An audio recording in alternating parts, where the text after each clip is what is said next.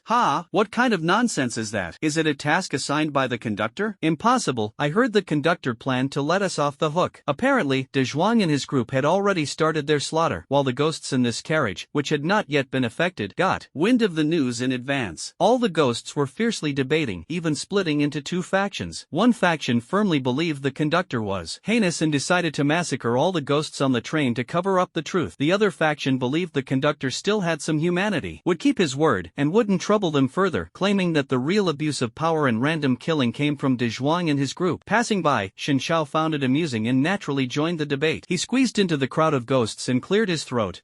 Let me clarify something. Dezhuang isn't abusing his power, he really is just carrying out routine business. As soon as he finished speaking, Shinjiao disappeared in a flash. See, I told you, this is the conductor's plan. It's not a conspiracy at all, but an open and blatant scheme. One faction of ghosts shouted triumphantly. Are you guys idiots? Or did you take bribes from the conductor? Do you actually want to whitewash him? The other faction retorted mockingly. The next moment, they froze. Wait a minute, who was that speaking just now? The conductor? No, why would I feel superior? How is this a good thing? Instantly, all the ghosts felt that the argument they had just made was nothing more than a hellish joke about themselves. From the carriage behind came faint sounds of ghostly screams and fighting. Run! The ghosts turned pale, caught between laughter and tears, their expressions even more ghastly than ghosts themselves, flailing wildly as they prepared to flee for their lives. But Shinjiao was already prepared, guarding the rear door of the carriage. At this moment, he had nailed the door shut with a freshly acquired weapon. This weapon had a unique special effect. When wedged behind a door, it could reduce damage to the door by 99%, and the effect would only disappear once the weapon was destroyed. The weapon's design was also quite peculiar, resembling an elongated clapper toy that could even produce a clapping sound, full of dark humor, and it was Shinjiao's favorite. Although its name was somewhat out of place, Claw of the Abyss, it was unclear which ghostly noble had spent a fortune designing it. Clang! The ghosts slammed into the door, only to feel as if they had hit reinforced concrete, even being bounced back and landing in a sorry heap. Unaware that Shinjiao had tampered with the door and having used all their strength to ram it, they were momentarily stunned. When they woke up, they were greeted by Dezhuang and his men, covered in blood and with ferocious expressions, cracking their knuckles and advancing menacingly. No, don't come closer. Help! Is there any ghost who can save us? The ghosts huddled together in a corner, wailing and crying out for help. Some, clinging to a sliver of hope, desperately kicked at the door or pulled out knives in an attempt to resist, though all efforts were futile. As Dezhuang and his men closed in step by step, Shinjiao watched from behind the door, smiling. The thrilling scene was about to unfold. Blood splattered everywhere, staining the glass and obstructing Shinjiao's view. Although he couldn't see the battle clearly, the system's continuous notifications of plus 200 experience points brought him immense joy. Reaping the benefits without lifting a finger, who wouldn't love that?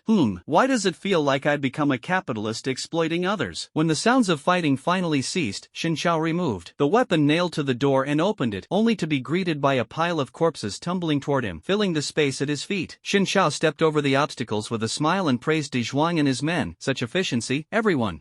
Not bad at all. The main thing is that everyone is so motivated, I can't even keep up with them. Dezhuang, who was being praised, blushed and couldn't help but glance at the few employees behind him who looked as if they'd been splashed with red paint. The employees grinned at Shinjiao Zhao, revealing smiles with gaps between their teeth which were stained red. This batch of players seems quite talented. Their level of brutality really makes me believe they actually ate the ghosts. Xin Chao was secretly amazed. He even entertained the idea of training them to become professional bodyguards to provide long-term protection for the train. In critical moments, they could step in to help when the system restricted him from killing ghosts. Unfortunately, there was no time for training now. Once he had some free time and more resources, he could give them some equipment and skills he no longer needed, and their strength would surely improve by leaps and bounds. It's lunchtime now, everyone can move around freely. Dazhuang, you all work a bit harder and help notify the other departments about the lunch break, Xin Chao said to Dazhuang. Dazhuang immediately accepted the order and left with his team. Soon, the other departments received the notification one after another. Glancing at the time, it was not even 10:30 yet. Although an early lunch break was pleasing, in the end, it was actually a forced one. After all, the ghosts had been eliminated, and there was no way to serve them even if they wanted to. As for moving around freely, the corpses scattered everywhere were indeed a bit of an eyesore. However, it doesn't matter much, a dead ghost is better than a living one. But the question is, where should we go to hang out? I really don't know where would be suitable. Although there's no longer pressure or fear, why does it always feel so cold and empty? Could it really be because all the ghosts are dead? Strange,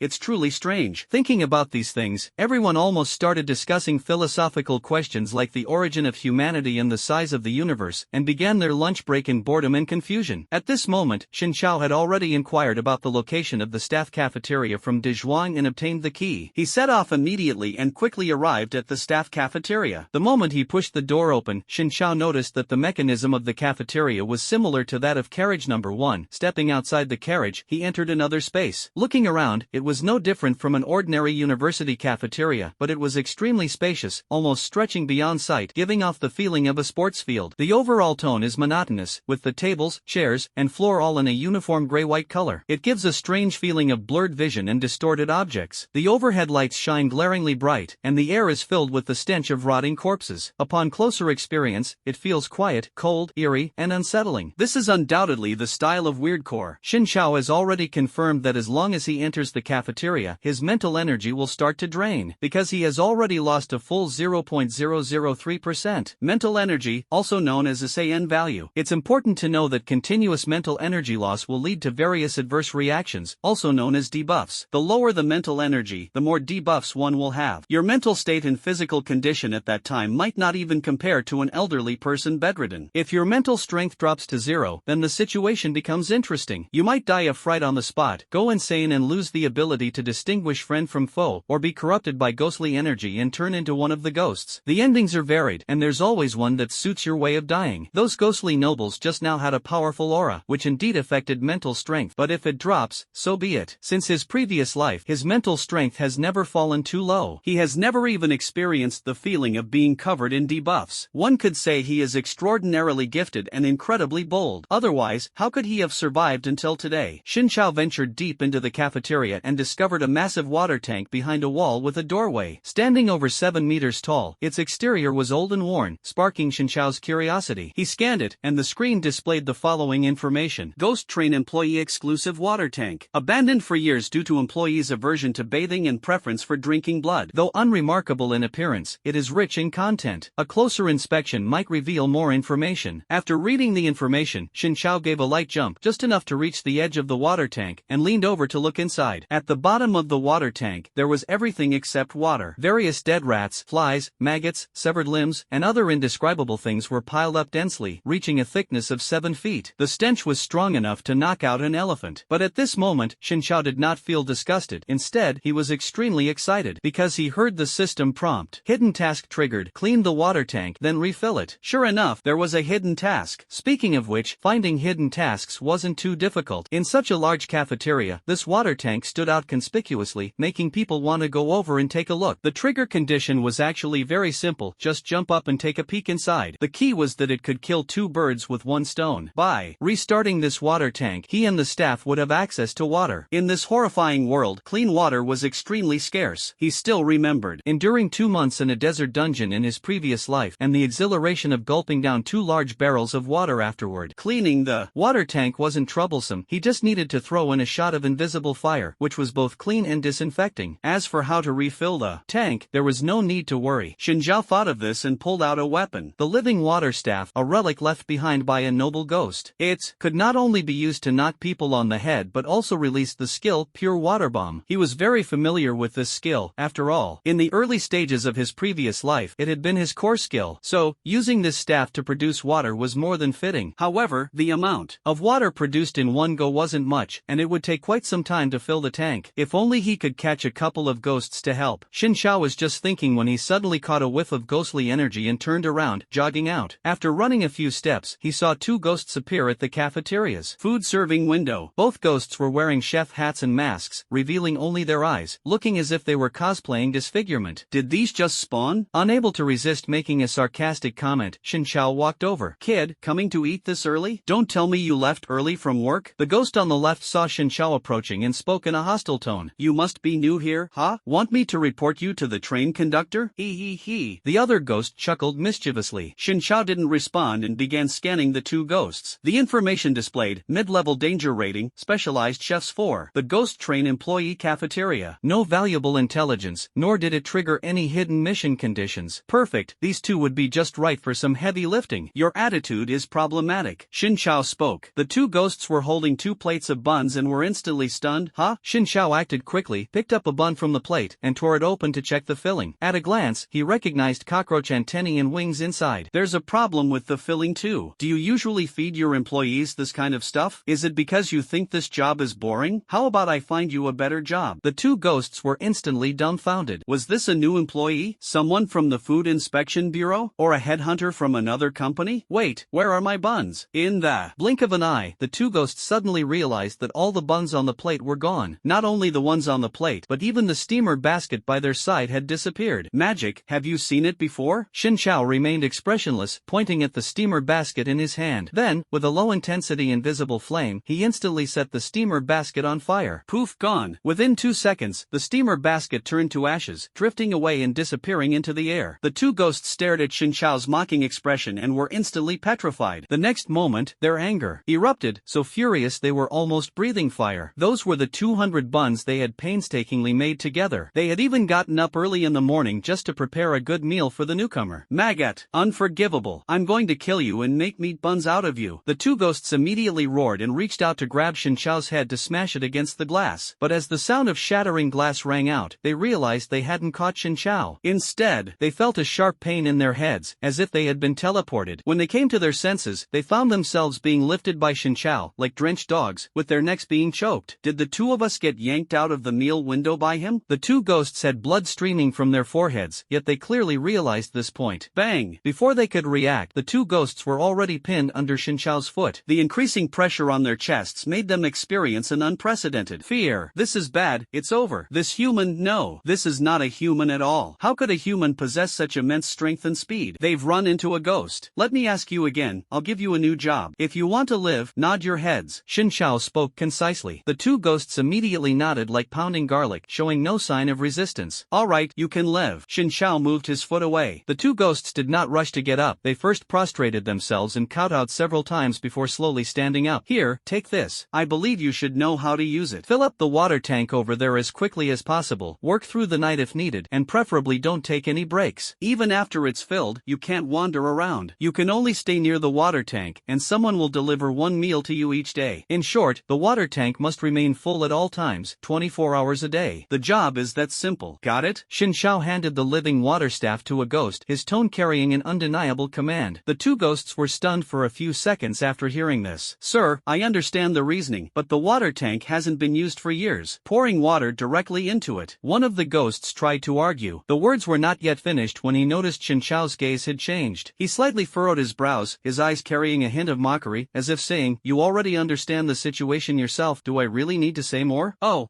I get it. Let's clean the water tank first. The two ghosts immediately nodded like pounding garlic, unprecedentedly clear-headed. Xin Xiao immediately smiled faintly and pushed the two ghosts toward the water tank. The two ghosts stumbled and almost crashed into the water tank. Looking back, Xin Xiao was no longer in the same spot. He had already appeared in the farthest corner, pushing open the cafeteria door and leaving. Just like a ghost. The two ghosts swallowed their saliva and silently exchanged glances. In their hearts, they silently recited, who am I? Where am I? What am I doing? Why did we suddenly switch to a new job? Who exactly is this person? What gives them the authority to transfer us? Forget it. Thinking too much is useless. If he can defeat ghosts in seconds, then he's right. He calls himself the conductor who dares to argue. To be honest, although it's unfair, they didn't lose their jobs, nor their lives. But what's truly unfair is the restricted activities, working around the clock for 24 hours, and only one meal a day. With mixed feelings, the two ghosts climbed onto the water tank and tried to clean it with the living water staff. A living water bomb was launched, instantly scattering the piled-up corpses and washing away the flesh stuck to the inner walls. Oddly enough, I feel relieved. Yeah, let me try it too. At this moment, Xin Xiao had already arrived at the kitchen and found the chef Manhwa. The chefs in the staff cafeteria were reassigned, and no one was left to cook. Even if they hadn't been reassigned, they certainly couldn't make edible food. Those cockroach-filled buns were simply outrageous. To ensure everyone could have edible food for lunch, and also for his own meal arrangements, Xin Xiao could only turn to Wang Hua for help, taking out a fresh sole octopus and asking him to make a dish of spicy stir-fried octopus. He then explained the cooking process in detail. Got it, Captain. Leave this to me. Wang Hua was overjoyed. It was such an honor that the boss valued him so much. All the key ghosts are dead, so I can't cook for them. With nothing else to do, I was just idling around, but now I finally have work to do. And to be honest, cooking for humans is much easier than cooking for ghosts.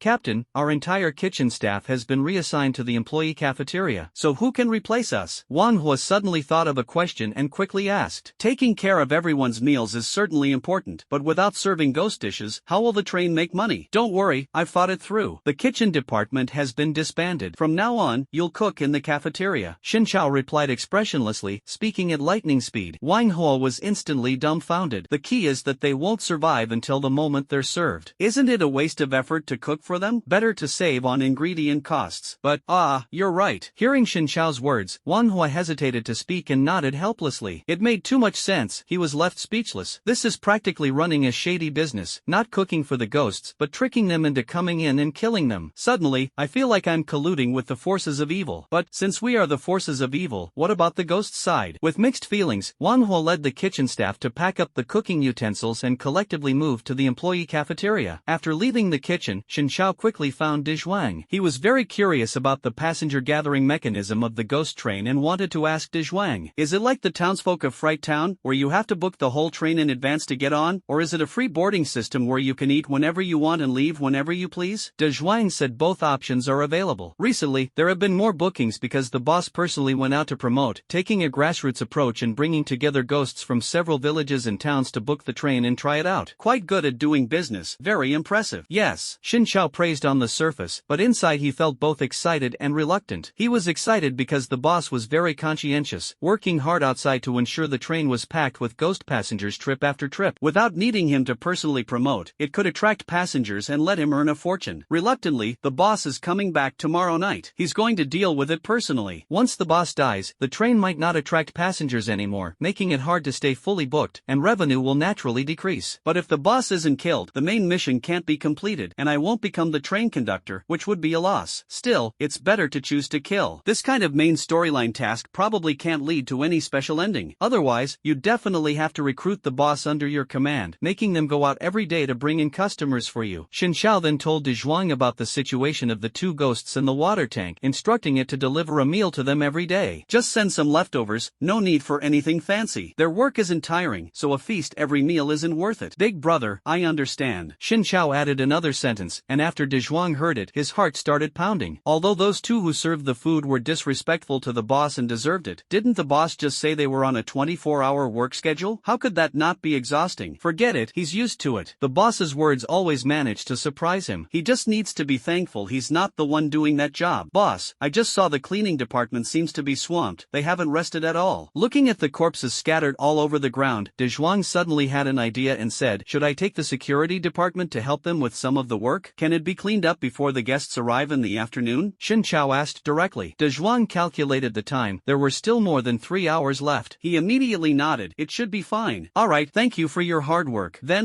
just as Xin Xiao was speaking, the system's voice suddenly sounded. Train conductor exclusive mission triggered. Accompany subordinates in enthusiastically cleaning the train carriages. Current progress, 50%. Reward, 80,000 ghost coins, 5,000 experience points, and early access to subsequent tasks. Wow, the system couldn't hold back and released the updated task ahead of time? Wasn't it supposed to update after lunch? Looking closely, this task is quite special. The rewards are clearly stated, and also, the progress is already at 50%, meaning you only need to complete half the work? Time to act quickly. Then I'll work work with you guys. Xin Chao added the latter part, revealing a toothy smile. De Zhuan was stunned for a moment, then felt deeply moved. So gentle. The boss treats them and the enemies completely differently. Clearly, even though he is quite busy himself, he still considers them so thoughtfully, afraid they might get tired, and takes the initiative to help share the workload. If it were someone like Pasiang or the boss, forget about helping others with work, just not adding more work would already be a blessing. I need to secretly rally other departments so everyone can work together. After all, the boss has already set an example. De Zhuan was so excited that his whole body trembled. Courtesy demands reciprocity. It also wanted to share some of Xin Chao's work. Is it very cold on the train? Xin Chao frowned and looked at De Zhuang. No,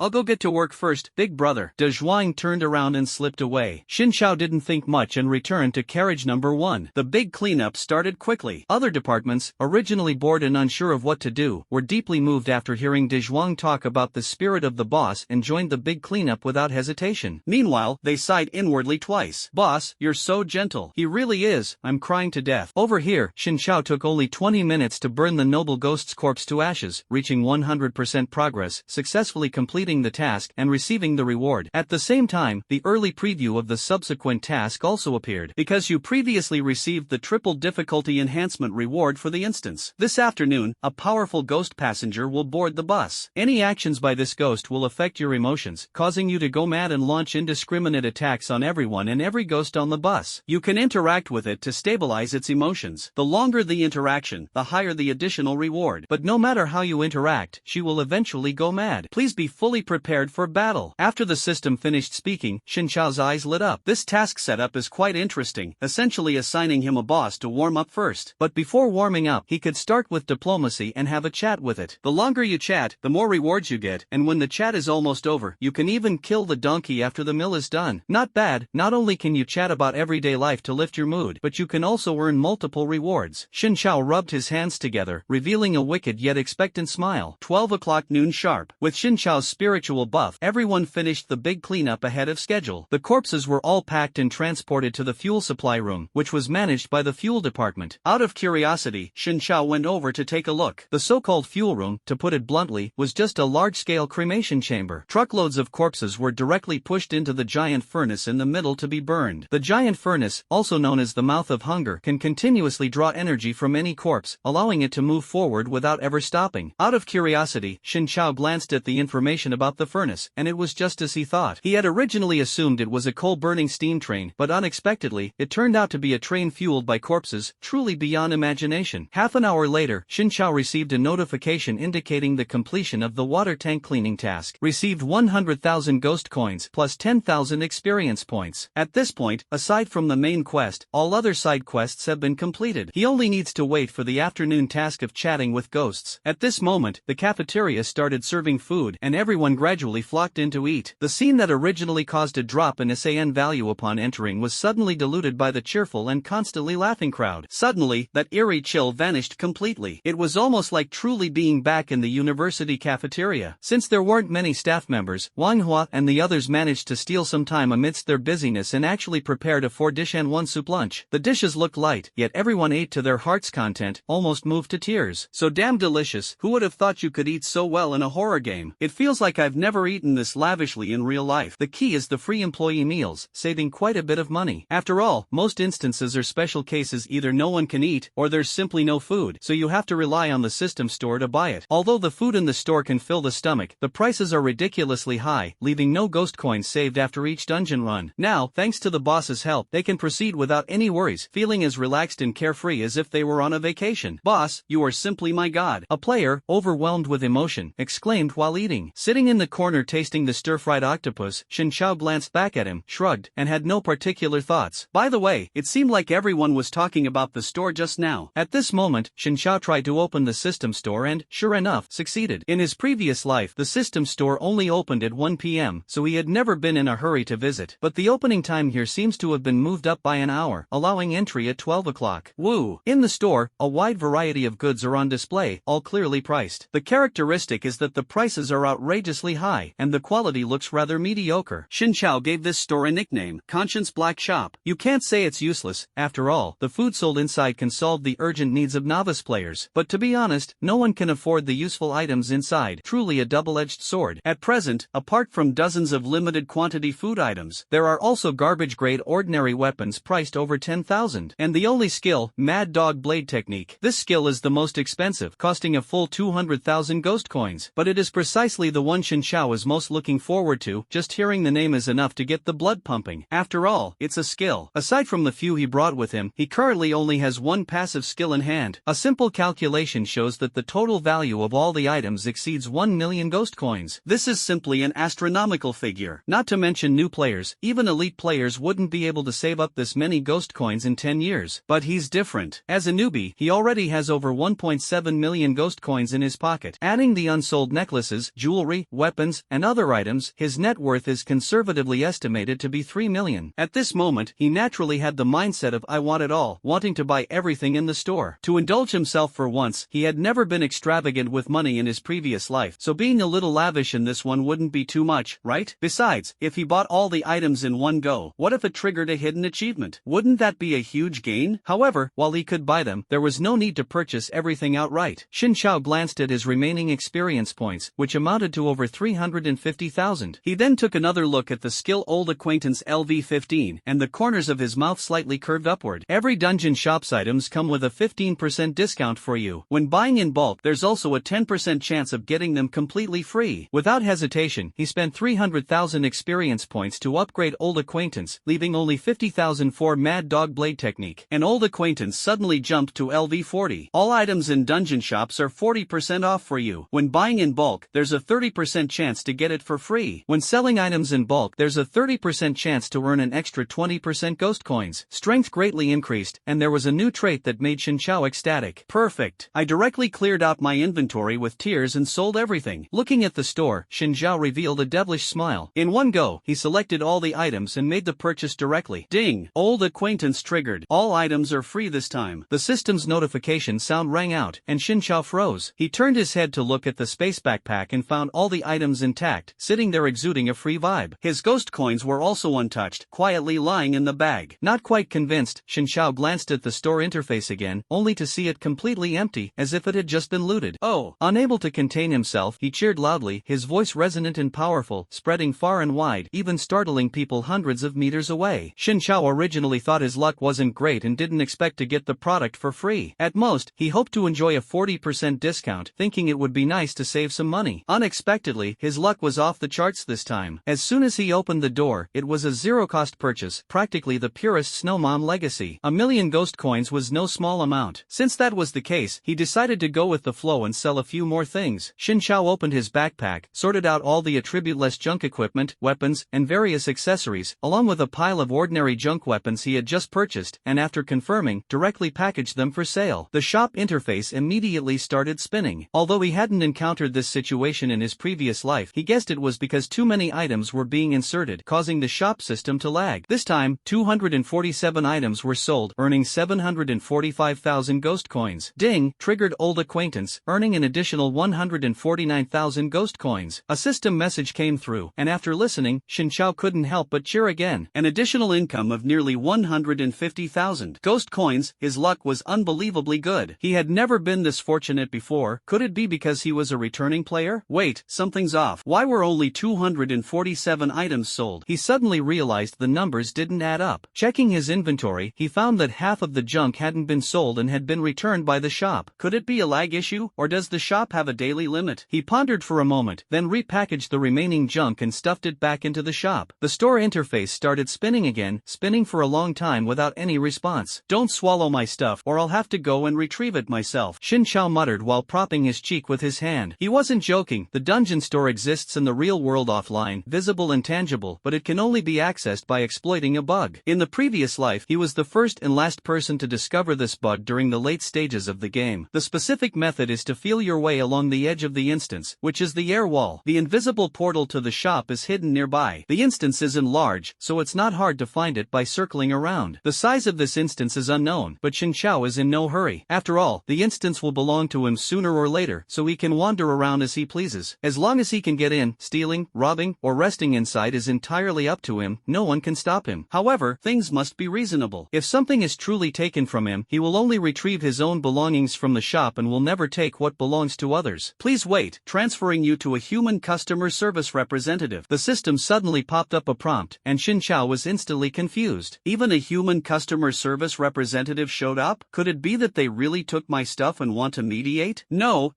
the system quickly explained. Oh, that's good. By the way, why are you so nervous? Xin Chao still had doubts in his heart, feeling that the system might have heard his inner thoughts and was afraid he would exploit a bug to access the system store, so it activated the manual customer service as a precaution. But that's not fair, he just wanted to retrieve his own belongings. Transferred to manual customer service for you. Immediately, a young man's ingratiating voice came through. Hello, esteemed customer, it's me, the replica store. Xin Chao got straight to the point. May I ask why you won't buy the rest of my trash? The young man's voice was clearly artificial intelligence, belonging to the store itself, but with a certain degree of autonomous consciousness. At this moment, it seemed a bit confused, not understanding why he wouldn't buy. Wasn't he the owner of the store? Because I don't have any money left in my hands. The store answered honestly. You don't have money in your hands? Yes.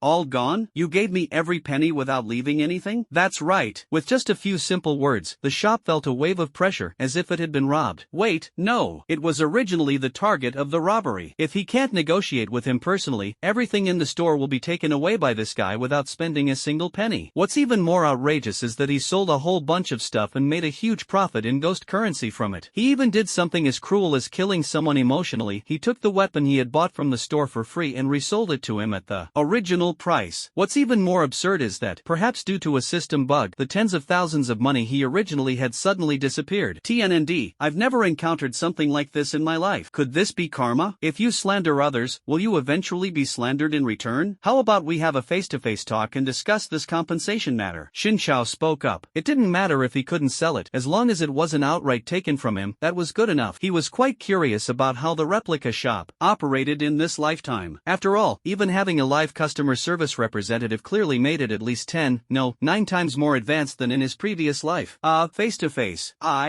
Wait, compensation? What compensation? The shop snapped back to reality, its face instantly full of question marks. Of course, it's compensation for me. You're a dungeon shop, and your role is to serve players, but now you've got a problem. As soon as these words were spoken, the shop was dumbfounded on the spot. Are you sure it's compensation for you, not for me? Isn't that right? I can't sell anything now, so clearly the problem lies on your side. Do you think it's acceptable not to compensate the players? What if I suddenly fall ill and urgently need money for treatment? Wouldn't you bear even greater responsibility? You'd better give me an explanation, or I'll pay a personal visit. By then, things won't be so simple. Oh, by the way, I'm not saying this to extort you, so don't take it to heart. Xin Chao rattled off a few sentences in one breath, leaving the shop utterly speechless. His reasoning was so sound that it was impossible to refute. If it weren't for the last sentence, they really wouldn't have thought much of it, but once he said it, wasn't that just a case of trying to cover up? I feel utterly wronged. Doing business in this instance is already a loss. After all, most players are beginners and can only afford food, while the wealthier ones might at most buy a weapon. Now, not only am I bankrupt, but I've also been extorted. System, I'm begging you, please come out and help. The shop could only pin its hopes on the all-powerful system. I am trying to figure something out too. The system responded, in my entire life, I've never encountered a creature like Xin Chao. How is this a person? Clearly, it's a pure bug.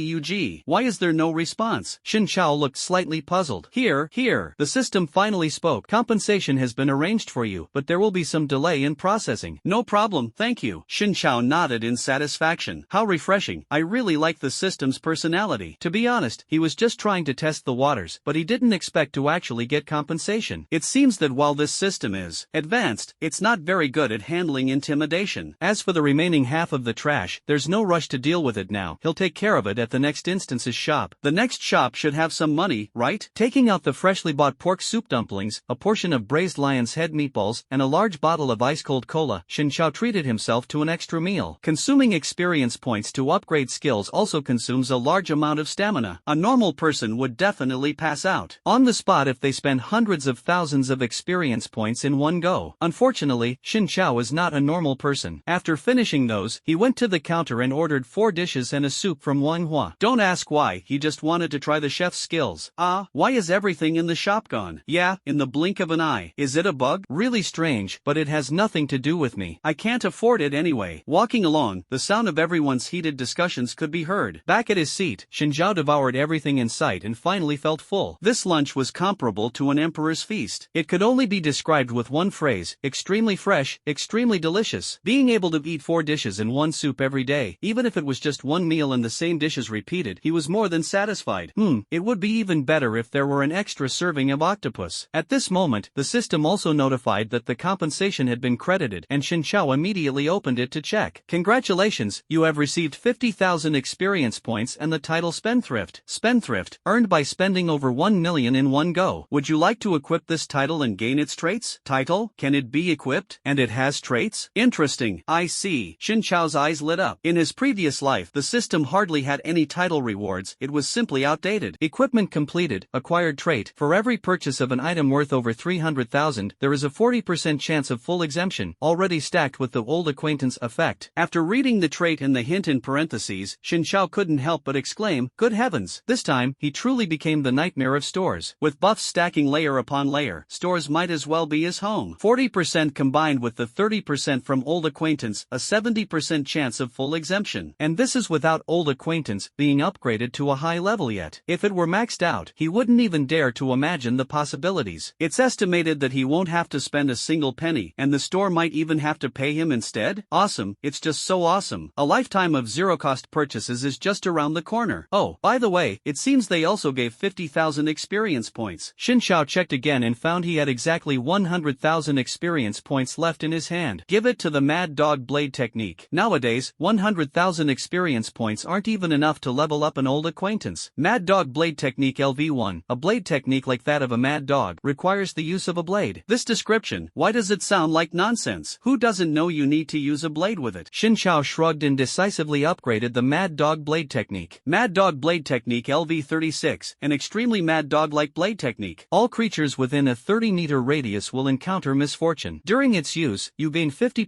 lifesteal, and enemies cannot lock onto you. The upgraded Mad Dog Blade Technique gained quite a few skill traits. Simply put, it is a trinity of AoE damage, sustain, and damage avoidance. In the previous life, this would be a god-level skill. Xin Chao finished summarizing and was already eagerly rubbing his hands together. If he weren't afraid of scaring others, he would have pulled out a knife to try it on the spot. No problem, good things are worth waiting for. He contested on that ghost in the afternoon. After the meal, the others were content and felt life wasn't so empty anymore. They casually found some chairs, gathered together, and took a short nap. To be honest, taking a nap in a horror game is undoubtedly a reckless act. After all, who knows, while you're asleep, some ghostly thing might quietly approach and gently knock on the door of your slumbering heart. But now it's different. With the big shots around, this place has directly turned into their clock-in spot for work. No, they don't even need to clock in. They even get early holidays, served with a 4-dish and 1-soup meal. Slacking off at work has never been this comfortable. Almost everyone is thinking about using their first paycheck to treat Xin Chao to a big meal. Of course, the premise is that the store's bug can be fixed. While others were resting, Xin Chao was still hiding in the corner of the carriage searching for ingredients. It turned out there really was something that slipped through the cracks, and he caught it right on the spot. In addition to 2 ghostly octopuses, there were also 2 nearly 1-meter-long snakes with purple bodies. Terrifying snake, danger level, originating from Terrifying Town. Locals call it the guardian deity. Its entire body is highly venomous, and its sharp fangs can easily snap the neck of its prey. The meat is tender and delicious, and after removing the venom glands, the toxicity is reduced. Consuming one can increase poison resistance by 5%. A quick scan revealed astonishing information. Xin Chao directly ignored the venomous body and sharp fangs. The focus was entirely on the first and last sentences. The meat is tender and delicious, and eating it can even boost poison resistance. The key is that it's a local specialty of Fright Town, absolutely perfect. If Fright Town could be taken over, wouldn't it mean being able to eat snake meat anytime? In an instant, Xin Chao was filled with even more longing for Fright Town. About an hour later, the train sounded its familiar whistle. It was more like a monster's roar than last time, deep and terrifying. Everyone woke up, skillfully grabbing the shock-absorbing handrails, ready to brace for the brakes. Meanwhile, Xin Chao stood in the aisle, unfazed, arms crossed, as straight as a utility pole. The sudden braking caused the train to shake violently. People holding onto the handrails felt another wave of dizziness, almost losing their balance. Xin Chao's figure only blurred for a moment before quickly returning to normal. Still no feeling. Shaking his head, Xin Chao was greatly disappointed. This time the force seemed even stronger than last time, but, at the very least, it should have some effect of massaging the whole body, right? If not the whole body, there should at least be some reaction in specific areas. Speaking of which, is there any way to make the brakes stronger? At the moment, the train has stopped at some unknown place. On both sides lies an endless forest, shrouded in mist, filled with mystery and eeriness. And on the platform at the door stands a group of grotesque, drooling ghost customers. As the car door slowly opened automatically, the ghosts scrambled to squeeze into the car. Xin Chao found De Zhuang at this moment and discovered discussed the afternoon plan. By the way, I forgot to tell you, the kitchen staff has been dismissed. After all, they'll all be dead soon, and there won't be time to eat even if the dishes are served. So there's no need to worry about the kitchen serving dishes slowly anymore. Other departments don't need to serve the ghosts either. Stay where you are and wait for further notice to clean up the mess together once it's over. Upon hearing this, De Zhuang immediately understood. Boss, so this batch of customers is just like the batch from this morning. That's right, same process, same result. Xin Chao nodded, discreetly made a tisk gesture, and smiled faintly. De Zhuang nodded vigorously, unable to help but exclaim inwardly, goodness, not even pretending anymore. Coming in straight away to rob and kill, even bringing along a plan to ransack the place. This move would make even a tyrant ghost king shed tears. The others also transformed into temporary cleaners one after another, with their roles uniformly assigned. True, leave this matter to your security department for now. I have an important guest to host this afternoon. Xin Chao said seriously, let's see who completes the task first. If you finish before me, I'll give you a prize. De Zhuang was both excited and expectant upon hearing this. He naturally understood the meaning of the word prize. Pa Xiang and the boss had once promised him a prize, but over the years, on the train, he had never seen the so-called prize. However, if the boss promised him a prize, he truly believed it. No matter how harsh the conditions, he would fight hard to earn it. When most of the ghosts had taken their seats, Xin Chao and his team began to take action. You,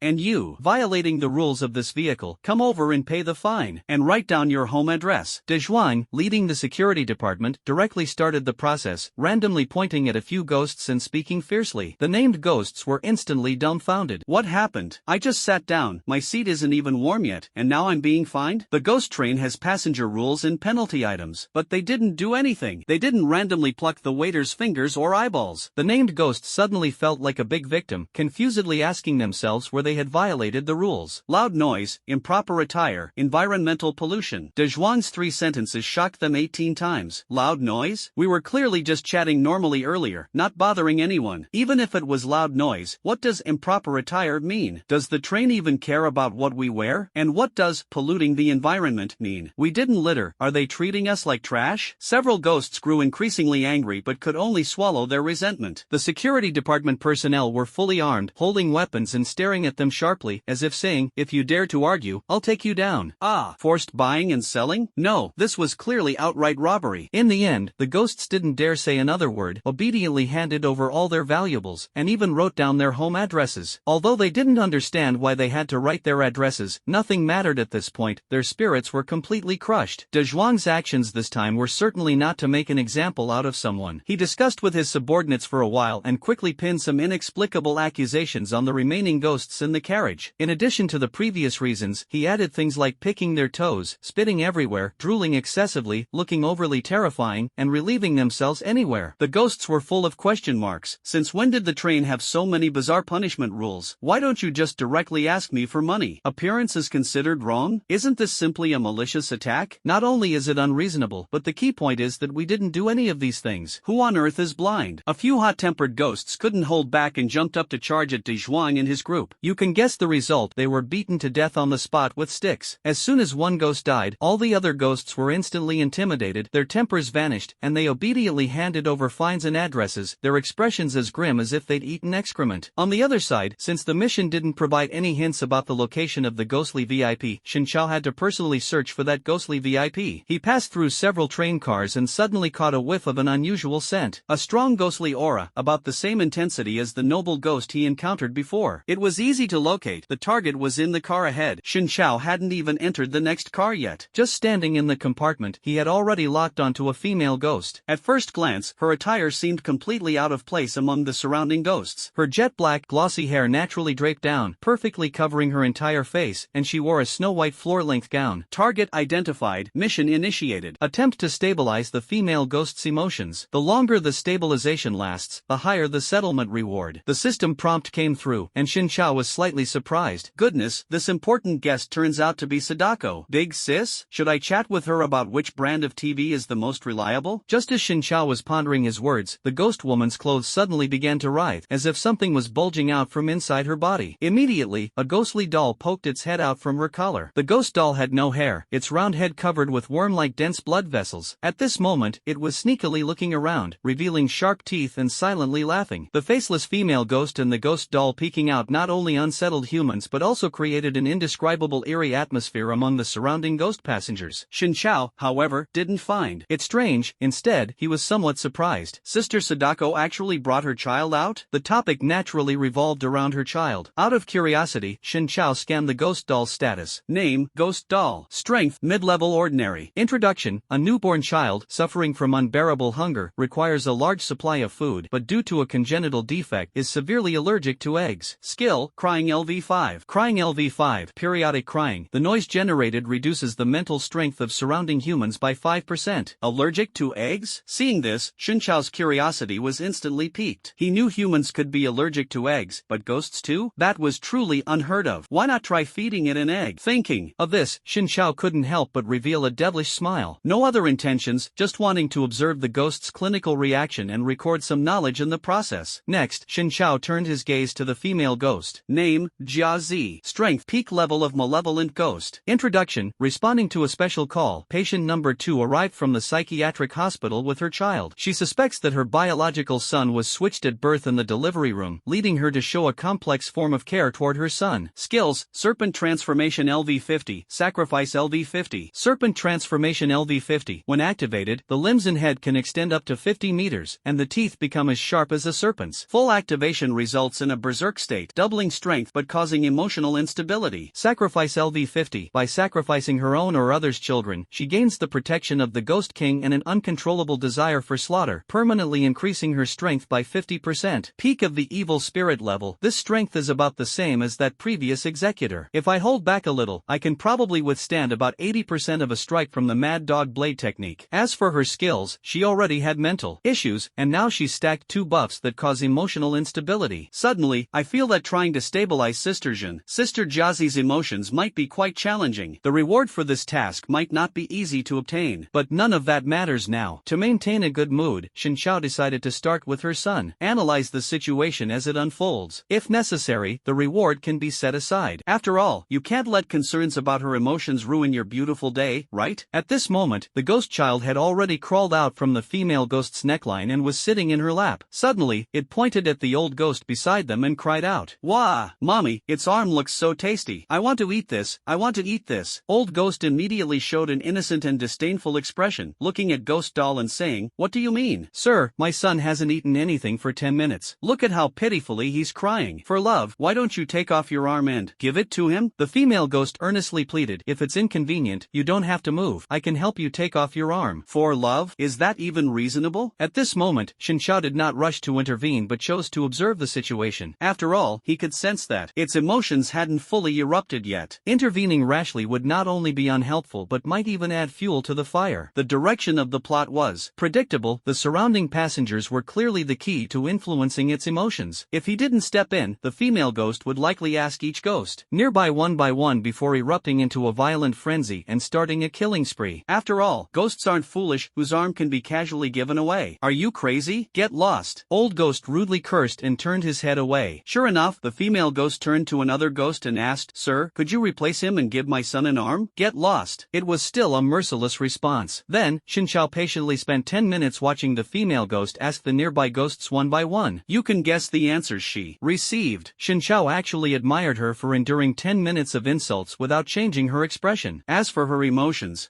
it seems like they're starting to rise. Shin Chao could already feel the intense ghostly aura and resentment emanating from the female ghost. The other ghosts, being too weak, couldn't sense this aura. Otherwise, they'd have been scared stiff. Through the blood-red eyes peeking through the gaps in the female ghost's hair, Shin Chao knew he couldn't wait any longer. He had to act. After all, if she suddenly raised her hand and wiped out the surrounding ghosts, how much money would he lose? "Miss, is there anything I can help you with?" Shin Chao briskly walked up to the female ghost and asked politely. His sudden appearance startled the surrounding ghosts, who muttered to themselves, "Where did this guy pop out from? He looks just like a ghost. Judging by the smell, he seems to still be human. Oh, must be a waiter." For a moment, the ghosts all tacitly came up with an idea. It would not only solve the disturbance caused by the mentally ill mother and son but also give them a chance to share a piece of fresh meat or a sip of blood, taking advantage of the situation. The female ghost wasn't frightened but instead turned to look at Shin Chao, resuming her pitiful appearance. "Sir, my son is starving to death. Are you here to replace them and offer your arm to my son?" Just as Shin Chao was about to speak, another ghost suddenly interrupted him. "Young man, just agree to it and give her an arm. She's driving us crazy with her noise." "That's right, giving you an arm won't kill you, especially since you're a waiter. It's your duty." "Yeah, contribute contributing once won't hurt. You wouldn't want us to report you for disfigurement, would you? Hurry up, young man, just do it for us. Look at all the elderly people in this carriage. Everyone just wanted to close their eyes and rest, but now they've all been woken up. A ghost chimed in, and soon the other ghosts joined in the commotion. Their goal was the same, to take advantage of Shinchao losing an arm to the female ghost and secretly snatch other parts. Even the ghost child didn't miss the chance, pointing at Shinchao's arm and shouting, "Wow, mommy, this person's arm looks tastier. Give it to me. Give it to me."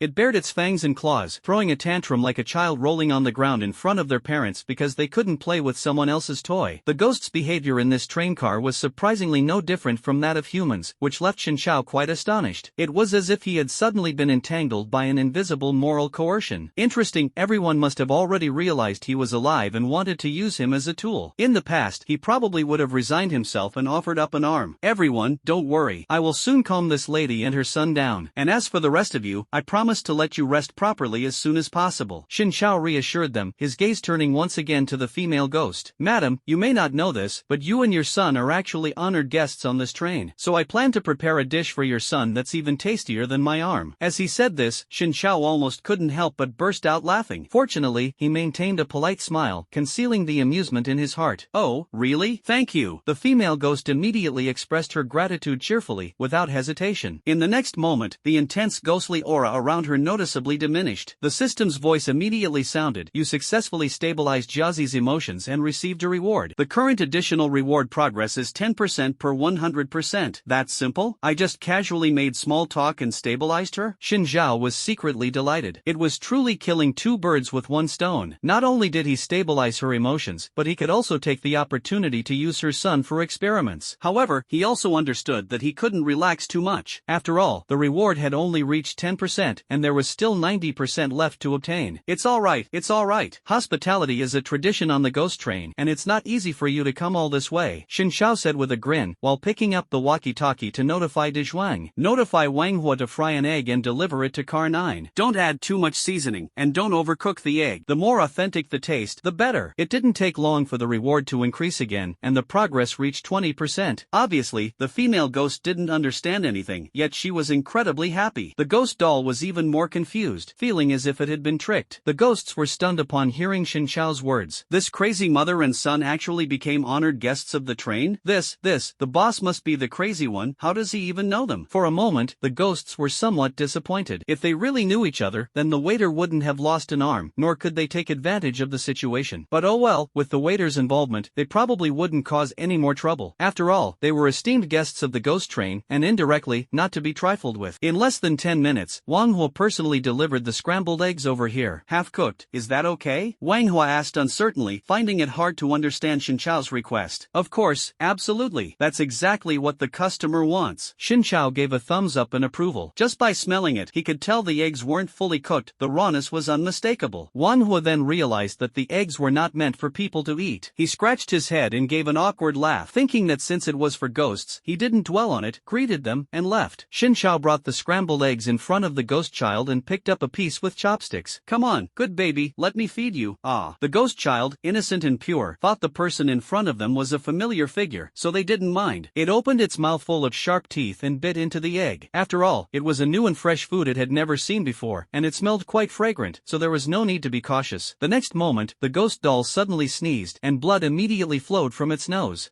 So the effect is this quick. Xin Chao's eyes lit up, and he secretly rejoiced in his heart. The ghost doll froze, completely baffled, only feeling a tingling sensation in his throat. Just as he was bewildered, Xin Chao fed him another bite of egg. "Good boy." "Achoo." Another sneeze, and 2 streams of bloody tears actually flowed from the ghost doll's eyes. Wrong.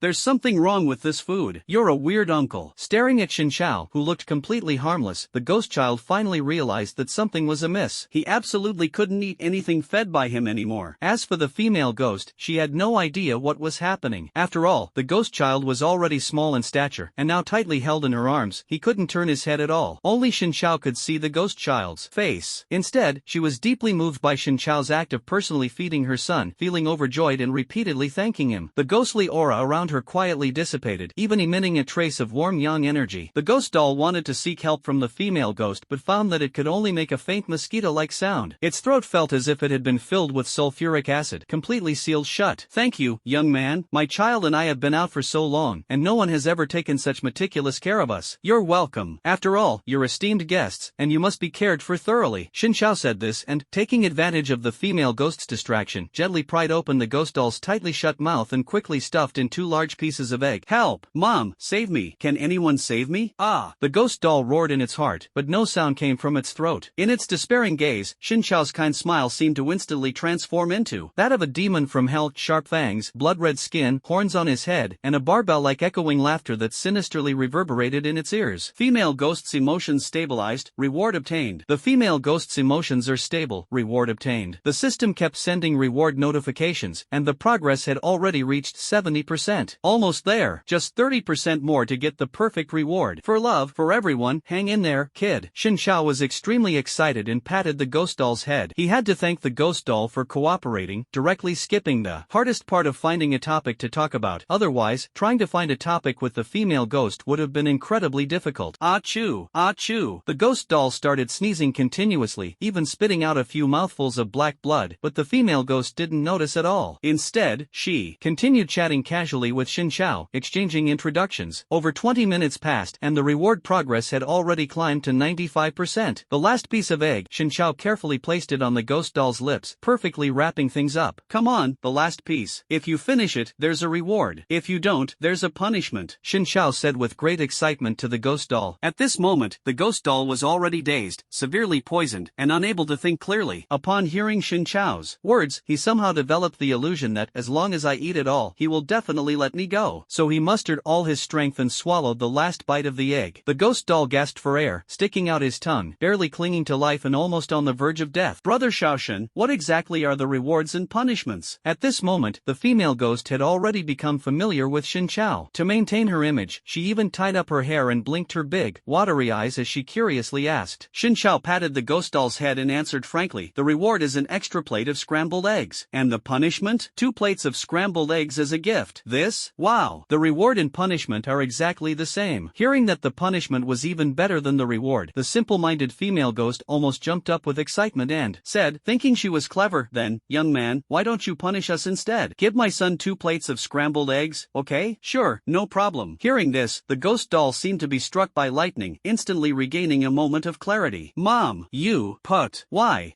did no one come to save me? Strange uncle, if ****ing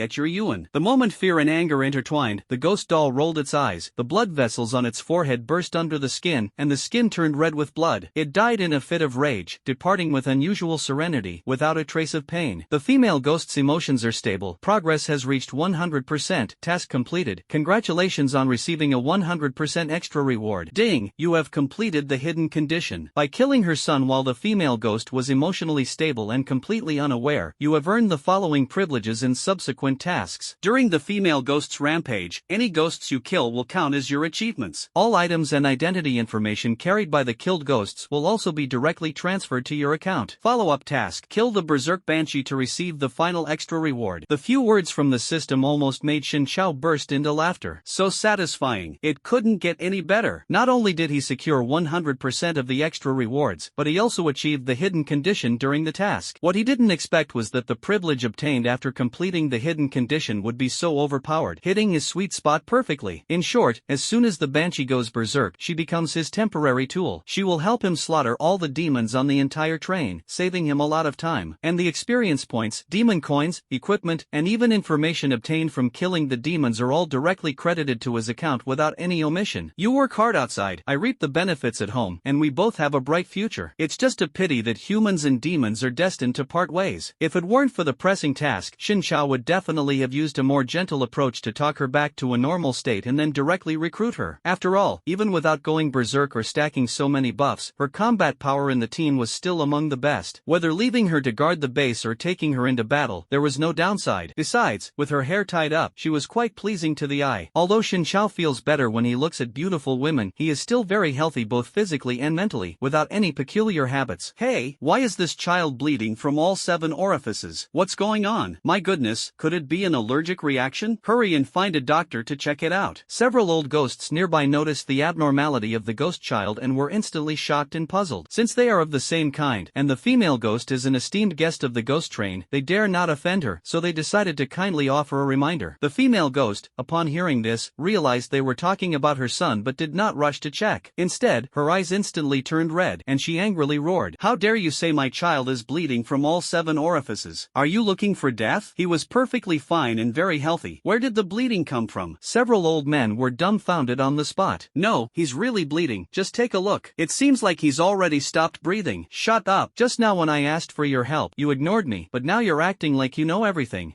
Can you be a bit more reasonable when you speak? You shouldn't meddle in this at all. It's impossible to communicate with someone crazy." In the blink of an eye, the female ghost and those old ghosts started arguing, but Xin Xiao, standing nearby, simply smiled without saying a word, looking like he was enjoying the drama. "Don't just curse, why not start fighting already? Anyway, the task is completed, and he has privileges, so he doesn't need to worry about her recklessly killing ghosts causing him any financial loss. So, kill whoever you want, as much as you want. Little Shin, tell me, what's really going on with my son?" The female ghost suddenly asked Xin Xiao. "They keep saying my son is about to die." "Don't worry, he's perfectly fine. He's eaten his fill and is now drowsy." "What are you all babbling about here? Stirring up trouble for no reason? Are you trying to make Sister Jiao lose her temper?" Xin Xiao spoke nonsense with a serious face while glancing at the few old ghosts nearby, adding fuel to the fire with a remark. The goal was obvious: quickly provoke the female ghost into complete rage and get her to start working. Then, just evacuate all the staff from the main battlefield, and that's it. "Jia Jia, I'm going to prepare scrambled eggs now. I won't disturb you, I'll take my leave first." Xin Xiao left a sentence and slipped away in a flash. "Bye-bye." The female ghost even smiled and greeted them, but then her expression instantly changed as she turned to glare angrily at the old ghosts. At this moment, her trust in Xin Xiao had reached 10,000%. Whatever he said, she absolutely believed it. He could never be full of lies. He lies through his teeth. Several old ghosts watched as Xin Xiao ran off as if nothing had happened, completely dumbfounded. Then they suddenly realized something and widened their eyes. Hey, miss, I understand. There's something wrong with this waiter. He poisoned your son." That's right. There's definitely something wrong with that egg." Several old men argued and scrambled to explain. The ghosts around heard this and immediately felt like they had stumbled upon some juicy gossip. They all gathered around, eager to figure out what was going on. However, everything happened at just the right moment. The female ghost could no longer control her emotions and went berserk. She activated her serpent transformation. Her neck instantly elongated, her mouth twisted, and 2 sharp fangs curled outward. As if holding a sharp dagger, the long-necked female ghost suddenly swung it around. All the surrounding ghosts were completely caught off guard, instantly being cut in half or decapitated. Heads buzzed, blood splattered like a waterfall everywhere, creating an extremely gruesome scene. Jia Zi has slain a dangerous level ghost. You have gained 200 experience points, 1650 ghost coins, and 3 pieces of jewelry. In life, it came from Soul Lost Village. Jia Zi killed a dangerous level ghost. You gain 200 experience points, 880 ghost coins, a gemstone ring, and a large machete. It was from Blood Harbor during its lifetime. Jia Zi killed. On the other side, a series of prompts kept flashing in Xin Chao's mind. As agreed, all items and information from the killed ghost were instantly transmitted without any delay. Already starting so soon? Then we need to quickly come up with a tactical retreat. Xin Chao smiled, glanced at the spoils of war, and immediately contacted De Zhuang. "De Zhuang, inform all departments to gather in car number 1. "Got it, boss. I'll finish off the remaining 2 right away. No need to kill them, I've sent outside assistants to help. Hurry up and take action."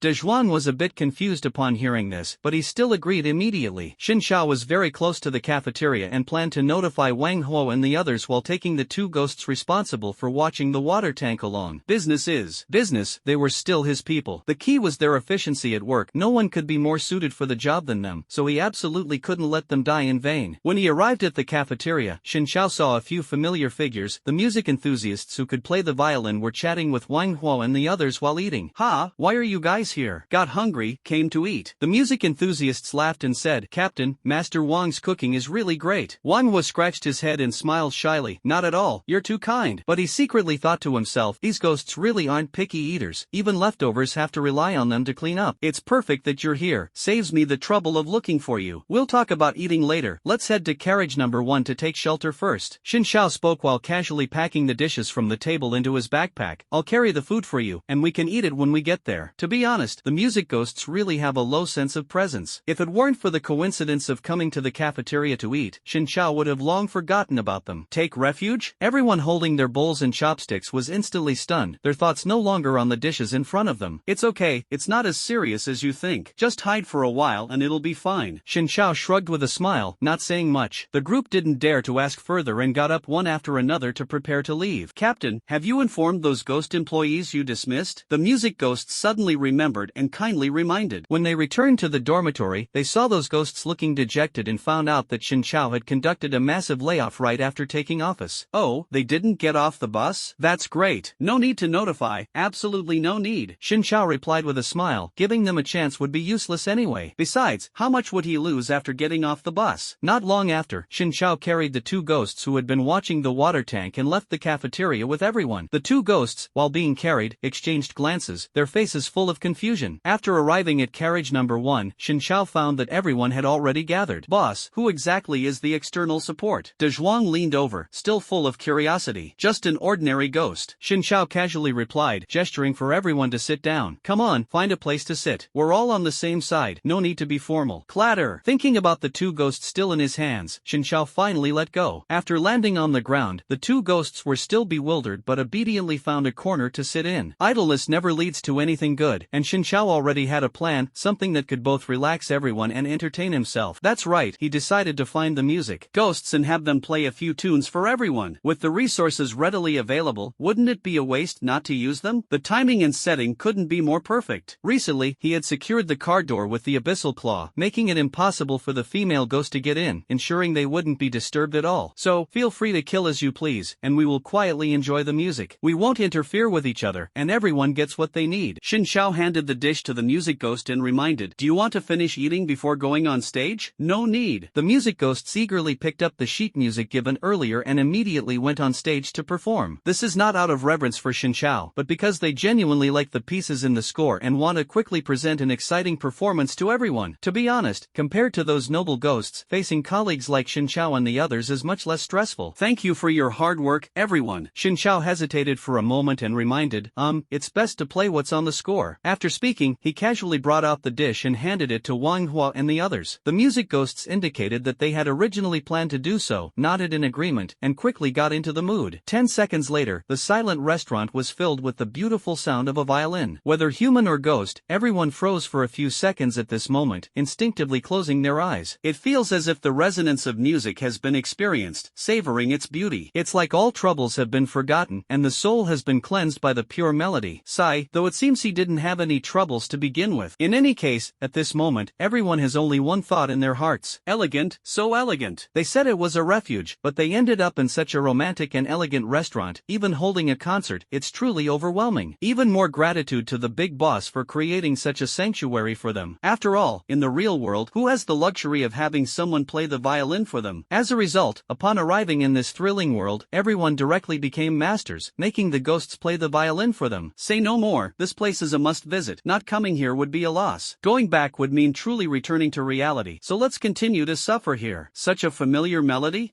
Seems like it. Oh my, it's that song. Damn, why is a ghost playing this tune? Does this count as self-purification? Even so, it's still so beautiful. Everyone gradually recognized the familiar melody and began whispering among themselves. A few seconds later, everyone was deeply moved by the melody, overwhelmed with excitement and emotion. Some even had tears welling up in their eyes on the spot. Meanwhile, Wang Ho and the others were still devouring their food, giving a thumbs up and mumbling praises, unclear whether they were complimenting the delicious food or the captivating music. The scene was slightly incongruous, yet it did not affect the atmosphere in the slightest. Shinchao watched them eating and drinking heartily, and he felt a bit hungry too. Indeed, it was about time to be hungry. It seemed like he hadn't eaten anything for an hour. There was no choice. This is what happens when skills level up too quickly. He could only get used to it. He took out a bottle of red wine and a plate of steaming lamb chops from his backpack and began to eat and drink elegantly. These items were all purchased at a high price from the system store. Naturally, they couldn't be absent on such an occasion. Soon, everyone present felt an unprecedented sense of relaxation. Except for the two in the corner, who were still completely baffled. One had a slight frown, sitting upright and serious, looking even more solemn than during a meeting. Another one was holding the staff of living water, with their feet not touching the ground, looking extremely uneasy. What on earth is going on here? I don't know either. It seems like we've been invited to a banquet. Do we also get this kind of treatment? The concert was in full swing, while on this side, the long-necked female ghost returned to her normal state and tidied her hair. She glanced disdainfully at the corpses scattered all over the ground, sat back in her seat, and picked up the ghost doll. Baby, don't fall asleep. Uncle Shin will bring you something delicious soon. How about you pick up 2 arms to pat it first. Baby? The female ghost asked the ghost baby several times but received no response, and her smile gradually faded. The female ghost's gaze suddenly turned fierce, and she slapped the ghost baby's head twice with force. Speak! Talk to me! Mom, you must answer immediately. How many times have I told you? Click! The female ghost revealed her ferocious teeth, her entire face transforming into a snake once again. It seemed as if the ghost doll would be swallowed whole if she didn't respond right away. The ghost doll was already completely dead, and then the female ghost whipped its corpse, snapping its neck so that its head drooped to one side. The female ghost still wasn't satisfied and slammed the ghost doll against the window twice. Speak! If you don't speak, when Uncle Shin brings some tasty food later, I'll snatch it all and eat it myself. Suddenly, the female ghost's face returned to normal, and her expression became extremely sorrowful. Baby, oh no, I'm sorry, did I hurt you? Mommy promises never to do this again next time. Come, let mommy give you a hug. The female ghost, like a naturally gifted actress, picked up the bloodied ghost child with a cracked head and began to soothe it, humming an eerie, unknown lullaby. Accompanied by the corpses scattered all over the ground and the bloodstains covering the entire carriage, the scene was eerily extreme. If an ordinary person saw her entire performance, their SAN value would probably have dropped to 0. Fortunately, no one paid any attention to her. Watching a ghost perform is nowhere near as interesting as listening to a ghost play the violin. 5 minutes later, the female ghost stopped humming, finally turned the doll's face around. Looking at the twisted face, it seemed like the doll had suffered inhuman torment before death. The female ghost suddenly realized something, her eyes widened, and her whole body began to tremble. Who killed my child? Ah, I want him dead. The female ghost let out a piercing scream and tore the ghost doll in half. In an instant, she activated the sacrifice skill, offering the ghost doll to the ghost king. In the blink of an eye, her body swelled several times larger, her neck extended once more, reaching the ceiling. Horror! Limbs completely transformed into serpentine forms, unnaturally thick and long, swaying in the air like giant snakes, exuding an overwhelming sense of oppression. Her limbs were covered with sharp blades, and with a casual sweep across the ground, she shredded a pile of corpses into pieces. Slaughter! Slaughter! The completely deranged female ghost muttered incessantly, moving her massive body as she slowly advanced toward the carriage ahead. What on earth is going on? Why is it so noisy? At this moment, a ghost happened to open the car door and asked impatiently. Then, his gaze suddenly met the rampaging female ghosts. Stunned for 2 seconds, the ghost slammed the door shut. There's a monster on the bus. Run for your lives. He turned around and roared in terror at the ghosts still waiting for their food. The ghosts froze for a moment, then instinctively stood up and asked, "What's going on?" That ghost emphasized it again, and the ghosts were instantly dumbfounded. What? There's a lunatic on the bus killing ghosts? How did this dangerous person sneak onto the train? Quick, notify the conductor. Something big seems to be happening on this train. In fact, the train had already descended into chaos, but Xin Chao and his team acted with such swift precision that the others couldn't detect or react to it. If they were to check the front carriages, they would undoubtedly witness the handiwork of De Zhuang and the others. Just as the group of ghosts turned to flee, the iron door behind them was suddenly blasted open. The rampaging female ghost bent down, stretching her thick, long neck inside. Her twisted, gigantic face, with blood-red glowing eyes, grinned as she stared at the group of ghosts. The ghosts instinctively turned their heads to look back, their hearts seemingly stopping for a few seconds. That fleeting smile was enough to scare a ghost to death on the spot. Terrified, the ghosts turned and ran. But no matter how fast they moved, in the eyes of the female ghost, they seemed to be in slow motion. She suddenly swung her long arm, and the blade instantly sliced through the seats and ghosts in the carriage, cutting them cleanly in half. The carriage, peaceful and cozy just a moment ago, turned into a bloody hell in the blink of an eye. What's all the commotion? So noisy. 2 ghosts opened the door at this moment, looking over impatiently. Then, they saw the female ghost walking over, stepping on the corpses. The vicious cycle began, and ghosts in 4 consecutive train cars died in the same manner. After all, only the few passengers at the front of the next car could hear the commotion. Before they could turn around to alert the others, the female ghost had already appeared in their line of sight, instantly killing them. On the other side, Xin Chao continuously received notifications of rewards, which were naturally the relics left behind by those ghosts. Such efficiency, it's practically like sweeping the floor. Xin Chao thought to himself he could almost guess the scene on the other side, a carriage full of ghosts completely wiped out, with nothing else to see. There was no other way, the power gap was overwhelming. Even without sacrificing the ghost doll, she was already at the peak of the malevolent ghost level. On the other side, the female ghost continued to perform steadily. Wherever she went, corpses were strewn everywhere, with no survivors. Some ghosts tried to band together to resist, their momentum surging as they howled and charged forward, only to meet their end at lightning speed. Others attempted to open the windows and jump out of the train. While they succeeded, they didn't fully succeed, because they fell to their deaths. A ghost tried to stand firm on the tracks and was crushed into pulp. Its relic has been obtained. A ghost tried to stand firm on the tracks. A ghost is is trying to. Xin Chao was utterly confused. The remaining group of ghosts was currently stuck in front of a door, precisely the one Xin Chao had blocked. They were in utter despair, their spirits hitting rock bottom. Having a crazy female ghost appear in the car was already terrifying enough, and finding the train conductor was supposed to solve the problem. But no, the disfigured guy was nowhere to be seen for ages, and the staff had collectively vanished. Ridiculous. Was this a strike? What kind of cursed day was this, and why did it have to happen to them? Now it was even stranger. The door was inexplicably locked, the glass couldn't be smashed, and they were trapped like fish in a barrel. This had to be a conspiracy. If it wasn't the disfigured ones behind this, their names would be written backward. But why torment them like this? It was utterly baffling. TNND. Wait, is there something behind this door? A ghost suddenly noticed something unusual behind the door. The group of ghosts immediately looked inside through the glass and saw the clapper. In just a few seconds, the group of ghosts went from silence to confusion, and finally to complete shock. The clapper was a powerful weapon, as evidenced by the intense ghostly aura it emitted. The key point was that it was leaning diagonally against the door, which meant it was the very thing blocking the door. It was the culprit. The group of ghosts instantly realized this. They glanced again at the swaying clapper, as if it were mocking them, and their blood pressure skyrocketed, almost driving them to smash their heads against the wall in anger. At this moment, the female ghost had quietly leaned her head through the crack of the door behind them. The group of ghosts sensed something unusual, slowly turned their heads to look, and found themselves face to face, at zero distance. Don't come over here, help! Is there a ghost behind the door? Who left this hand here? Can you take it away? Disfigured, you're just a diva, right? Killing ghosts and breaking hearts too? Amid the chaotic curses and wails of the ghosts, the female ghost gave a sinister smile and waved her arm. In an instant, all the ghosts were cut in half, and the black iron door was immediately stained bright red. And, behind the door, the female ghost picked up a mutilated corpse, drinking the fresh blood greedily. Then she caught the scent of prey and let out a sinister laugh. She walked to the iron door and slammed her body against it. The sound was loud, but the iron door didn't budge, not even the slightest tremor. The female ghost was stunned. The previous doors had been easily knocked open with a light hit. Why was this door so strange? It looked no different from the others. She used all her strength to ram the door again. The sound was even louder than before, but the result was exactly the same. The female ghost paused for a few seconds, unwilling to give up, and continued ramming the door. One after another, the speed kept increasing. Her blood pressure was already skyrocketing, and now she couldn't break through this ordinary iron door, nor could she get to the fresh meat behind it. The female ghost immediately flew into a rage, screaming madly, using her hands and feet, and even relentlessly banging her head against the iron door. Boss, there seems to be some strange noise outside. I'll go check it out. In the restaurant, De Zhuang vaguely heard the sound of the door being hit. After speaking, he got up and prepared to go over. Xin Chao grabbed him by the arm. Why bother with that? They're working. De Zhuang suddenly understood after hearing this. Oh, you mean the external assistance? Xin Chao nodded. Let it finish its work first. Once it's done, I'll go out and see it off. De Zhuang agreed, but he was a bit puzzled in his heart. This ordinary ghost was clearly not simple. The boss personally invited it over, and after it finished its work, he would personally see it off. What kind of treatment was this? Although it couldn't compare to a big shot, it still made people curious to meet it. On the other side, the female ghost was already battered and bloodied, her whole body bruised. It wasn't because she got injured while killing ghosts, but as anyone who knows would understand, the injuries came from banging against the door. It was almost no different from self-harm. At this moment, she was panting heavily, too exhausted even to be angry. After all her frustration and strength had been vented on that door. Looking again at the iron door, it gleamed brightly, its surface even smoother than before, as if it had been waxed. No, I won't eat them anymore. The female ghost shook her head and mumbled, reluctantly turning to leave. Just as she stepped out of one carriage, she suddenly caught the scent of fresh ghosts. Horror! Eyes instantly turned blood red, and she perked up. Using both her hands and feet, she crushed the corpses beneath her and dashed madly to the end of the carriage. At the door of the employee dormitory in the last carriage, a group of unsuspecting workers quietly stepped out, carrying their luggage, ready to have a farewell meal at the cafeteria. Once the train stopped, they would each return to their hometowns. After all, having been dismissed by Xin Chao, staying here any longer would only lead to their eventual demise under his schemes. Everyone, together we are a blazing fire, apart we are stars scattered across the sky. Let's not part ways for good. Yes, I believe in the near future, we will reunite after achieving great success. Absolutely, with our immense talent, working on the ghost train was never going to be our future anyway. Fair is fair, at least that new conductor spared our lives, hee, as long as there's life. The ghosts were bragging when the door was suddenly slammed open. The female ghost charged in without hesitation, swinging her arms. The ghosts didn't even have a chance to react before they were instantly hacked into pieces, meeting their end at lightning speed. Ha, fresh meat. The female ghost, having tasted the sweetness of her victory, was in high spirits as she picked up a few chunks of flesh and began feasting heartily. Afterward, she went to the staff dormitory to continue searching for prey. After leaving the dormitory, she wandered around the cafeteria. 20 minutes passed and Shinchao no longer received any notifications of relics being credited. Looks like it's done. Get up and see the guest out. Shinchao left his seat, walked to the door, and put away the abyssal claw. As soon as the door opened, a stench rushed in, and various pieces of intestines and flesh rained down from above with a crackling sound. The scene was extraordinarily gruesome, fully showcasing the female ghost's cruelty. By comparison, when he killed ghosts, he at least left an intact corpse. The seat backs of the chairs had been evenly sliced by a third, and not a single part of the carriage was spared. Such wanton destruction of personal property inevitably left Shinchao feeling a bit displeased. But what was worth noting was that the cut edges of the chairs were emitting green smoke. Upon closer inspection, the smoke carried a strong ghostly aura. This train seems to have some tricks up its sleeve. Shinchao already had a suspicion in his mind. The system promptly delivered a notification. Ding! Ultimate hidden mission triggered. Please kill the female ghost first. After completing the prerequisite task, you can view the ultimate hidden mission. Oh, Shinchao's eyes lit up. It wasn't just seems like, there was truly something to it. Powerful ghosts can use ghostly energy to heal their wounds, and during the self-healing process, smoke will rise from the wound. Therefore, it is quite clear that these severed seats are very likely part of a ghost's body. Not just the seats, but the floor, ceiling, doors, and other parts could also be its body. Zooming out, this entire train is essentially a ghost. While it may not be extremely powerful, its abilities are undoubtedly extraordinary. Shinchao not only didn't feel scared but became even more excited. Everyone might have been moving around inside a ghost's body all along, just the thought of it was thrilling. Moreover, he had to thank the female ghost for helping to vandalize the property, otherwise he would never have discovered the ultimate hidden mission. After all, who would casually destroy their own belongings? But now, looking at it, the damage was just right, absolutely perfect. I must personally thank the female ghost. Shinchao's lips curved into a radiant smile as he slowly pulled out a large machete. Stepping over the scattered flesh on the ground, he began to follow the scent emanating from the female ghost. In less than 2 minutes, the two met in the fuel room. The female ghost had long lost her sanity and no longer recognized Shinchao standing before her, but she was still puzzled by his presence. After all, this human emitted no aura, resembling a corpse, otherwise, she would have sensed him from afar. Even now, face to face, she couldn't detect the slightest trace of life. What baffled her even more was the smile on his face and the large machete in his hand. For some inexplicable reason, the female ghost's heart tightened, as if she had encountered a ghost herself. I have at least 3 things to say to you, Shinchao spoke first. The female ghost frowned deeply, her expression full of wariness. Thank you for helping to clean up a truckload of garbage. Thank you for helping to vandalize public property. Thank you for your son sacrificing himself for medical experiments. Although the first 2 sentences are somewhat baffling, they can barely be understood, but the last sentence mentioning the ghost doll immediately triggered the ghost woman's outburst. You, what did you do to my son? She shouted tremblingly. Shinchao shrugged. Don't remember me? Alright, it's fine,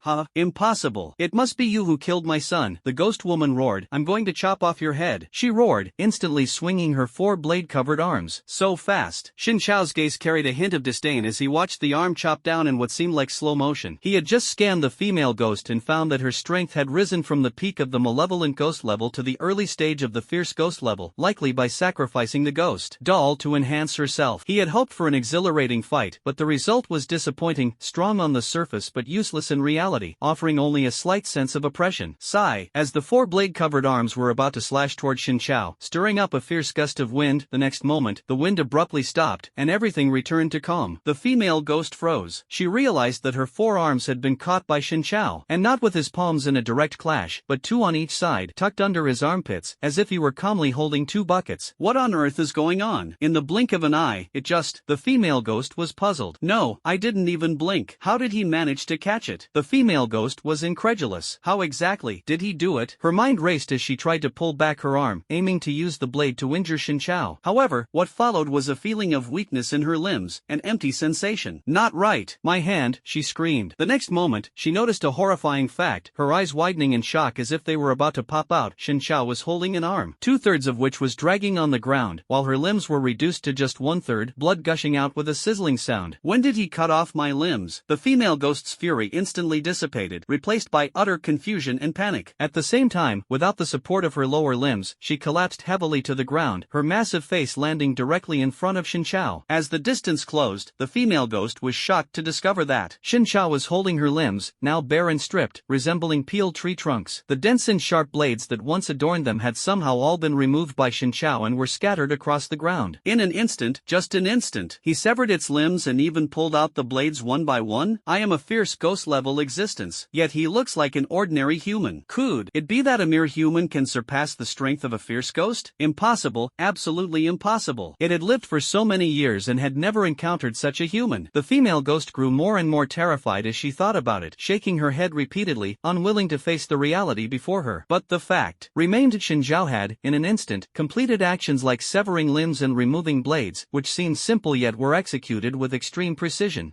Kind of like the tentacles of a giant octopus, Shen Zhao muttered as he looked down at the female ghost's arm, then shook his head in disdain and tossed the arm to the ground. Although the appearance was similar, it definitely didn't have the taste of a soul octopus. He had no such peculiar preferences. The female ghost, thinking Shen Zhao wasn't paying attention, suddenly opened her mouth and lunged to bite him, hoping for a lucky counterattack. But in the next second, Shen Zhao was no longer in his original spot, and she bit into thin air. Immediately after, a sharp pain shot through her upper and lower jaws. The female ghost froze, instinctively opening her mouth. Her upper teeth immediately fell out in a neat row from left to right with a clattering sound. As for her lower teeth, they vanished completely without even the chance to fall out. Sorry, reflex reaction. Shen Zhao looked up, wearing an apologetic expression as he gazed at the female ghost. He had a blood-dripping machete resting on his shoulder, while his other hand held a bulging burlap sack. Right in front of the female ghost, Shen Zhao dumped the contents of the sack onto the ground with a clatter. It was her lower teeth. The female ghost froze for a full 5 seconds. Wah! She then began trembling violently, bursting into tears. The humiliation, the sheer, blatant humiliation. Having her limbs severed and her front teeth shaved off, she couldn't have imagined such a cruel method even when tormenting humans. You seem to have regained a bit of sanity now. Want me to tell you about your son? Shen Zhao stepped forward, looking at the sobbing female ghost and breaking into a smile. Killing ghosts and striking at their hearts was a practice that helped him cultivate his character, a hobby he'd maintained for years. Without waiting for the female ghost's consent, Shen Zhao succinctly recounted the entire process of poisoning the ghost child with an egg, as well as using it to farm experience. Wah! The female ghost cried even more heart-wrenchingly. He. Shen Zhao, however, laughed even more wickedly. To the female ghost, this moment was far beyond mere despair. The man before her was even more twisted than those grotesque creatures. His strength was unfathomable, yet he still enjoyed playing dirty. First, she was deceived, her son poisoned to death, then she was used as a tool to kill countless ghosts, and finally, she fell victim to his cruelty, reduced to a mutilated human stick. In the end, she had trusted the wrong person. How could the mother and son be so miserable? Heartless man, you deserve to die just like him. The female ghost suddenly blurted out, leaving Shen Zhao somewhat dumbfounded. In the next moment, the extreme turned into its opposite. Transforming despair into strength, the female ghost's wounds rapidly healed, and her severed limbs and teeth instantly regrew. Yaha! With a force fueled by extreme rage, the female ghost launched her final attack on Shen Zhao. Whoa! Shen Zhao exclaimed, his heart racing with excitement. Fantastic, I love your spirit. I was worried about how to test my moves on you since you were so battered, but you really came through fully revived in an instant. Whoosh! Shen Zhao naturally didn't hold back, unleashing his full strength. He leapt up and instantly vanished without a trace. Swish, swish, swish. In the next moment, countless dazzling blade shadows appeared around the female ghost, seemingly slicing through space and time, carrying an invisible yet powerful airflow. It was somewhat reminiscent of a certain someone who constantly pursued power, unleashing their ultimate move. Covered by the blade shadows, the female ghost immediately ceased her attack and froze in place. As the blade shadows dissipated, Shen Zhao's figure reappeared, landing steadily in a sword-drawing stance that looked incredibly cool. However, the large machete in his hands seemed somewhat out of place. The Mad Dog blade technique was completed in less than 2 seconds, inflicting countless damage on the female ghost. That was so cool. Shen Zhao looked up, unable to hold back his exclamation. He had to conserve this skill. If unleashed at full power, he could slash down an entire street in minutes. After all, this was the fuel room, filled with valuable assets that couldn't afford any accidents. If the flashing blades and swords were to strike too hard and accidentally blow something up, it would spell disaster. Shen Zhao sheathed his large machete and looked back up at the female ghost. At this moment, the female ghost seemed frozen in time, still maintaining her pouncing posture. But upon closer inspection, her entire body was covered with evenly distributed, dense cut marks, yet not a single drop of blood had seeped out. Hundreds of cuts, not a drop of blood. Humbly speaking, this sculpture, which can be considered a work of art, could only be crafted by Shen Zhao. Such a pity. It's still the same old saying, looks good but is useless. Shen Zhao shook his head and muttered, reaching out to gently touch the ghostly woman. The ghostly woman immediately fell apart like a disassembled pile of building blocks, scattering all over the ground. The room was filled with fragments of female ghosts, creating an extremely horrifying horrifying scene. However, it was commendable that even as she was torn into pieces, the female ghost didn't shed a single drop of blood or tears. This undoubtedly saved Shin Chao a lot of trouble with cleanup. Successfully killed the female ghost, mission completed, calculating rewards. Obtained the female ghost's pouch, 55,000 experience points. Received normal task rewards, 50,000 experience points, 300,000 ghost coins. Received 100% extra task rewards, 200,000 ghost coins, 30,000 experience points. Achieved hidden achievement, killed the female ghost within 10 minutes, gained 100,000 experience points, skill serpent transformation.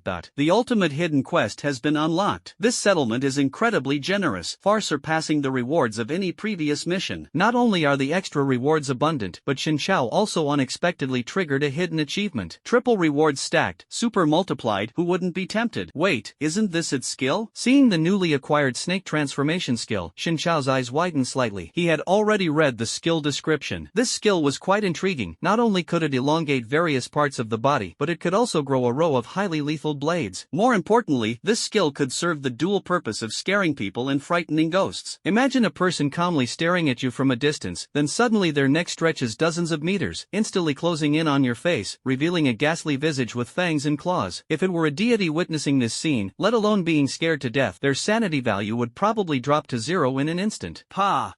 In short, a dual blow to both the physical and mental, unstoppable by anyone. This is absolutely incredible. I must have it. Shin Chao did not hesitate and injected 50,000 experience points into snake transformation. Snake transformation instantly leveled up to level 20. Snake transformation LV20. Upon activation, limbs and head can extend up to 20 meters, with teeth as sharp as a snake's. 20 meters was more than enough for him. This level is sufficient, there's no need to upgrade further. He also knows that reaching LV50 will trigger a berserk buff, but that buff would actually be a burden for him. After all, he's a mature and steady man. Going berserk and killing recklessly is not his style. It seems there's something else. Shin Chao then took out a letter from the ghost woman's bag and opened it. Invitation notice from Black Forest Psychiatric Hospital. The title of the letter left Shin Chao stunned. Is this psychiatric hospital really that short on patients? Do I look like a patient? I just killed a few ghosts. I'm not crazy. Due to special circumstances, our hospital urgently needs volunteers. Anyone holding this letter can become a special volunteer at our hospital. The work is simple. The benefits are generous. Contact address, Back Mountain of Horror Town. Carefully reading the content, Shin Chao suddenly understood. It turns out they are not recruiting psychiatric patients, but rather volunteers. The address is right behind the Mountain of Fright Town, conveniently on the way. After visiting Fright Town, why not drop by and take a look? After all, he loves doing volunteer work and spreading kindness. By the way, the hidden mission. Thinking of this, Shin Chao immediately checked the content of the ultimate hidden mission. Trying to awaken the 1,000-year-old demon sleeping in the train. Just a few words, sounding bizarre and terrifying. But Shin Chao understood in his heart, isn't this just about finding that ghost with special abilities? Easily done, can be caught effortlessly. He went straight back to the carriage. He deliberately chose the carriage that had been most severely damaged by the female ghost. Seats, ceiling, floor, windows, smoke was rising everywhere, exuding a strong ghostly aura. Even so, I still feel a bit sorry, Shin Chao muttered, then waved his hand and unleashed the mad dog blade technique. Swish, swish, swish. 2 rows of glass shattered instantly, and the already scarred ceiling was further engraved with dense knife marks, deeply caved in. The seats were slashed into shredded fabric on the spot, making the entire carriage space significantly more spacious. The train, abandoned for a whole 100 years, couldn't compare to the aura of this carriage at this moment. A deep, low growl that only Shin Chao could hear suddenly echoed. Shin Chao smiled faintly. It seemed that this commotion was caused by the demon who had been asleep for 1,000 years. Indeed, adding fuel to the fire always worked best. He had deliberately targeted the demon's most severe wound. No matter how deep its slumber, the pain would surely wake it up. Mortal, how dare you awaken this king in such a manner? The next moment, the 1,000-year-old demon let out an extremely furious roar, though it also seemed somewhat incredulous. How could it wake up to find its entire body covered in wounds? The body it had just painstakingly healed, how could it have been reduced to such a state by this ordinary human before it? Well, I couldn't think of any other way to wake you up. Shin Chao scratched his head and casually answered, but inwardly he was ecstatic. This ghostly thing could actually use ghost energy to communicate with his thoughts. Only ghosts at the Ghost King level could perform such advanced operations. Although he couldn't scan its true nature, it didn't matter, its strength was undoubtedly exceptional. Finally, probably, maybe, he could have a good, satisfying fight, right? Where are you? Do you have a physical form? I'll come find you, and we can have a simple chat. Shin Chao eagerly asked repeatedly. You injured me and still wish to see me? Heh, mortal, aren't you afraid that upon seeing me, you'll be reduced to ashes? Furthermore, I am the king of trains. In 1,000 years, you are the first to treat me with such disrespect. As soon as the words fell, the king of trains unleashed ghostly energy, launching a mental attack on Shin Chao. Although it still couldn't understand how Shin Chao had managed to injure it, even causing such pain that it was roused from its slumber. Since the other party was so flippant and defiant, it had to first display its kingly authority to intimidate him. It just so happened that it had no servants to attend to it upon waking. Controlling his will to make him submit and serve it would be acceptable. Shin Chao immediately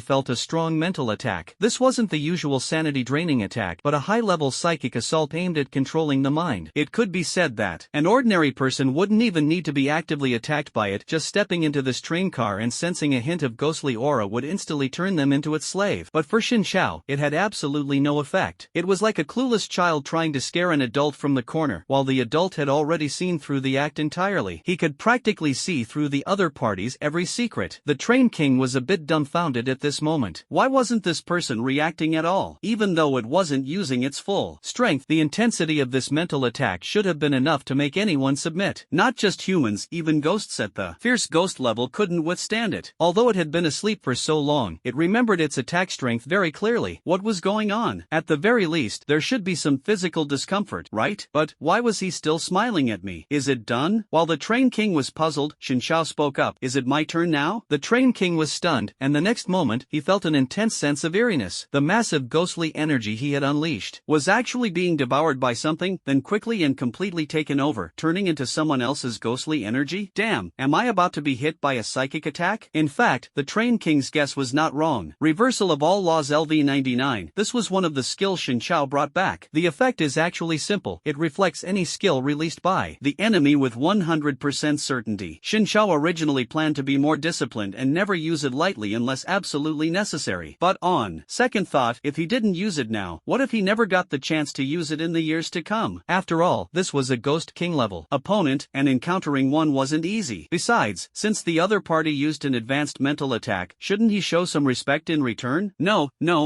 don't use it. Boom! Shin Chao stood motionless, but the train king panicked and let out a terrified scream. A few seconds later, it had a sudden flash of inspiration and hurriedly cut off the ghostly energy it was using, finally breaking free from the mental attack and narrowly escaping death at the last moment. Even though cutting off the ghostly energy caused significant damage to its own body. Huff huff! Exclamation point. Although he couldn't see the train king or feel its physical presence, Shin Chao could still hear its heavy breathing and imagine its sweat-drenched, trembling appearance. Swoosh! The demon that has slept for 1,000 years has been awakened. Train King. Mission update. Defeat the Train King. Since you gained a certain advantage in the confrontation with the Train King just now, this mission will include an additional hint. Exclamation point. Hint, you don't have to kill the Train King. At this moment, the system delivered a message. Upon hearing the final simple hint, Shin Chao clapped his hands instantly, his eyes widening like a ghost's. Killing two birds with one stone, what a stroke of good fortune once again. Say no more, system, I sincerely thank you. If the mission can be completed without killing it, then why hesitate? Just recruit it as a subordinate, and that's that. Not only would it add a Ghost King to the team, boosting overall strength, but on second thought, it is, after all, part of the train. Killing it might very well render the train useless, which would ruin his travel plans in the terrifying world. Not worth it. Experience points can wait, and his equipment is decent enough. Besides, it's not impossible to demand equipment from it later. The key is to keep it, as there's still a chance to complete the hidden achievement and earn extra rewards. Don't be fooled by the system not explicitly stating what the hidden achievement is based on past encounters. Whether the system prefers eating feces or drinking urine, Shin Chao could immediately figure it out. Train King, your true form isn't even on the train. Where are you hiding? I really want to have a proper conversation with you. Honestly, Shin Chao's tone was sincere. The Train King remained silent, still in a state of shock. A few seconds later, he finally realized that his earlier mental attack had been reflected back by this man. How was that possible? He had lived for so many years and had never heard of mental attacks being reflected. No, he absolutely couldn't admit defeat. This guy's strength was indeed extraordinary. But what if his mental power was strong, yet his physical means were weak? Yes, fight him with physical attacks. That would surely finish him off. After all, he had lived for 1,000 years and encountered all kinds of humans. There was absolutely no one in the world who had perfected both physical and mental abilities. He said so. The Train King regained his confidence as soon as he finished thinking about these things. The next second, he suddenly felt excruciating pain all over his body and couldn't help but roar in anger. When he came to his senses, he saw Shin Chao fiercely hacking at the train car with a large machete, creating a gap that let the wind whistle through. Not responding is very rude. I know you haven't run away, after all, you can't escape. As Shin Chao spoke, he set an invisible fire on the train car, then pulled out a nail gun. With an American-style IAI draw, he shot nails into the ceiling, tormenting it to the extreme. Aha! The train king roared again, taking advantage of the sick. How despicable this human was. Never mind how he suddenly started a fire, but this carriage was already there to begin with. What's wrong with him? No, if this drags on, the carriage might disconnect, and half of his body would be gone. He had to finish him off quickly. Mortal, this king will give you one last chance. Feed me the flesh of that high-level ghost so I can recover from my injuries, and then this king will grant you a swift death. The train king bellowed arrogantly, leaving Shin Chao a bit surprised he had run into a tough opponent. But no matter, good things are worth the wait. He would play along with this guy for a while. Which high-level ghost? The pile right by my mouth. By your mouth? That pile? Oh, I get it. After hearing this, Shin Chao suddenly understood. He immediately rushed back to the fuel room, where he saw the ground littered with female ghosts and the cremation furnace in front of him. Everything clicked into place. That pile naturally referred to the female ghosts, and by my mouth was undoubtedly the cremation furnace. He recalled that the information earlier mentioned the cremation furnace was nicknamed the Hungry Mouth, which had piqued his curiosity. Now the truth was clear, it wasn't just a nickname, it really was a mouth. Why don't you come out and eat yourself? I won't feed a giant baby like you. Shin Chao spoke with a smile. Though his words were simple and blunt, they carried a unique strategic significance. The train king nearly exploded with anger and immediately launched a physical attack, stand-in attack. Two dark shadows emerged from the smoke-spewing chimney at the front of the train. This was its most powerful physical technique. Each shadow had the strength of an early-stage fierce ghost, moved at incredible speed, dodged cyclically, and could even teleport. The key was that it didn't have to fight in person, allowing it to keep a backup plan to monitor Shin Chao's every move. However, there was no need to overthink it. This man was definitely no match for them. Ah, mortal, just wait quietly for your death. I know there are still people of yours in the train. Don't worry, after killing you, I'll send them to accompany you in the grave. Then, I'll devour all your broken corpses. Huh? Where did they go? The train king was gloating and hadn't finished his third sentence when he suddenly realized that Shin Chao was already gone. Not in the fuel room, not in the dining car, not in the dormitory, not even on the train. Where did they go? Vanished into thin air? Or escaped? Just as the train king used the full view of the train to search for Shin Chao, a loud bang was heard. The train king let out another scream. On the other side, Shin Chao burst through the train's ceiling and appeared on the roof. He had, of course, noticed the anomaly on the roof and guessed that the train king had personally made a move to ambush him. Thus, Shin Chao chose joy,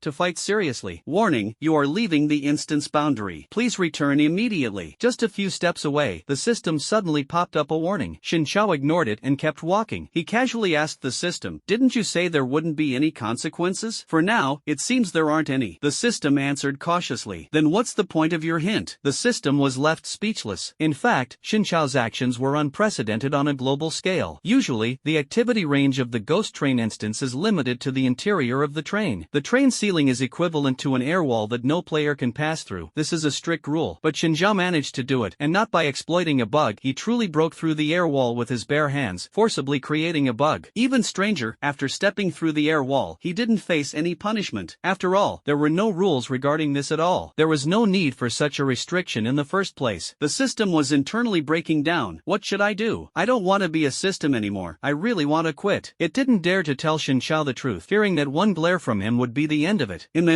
Shin Chao didn't think much of it, braving the level 8 gale with steady steps, reaching the front of the vehicle in just a few seconds. The two shadowy creatures at the front of the vehicle hadn't fully loaded yet. Their forms had completely appeared, but they remained motionless, as if in slumber. After all, the original setting was for them to attack Shin Chao a few minutes later, but he had directly glitched and run over here. This isn't its true form. Shin Chao saw through it at a glance and shook his head, but still gave some face and carefully examined the shadow. Huff, huff. The figure was over 3 meters tall, with 4 limbs on the ground, a clearly visible tail, and the outline of teeth and eyes. It looked like a humanoid velociraptor, giving the impression of extreme speed, although still not as fast as myself. Name, Shadow of Fear number 1/2. Strength, early stage of fierce ghost level. Introduction, the excrement of the king of trains, and also its proudest summoned creature. It possesses independent consciousness, extremely high intelligence, and a wide variety of combat techniques. It once killed hundreds of great evil spirits in one go, with a terrifying record. It ranks 7th among summoned creatures in the world of horror. Skills, Shadow Phantom LV99, Teleportation LV20, Corrosive Claw LV30. Shadow Phantom LV99, the figure becomes extremely unstable every 3 seconds, with a 99% chance to evade enemy attacks. Teleportation LV20, instantly move 20 meters, figures, direction controllable, and can be used infinitely but continuously drains the Train King's stamina. Corrosive Claw LV-30, fan-shaped attack dealing 500% damage. Upon death, the killed target releases corrosive power, dealing 1000% damage to the surroundings. Those killed by corrosion will trigger secondary corrosion. Xin Chao glanced over and discovered an even more astonishing secret. There's no need to mention the useless skills, the key point is, were these two made by Sure? Alright, I've already found a destination for you. Xin Chao chuckled mischievously, waiting for the shadow to fully transform. The Train King was enduring excruciating pain, almost driven mad with anxiety. Wake up! Why won't you wake up? They're already right in front of your face. Boom! Seeing Xin Chao right in front of the shadows, seemingly waiting deliberately for them to awaken, the Train King felt as if his heart and lungs were about to explode, his breathing nearly coming to a halt. For the first time, he felt an inexplicable sense of oppression and despair. 3 minutes later, two dark figures officially awakened. They exchanged glances with Xin Chao and froze. Their eyes seemed to say, "That's not right, shouldn't we be the ones looking for you? Why are you coming to find us instead? And you even waited for half a day?" Xin Chao smiled faintly, raised his neck slightly, as if saying to them, "What are you standing there for? Go for it." The shadow understood his intention and instantly vanished. The next moment, they appeared on Xin Chao's left and right sides, swinging their claws shrouded in black mist to strike, simultaneously activating teleportation and erosion claw. Extremely fast, there was no time to defend. Moreover, in this position, it would be difficult for anyone to counterattack. The line of sight was cut off, the fists couldn't reach, and the legs couldn't sweep. Of course, even if one reacted and wanted to strike back, they definitely wouldn't hit them. Because the Shadow Phantom's skill has always been the reason for their invincibility. 99% chance to dodge, triggered every 3 seconds, making it impossible for anyone or any ghost to hit them in the slightest. All kinds of ultimate moves and special techniques can only pass through their bodies, leaving nothing but empty joy. Unless you are that 1% lucky one. But how is this possible? They have never seen that 1% of people. The above, of course, is what those shadows were thinking in their hearts. In short, they felt that Xin Chao was fearless and unrestrained. Even if Xin Chao took the initiative to approach them, his actions seemed somewhat reckless, as if he didn't take them seriously at all. Did you just unleash all your ultimate moves in one go? Alright, I guess that means you think highly of me. Xin Chao nodded with satisfaction, casually blocking and unexpectedly catching the claws of two shadows. What? The two dark figures immediately froze. The Train King observed the battle from a god's perspective, completely baffled. The claw of corrosion was actually blocked by him. That was a force akin to a jackhammer. Combined with corrosive power, anyone who touched the claw would either die or have their skin instantly rot. Wait, that doesn't seem to be the main point. We used teleportation. How did he react so quickly? Judging by his scent, he's just an ordinary human. No,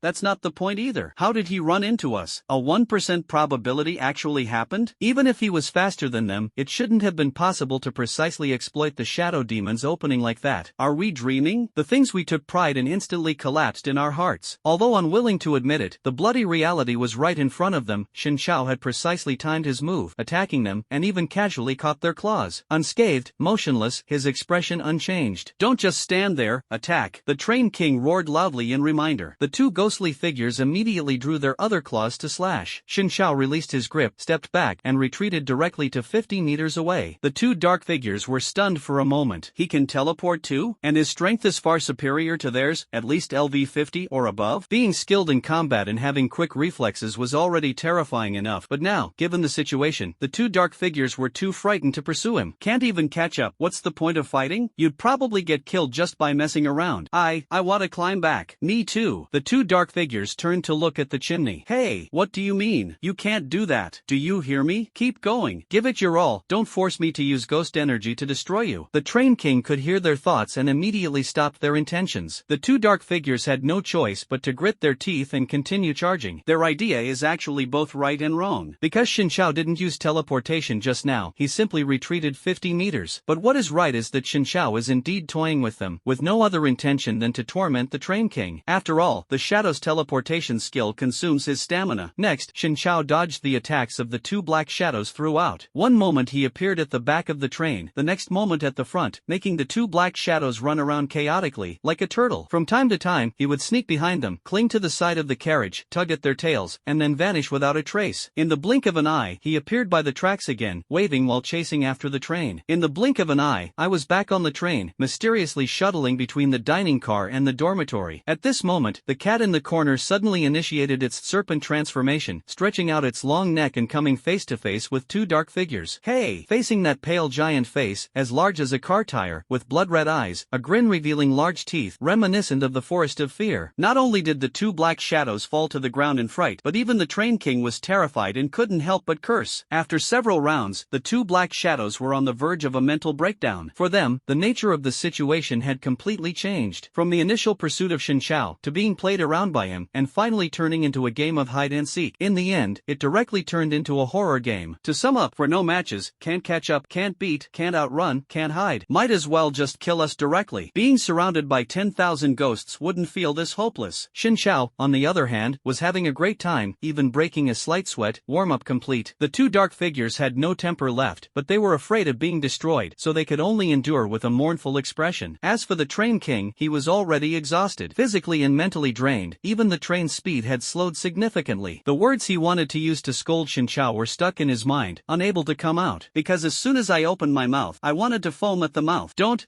chase me, I can't hold on much longer. Stop right now, I won't destroy you anymore. Hearing the Train King's words, the two shadows finally stopped in their tracks. Not playing anymore, huh? Shen Xiao's voice quietly echoed, like a devil's whisper. The Train King jolted suddenly, realizing he was now beside the chimney at the front of the train. Watching him knock on the chimney, the Train King was instantly overcome by a sense of foreboding. Why would he come back here? Could it be that he wants to? Impossible, this must be a coincidence. He definitely doesn't know about this. The Train King hurriedly tried to comfort himself, but it was nothing more than self-deception. It looks like an ordinary chimney, but in reality, it is the steel gate of the Train King. All his summoned creatures emerge from here, while he himself usually prefers not to engage in battle directly. Shen Xiao glanced at the chimney, and the information that surfaced in his mind was exactly this. In fact, even without scanning, he had already guessed it. Otherwise, why would he bother to come back specifically? It's nothing more than cutting off its retreat. They came out from here, right? No other intentions, just to prevent them from escaping back. I can only temporarily seal this place. Shen Xiao smiled politely and said to the Train King. These words sounded reasonable and instantly struck the Train King like a bolt of lightning. It chickened out, it really chickened out. Although Shen Xiao's intentions seemed simple, still, the Train King's actions were just too perverse. Getting humiliated like that is worse than directly losing to him. This is clearly an attack on one's intentions. You say you want to destroy other places, fine, but that place, it really can't be touched. Seeing Shen Xiao's eager expression, the Train King almost couldn't help but roar out. But he was afraid Shen Xiao would realize it was his own,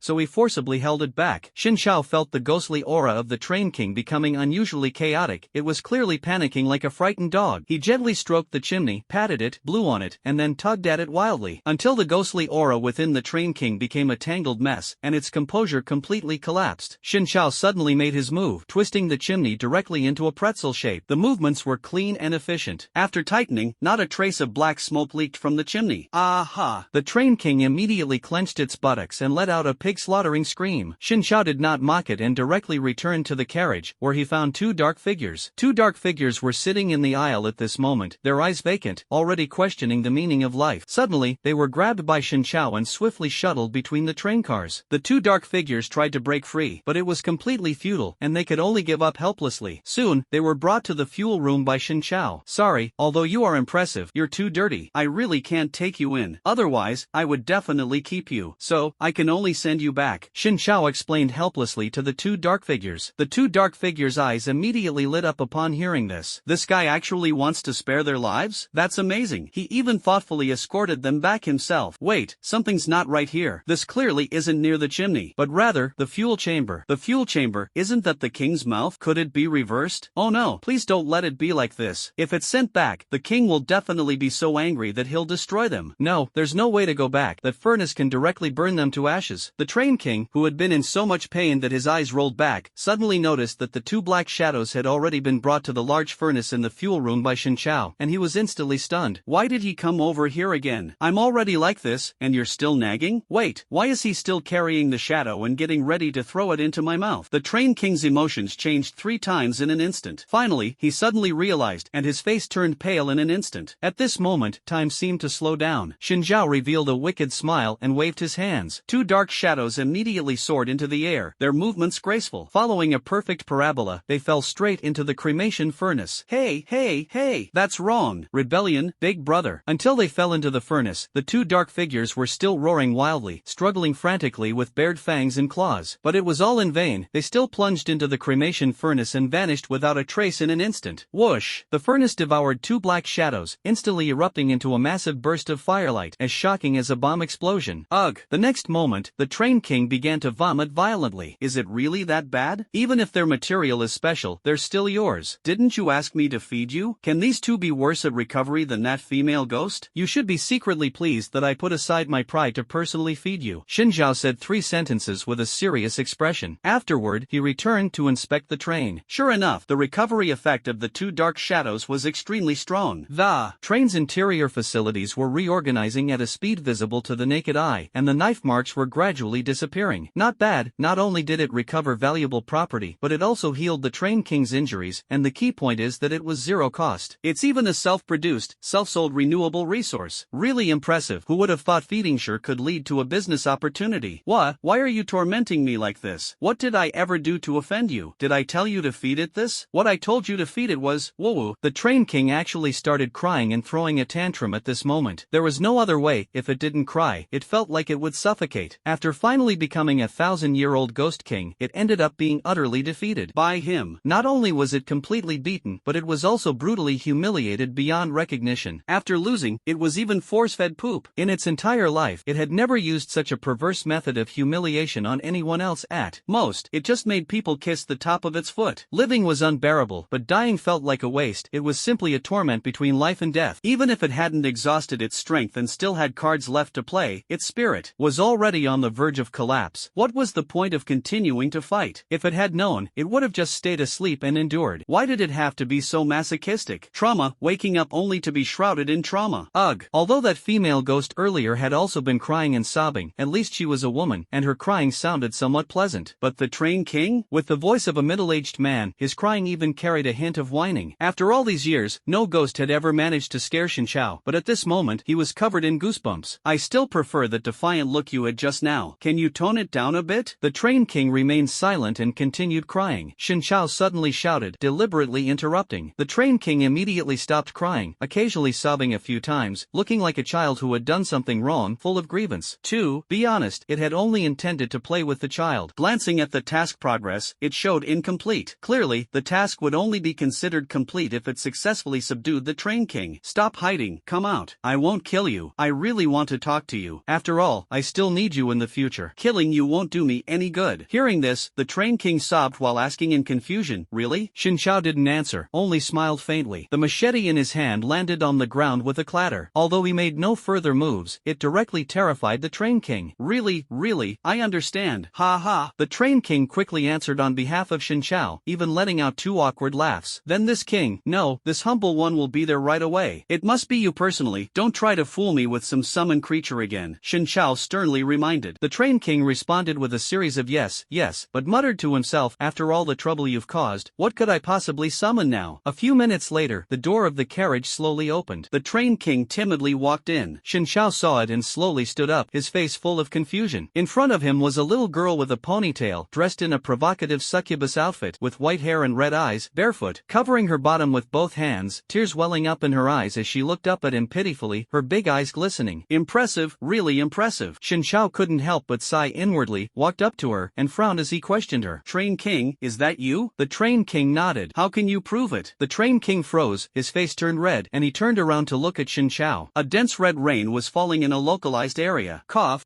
To take the child's feelings into account, Xinjiao still held back. Alright, let's not waste words. If you want to survive, stick with me. I provide food and lodging, offer excellent benefits, triple bonuses for overtime, and then... Alright, I'm fine with anything. Before Xinjiao could finish speaking, the Train King directly knelt down, wrapped its arms around Xinjiao's leg, and looked up at him with blinking eyes, wearing an expression of please spare me, I'll do anything. Faced with such behavior, Xinjiao didn't think much of it, instinctively sensing no malice. After all, despite everything, he still preferred something a bit larger. If the true form hadn't appeared in person, the Train King might still harbor some defiance deep down. But now, it had no trace of resistance left. It genuinely felt what it meant for a deity to descend. The great figure before it was entirely beyond the reach of a mere minor ghost king like itself. Completely devoid of any aura, this was the most terrifying part. After all, even a ghost king couldn't fully conceal its presence. Yet he not only could suppress his aura but could also emit a false human aura at will, deceiving countless beings. A god, undoubtedly a god. Just one glance into his eyes was enough to sense that his hidden cards were countless. Clinging tightly to his leg and surviving the moment was the wisest choice. She certainly didn't want to die young. train. Xin Chao nodded and said, good. He thought to himself, well, that was quick. She agreed before even hearing the terms. I was actually being quite serious about it. Indeed, at this point, even if they didn't pay her, she wouldn't have much to argue about. The train slowly came to a stop at this moment. Xin Chao hadn't had time to ask when the train king took the lead in explaining, if my true form separates from the train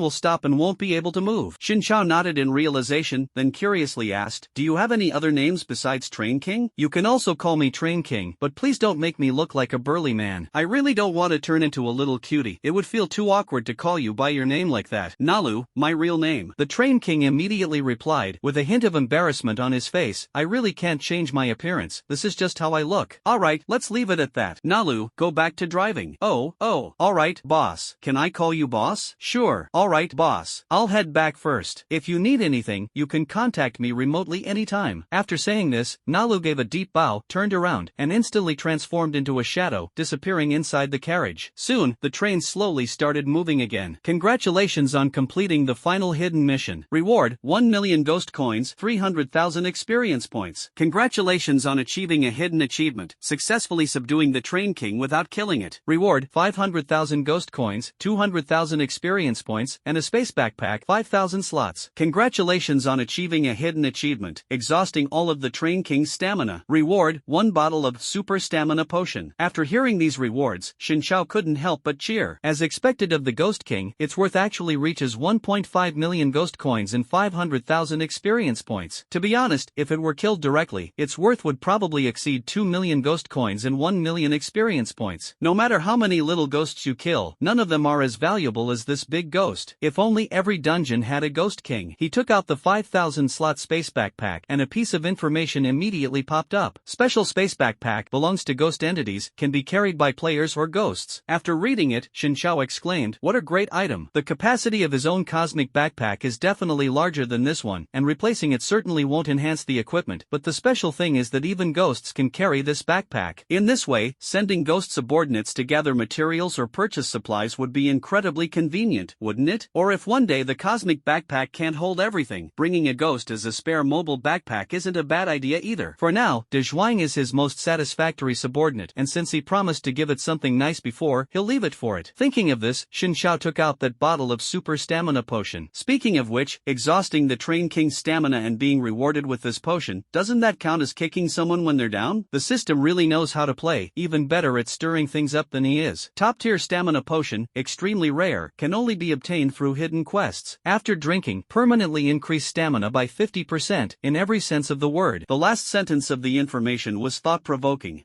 Very good, just what I need. Xin Chao praised loudly, twisted off the bottle cap, and drank it all in one go. Lemon flavor, and it's even chilled. The taste is excellent, at least a 9 out of 10.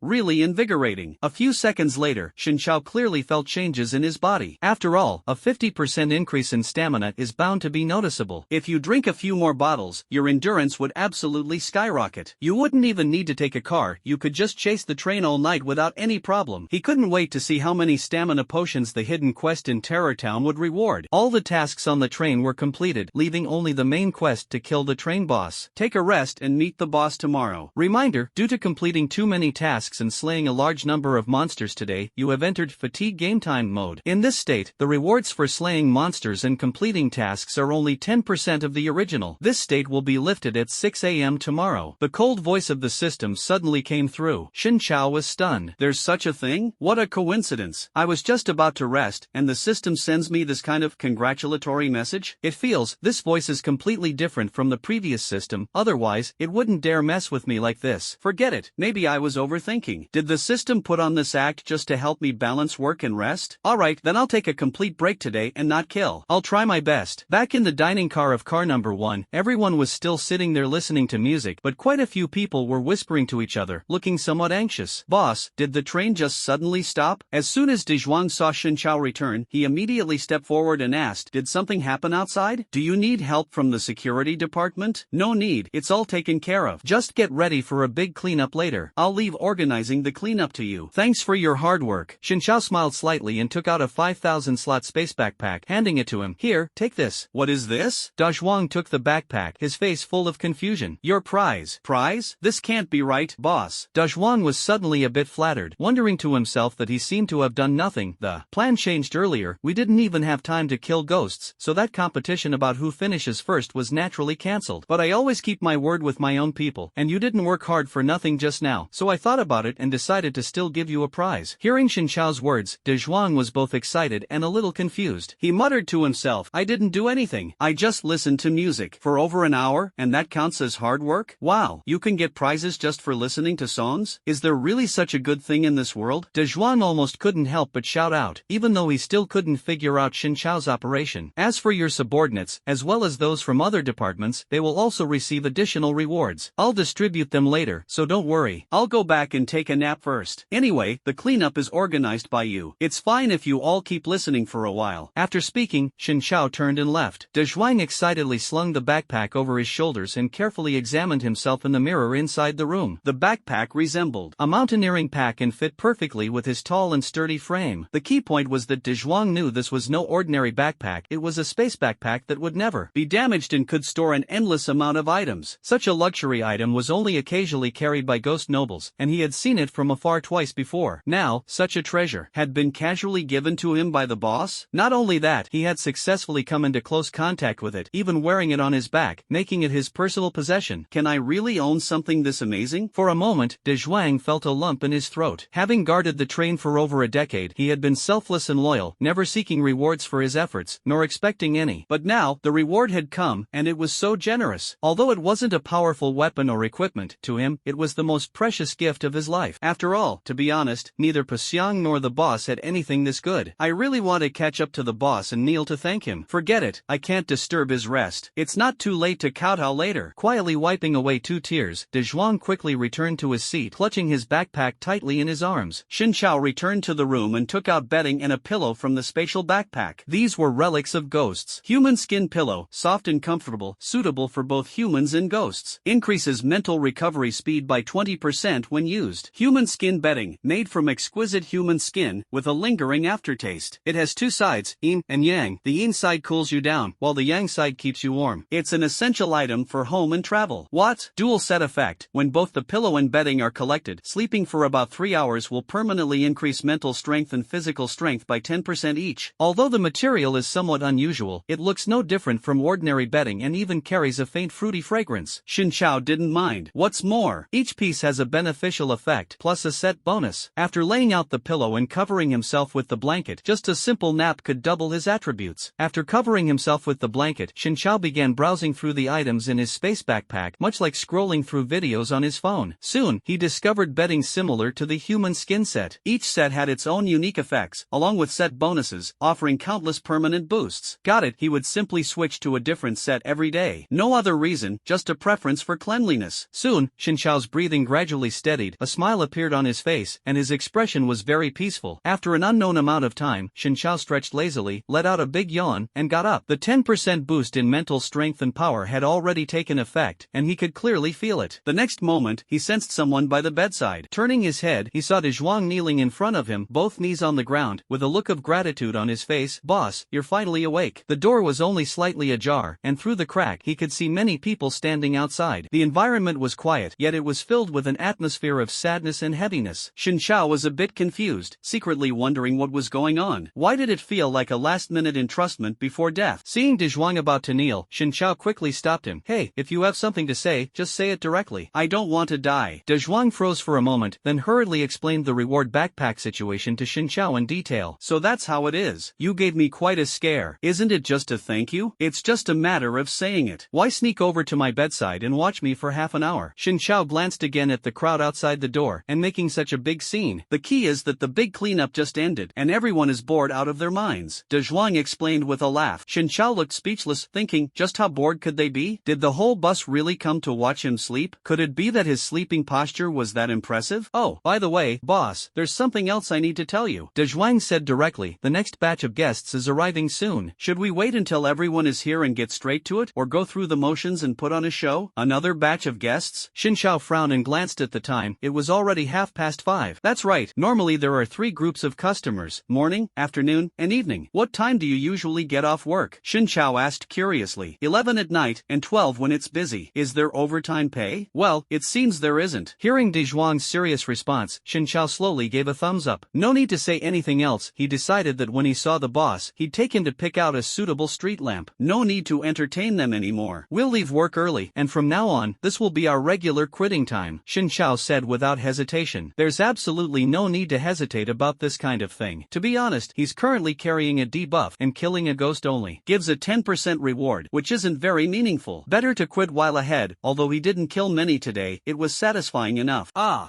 Is it okay? De Zhuang was startled and suddenly thought of something. Worried, he said, but the train stops automatically. Even if we don't want to receive them, they'll eventually board. By then, it can't stop, not while I'm here. The train won't stop. Alright then. De Zhuang nodded, and after hearing Xin Chao's words, he felt a chill of unease in his heart. The ghost train has always been driverless, stopping whenever it encounters passengers. Though strange, everyone has gotten used to it. But, knowing the boss's way of doing things, when the train is about to stop, wouldn't he get off and give it a kick to force it to keep going? Nalu, are you there? Xin Chao directly contacted Nalu remotely at this moment. I'm here, boss. What are your orders? Nalu replied almost instantly. Can you see the road when driving manually? If you see ghosts waiting at the platform later, don't stop, just drive away. Xin Chao gave a simple instruction. Yes, boss. Nalu didn't dare to ask more questions, as she had always managed the train in automatic mode before and knew nothing about the rules on board. That's the end of the conversation. These passengers won't be able to board. Xin Zhao got out of bed and yawned. Inform everyone that they're free to move around tonight. De Zhuang agreed, but a string of question marks popped up in his mind.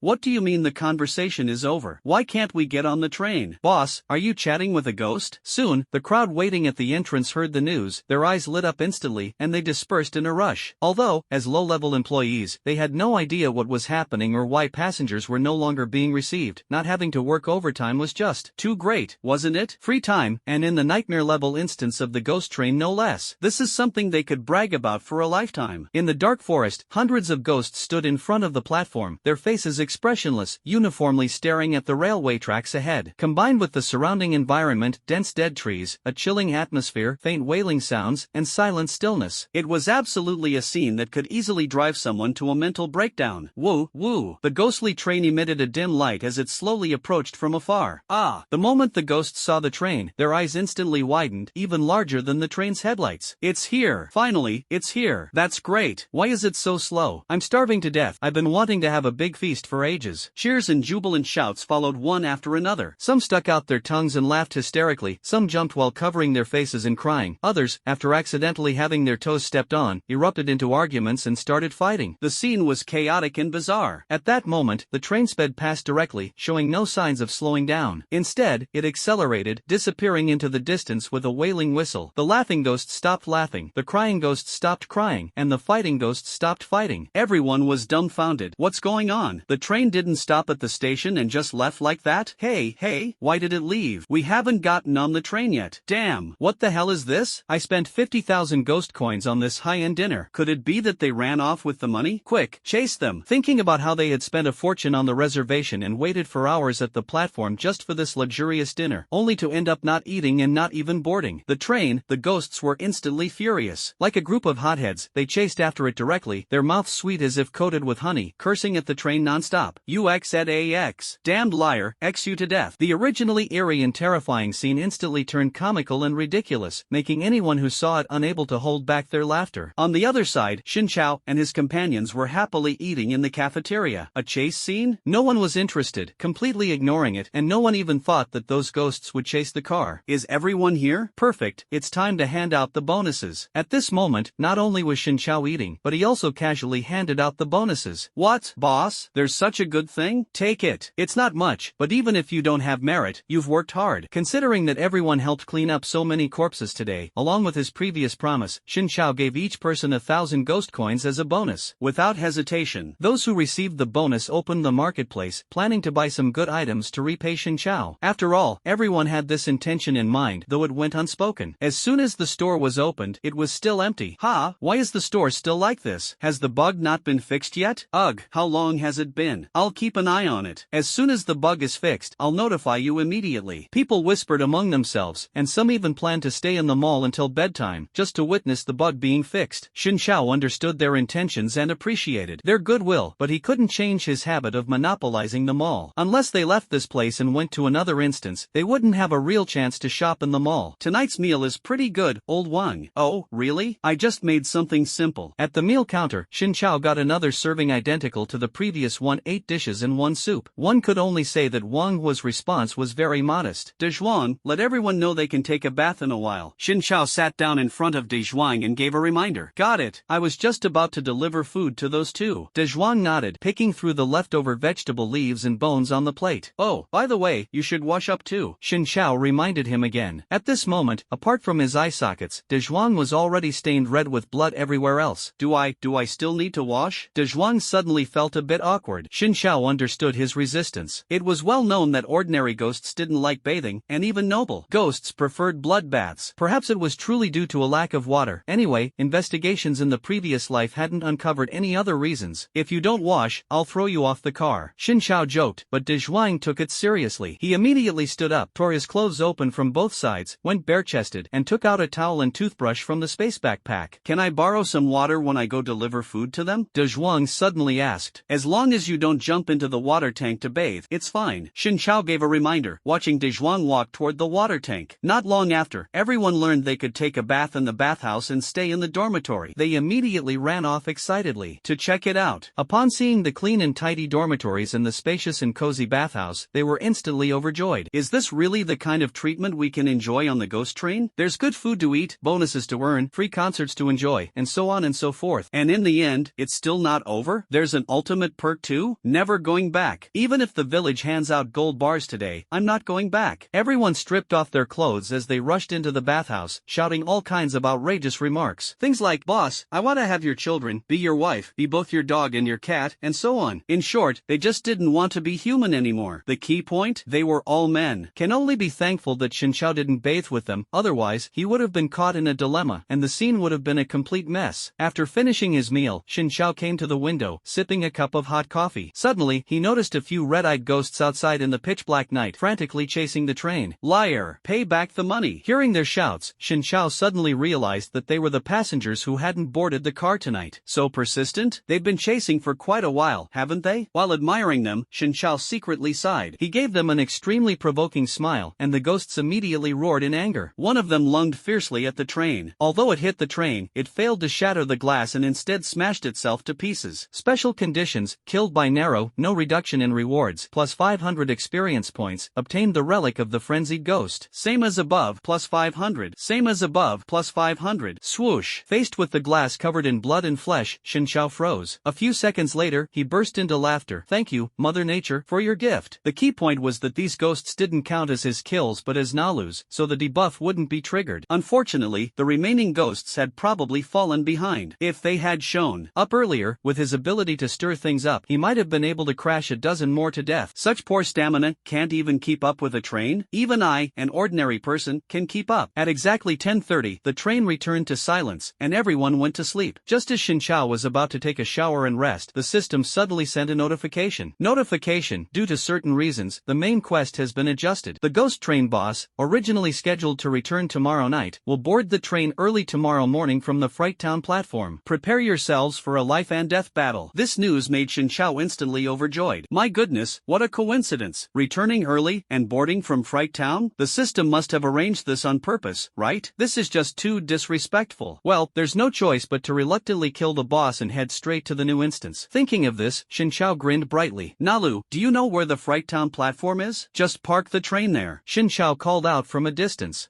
It seems like I just passed by there. Nalu replied awkwardly. Xin Chao remained calm, hesitated for a moment, and asked, can you reverse the car? He made a request that wasn't too unreasonable. That's right, just as you thought, reverse. Aren't there other trains on this track? Aren't you worried about getting rear-ended? Well, I'll give it a try. After a brief discussion, the train first slowed down and then began to reverse. In less than 2 minutes, it came to a steady stop at Fright Town Station. Xin Chao asked Nalu to open a door, then stepped out to take a look. At first glance, it seemed no different from an ordinary platform, except for the gentle breeze and the single row of streetlights flickering as if broken, giving it a somewhat eerie vibe. Perfect, it's ready-made. Tomorrow, we must give it a warm welcome and then a warm send-off. Xin Chao thought to himself silently, then went back to take a shower. The bathroom had no lights, so he had to shower in the dark. Surprisingly, the lack of light felt a bit refreshing. He quite enjoyed the sensation. At that moment, he felt a small head peeking in through the bathroom door. Nalu? Xin Chao immediately recognized it. After all, he could distinguish the scent of ghosts. Even if he hadn't remembered remembered. Activating the night vision LV-99 he brought back allowed him to see any ghost with perfect clarity. Nalu let out a small eek, shuddered all over, and obediently walked in, saying shyly, I want to take a bath too. Go ahead, there's plenty of space here, take your pick. Xin Chao generously invited her, guessing she probably hadn't bathed in 1,000 years and simply wanted to take a shower. Thanks, boss, I'll head in then. Nalu chose the shower closest to Xin Chao. The surroundings were pitch black, with only the sound of clothes being removed. Taking a late-night shower, side by side with a succubus was thrilling, but Xin Chao was a decent person and didn't activate his night vision to peek. Really, absolutely not. Just say it directly if there's something on your mind. Sensing that Nalu was hesitating to speak, Xin Chao took the initiative to start the conversation. Boss, Nalu's face turned slightly red, her body trembled slightly, and she finally mustered the courage to say, I want to become stronger. Xin Chao remained silent for a few seconds. Just focus on driving for now. His words almost shattered Nalu's dreams, but she still mustered the courage to say, I don't want to drive, I want to kill. I want to be your deputy and rule the world of thrillers with you. This ambitious dream has a hint of Xin Chao's style from back in the day. Then if there's a chance tomorrow, I'll arrange for you to have a match with it. Xin Chao replied without hesitation. Here, it naturally refers to the ghost train boss. This is mainly to satisfy his curiosity and see what Nalu's true strength is like. After this fight, she still has to go back to driving the train. Of course, if there's a chance means the train boss isn't instantly defeated by him and must survive. Who am I fighting? You'll find out then, but it depends on his mood. If the opportunity arises, I'll do my best to help you get it. Nalu didn't ask further, feeling both anticipation and excitement in her heart. Being able to stand out in front of the boss is truly a rare opportunity. She must hurry to train overnight, prepare to face a strong opponent, and absolutely cannot let the boss down. But speaking of which, who exactly is the opponent? The boss actually has to consider his mood? Could there really be someone on par with the boss? If that's the case, then why fight at all? Nalu felt a surge of fear at the thought. B-boss, what do you think of me? She asked tactfully. She originally wanted to ask about her own strength, whether she could hold out against the opponent for a few moves, but asking directly would seem unconfident, risk losing face, and might even disappoint Xin Chao, which would be bad. Xin Chao, of course, couldn't discern her true thoughts. He furrowed his brows slightly and gave her a once-over. Nice figure, quite solid. I'm done washing, heading back to sleep now, bye. After saying that, he vanished into the bathhouse in a flash. Nalu was still dazed, soaking in the water. Early morning, in a ghost town. A ghost wearing a faded suit and a gentleman's hat was leisurely strolling down the street. He glanced at the roadside stalls to the east and the small shops to the west, looking completely at ease. The owner of the Fear Ghost Train, Dis, had just finished his business and was on vacation. Suddenly, he heard some ghosts discussing the Fear Ghost Train. His eyes lit up, and he quickly walked over. It seems the fame of the ghost train has grown quite a bit, even spreading to this remote ghost town. There's no helping it. With my outstanding management skills, it's only a matter of time before the ghost train becomes a sensation in the horror world. Dis thought to himself as he smiled smugly, the pride on his face unmistakable. Let's hear how everyone is praising my train. He squeezed into the crowd, his eyes narrowing into slits as he smiled. Say it again, never book the deluxe package for the ghost train, or you'll be scammed out of everything you own. That's right, the boss already ran off with the money yesterday. A fraud group, a complete fraud group. The louder the ads were back then, the worse their reputation is now. The boss and his employees, I can't believe them. Hearing these bizarrely slanderous curses, Dis's smile instantly froze. That must be a mistake. They must be cursing the pirated version of Ghost Train, right? Dis thought hopefully. After all, with Ghost Train's popularity, there were bound to be countless merchants imitating its model. So this is definitely not scolding him, but scolding those unscrupulous pirated merchants. Ha ha. With a hopeful mindset, Dis smiled and asked a ghost, hey, which Phasmophobia train are you guys cursing? What else? Isn't there only one Phasmophobia train? The ghost answered and even spat on the ground. So unlucky. Just hearing the words Phasmophobia train makes me sick. Dis was stunned for a moment, then immediately pressed for details. The ghosts cursing the ghost train were naturally the unlucky ones who missed the train yesterday. Unable to catch up, they had to trudge home hungry and disheveled, becoming the biggest laughingstock. So, filled with anger, they formed groups to spread the word at village entrances and town centers, loudly accusing the ghost train of fraudulent behavior, shouting all night long. By morning, ghosts within a 100-mile radius had heard about this embarrassing incident. This embarrassing story even evolved into various versions, including conspiracy theories claiming that the ghost train had actually been taken over by terrorists and all its assets had been looted. After learning the details, Dis was shocked but still refused to believe it. How did I embezzle money and run away? How did I become the leader of a fraud gang? How did the ghost train get taken over by terrorists? These are all rumors, absolute rumors. Daring to ruin the reputation of my ghost train, you're asking for death. At this moment, the furious Dis rushed forward and grabbed the ghost who was cursing the most fiercely. With a forceful pull, he directly tore the ghost's body in half. The remaining cursing ghosts, who hadn't yet reacted, were each grabbed by the head by Dis and slammed hard into the ground. Their heads exploded with a bang bang, shattering like watermelons. The crowd, who had been echoing along, instantly fell silent, looking at Dis with both confusion and fear. Everyone, the ghost train has been in operation for many years, and its reputation and credibility are guaranteed. It's normal for competitors to occasionally try to smear us. Those people who insult us must have taken bribes to dare spread rumors. Now they have received the punishment they deserve. If there's nothing else, everyone can disperse. I hope you won't be swayed by their words, and certainly don't inherit their intentions to continue spreading rumors. Dis's final words carried a hint of intimidation. His tone is sharp as a blade, scaring the ghosts into fleeing in all directions. The once bustling town instantly became devoid of even a single ghostly figure. Every door in the neighborhood was tightly locked, and an eerie silence enveloped the surroundings. Dis soon left the town as well, leaving only a few corpses scattered chaotically by the wind. Although he firmly believed someone was maliciously spreading rumors, the unease in his heart was hard to quell. He had originally planned to go back tonight for a quick look and then continue his vacation. However, given the current situation, it seemed better to return earlier for peace of mind. Just head to the platform at Fright Town, it's closer, and I can also check if anyone's taking bribes. Dis pulled out a whistle and blew it. In an instant, a skeleton carriage appeared before him. He jumped onto the carriage, and the skeleton horse let out a long howl toward the sky, galloping into the forest and vanishing in the blink of an eye. Half an hour later, Dis passed through the deserted Fright Town, nearing the Fright Town station. Exclamation point. Strange, why haven't the townspeople returned yet? Along the way, he was filled with doubt. He knew the people of Fright Town had booked seats on his train, but they shouldn't still be eating and not have returned by now, right? It seems they ate to their heart's content and drank themselves unconscious. Not bad. Thinking of this, Dis nodded in satisfaction and laughed out loud. When he came back to his senses, he was already standing in front of the platform. To his surprise, the ghost train happened to stop right in front of him.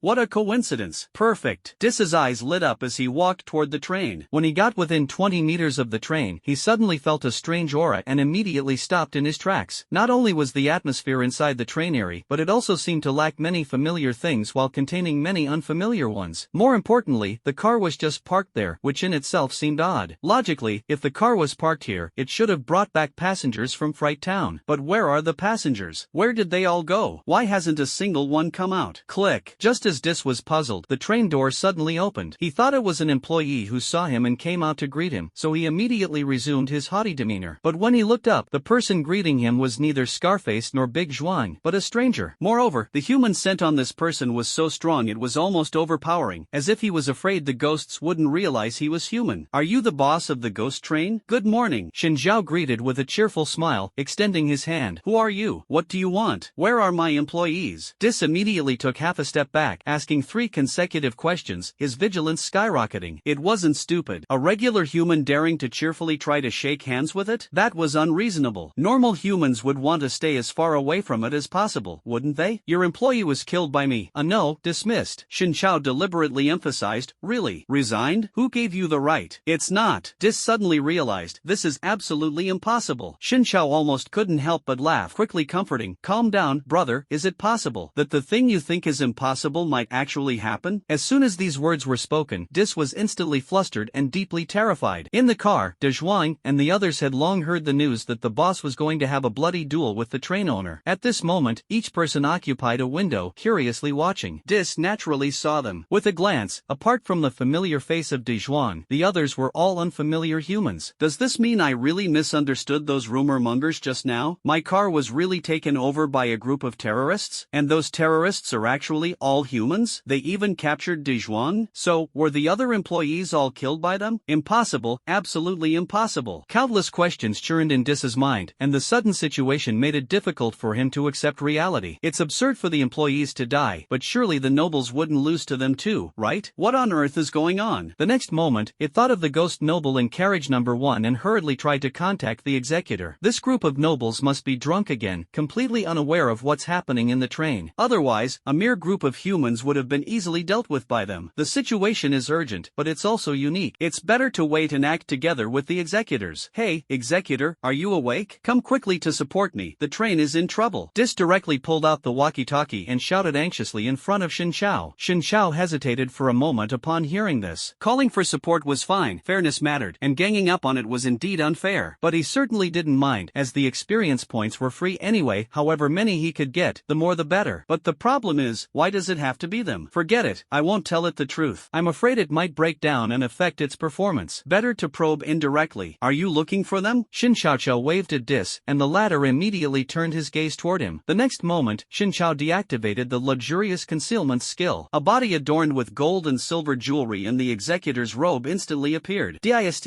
who saw the scene, was immediately stunned and quickly rubbed his eyes. Stunned for a few seconds, as if struck by lightning, huh? Not to mention the most conspicuous executor's robe, it even clearly remembered which noble each ring on Shin Xiao's hand belonged to. Nobles are generally greedy and hoard wealth, and the precious items they wear would never be gifted or entrusted to humans for safekeeping. So, the only possibility is they're already dead. Thinking of this, Dis's head buzzed, almost on the verge of collapse. Alright, stop rambling. Let's get to the point. I've been waiting for you all day. I'm here to challenge you to a position-swapping blood battle. No offense, but you're not doing a good enough job as the boss. I want to replace you. Bang! Shin Xiao got straight to the point. As soon as he finished speaking, Dis suddenly charged forward. The speed was incredibly fast, like a flash of lightning. No one in the car could see clearly what had happened, and they instinctively exclaimed. But it was useless. Shin Xiao effortlessly caught it with ease. Not playing fair, huh? In such a formal match like the blood battle, sneak attacks are still allowed? Shin Xiao glanced at Dis with disdain. Dis immediately retreated 10 meters, creating distance between them. No choice, since the nobles couldn't help it, it could only rely on itself. Anyway, it still has its final trump card. As long as it takes down the leader in front of it, the train and the property on it will return to its hands. But speaking of which, this guy seems to be quite formidable. He clearly launched a sneak attack at the fastest speed, so how did he manage to catch it barehanded? Shin Xiao also took the opportunity to scan Dis's data. Name, Dis. Strength, early stage of fierce ghost level. Introduction. The boss of the ghost train, with a mysterious demeanor, he favors outstanding employees who are underpaid yet willing to work overtime for free. He takes immense pride in his train and is brimming with confidence, which has led him to befriend numerous nobles, resulting in an exceptionally extensive network of connections. Skills, Swift LV70, Blade of Chaos LV80, Arrogance LV50, Life Doubling LV90, Rapid LV70, permanently increases speed by 70%. Blade of Chaos LV80, wants to deal 1200% damage, with an 80% chance to inflict a chaos state on the enemy for 5 minutes, making them unable to distinguish friend from foe. Arrogance LV50, unique skill, permanently increases mental strength by 50%, while reducing enemies' mental strength by 50% within a 20-meter radius. Life Doubling LV90, mastered survival skill, increases health by 200%, and boosts defense by 400% when near death, lasting for 10 minutes, with a cooldown of 1 hour. After reading this, Shin Xiao nodded slightly. This is quite impressive now, after all, it's the behind-the-scenes boss, on the same level as Nalu. The skills are also good, with attacks carrying negative effects. There's also an almost max-level life-doubling ability, making it extremely tough. Want to take it out with one punch? No way. With the insurance fruit, confidence indeed grows. On the other side, Dis looked at Shin Xiao with a slight frown, appearing thoughtful and completely hesitant to act rashly. Even the act of drawing his sword was exceptionally gentle and cautious. Something's wrong, very wrong. No. The guy in front of me, although he seems to completely disregard me and acts frivolously, shows no flaws at all, as if he were an unbreakable marble statue, with a will as strong as steel. But maybe I'm overthinking it. Perhaps, no matter how strong he is, it's only temporary? I'll wait until I get closer and let the arrogance skill fully activate. His mental strength will instantly drop by half. He definitely won't be as aggressive as he is now. Then, while he's weak, strike him again with the Blade of Chaos to stack the chaos status. By then, even if he isn't killed, he'll go mad, turn around, and slaughter his own people in the car.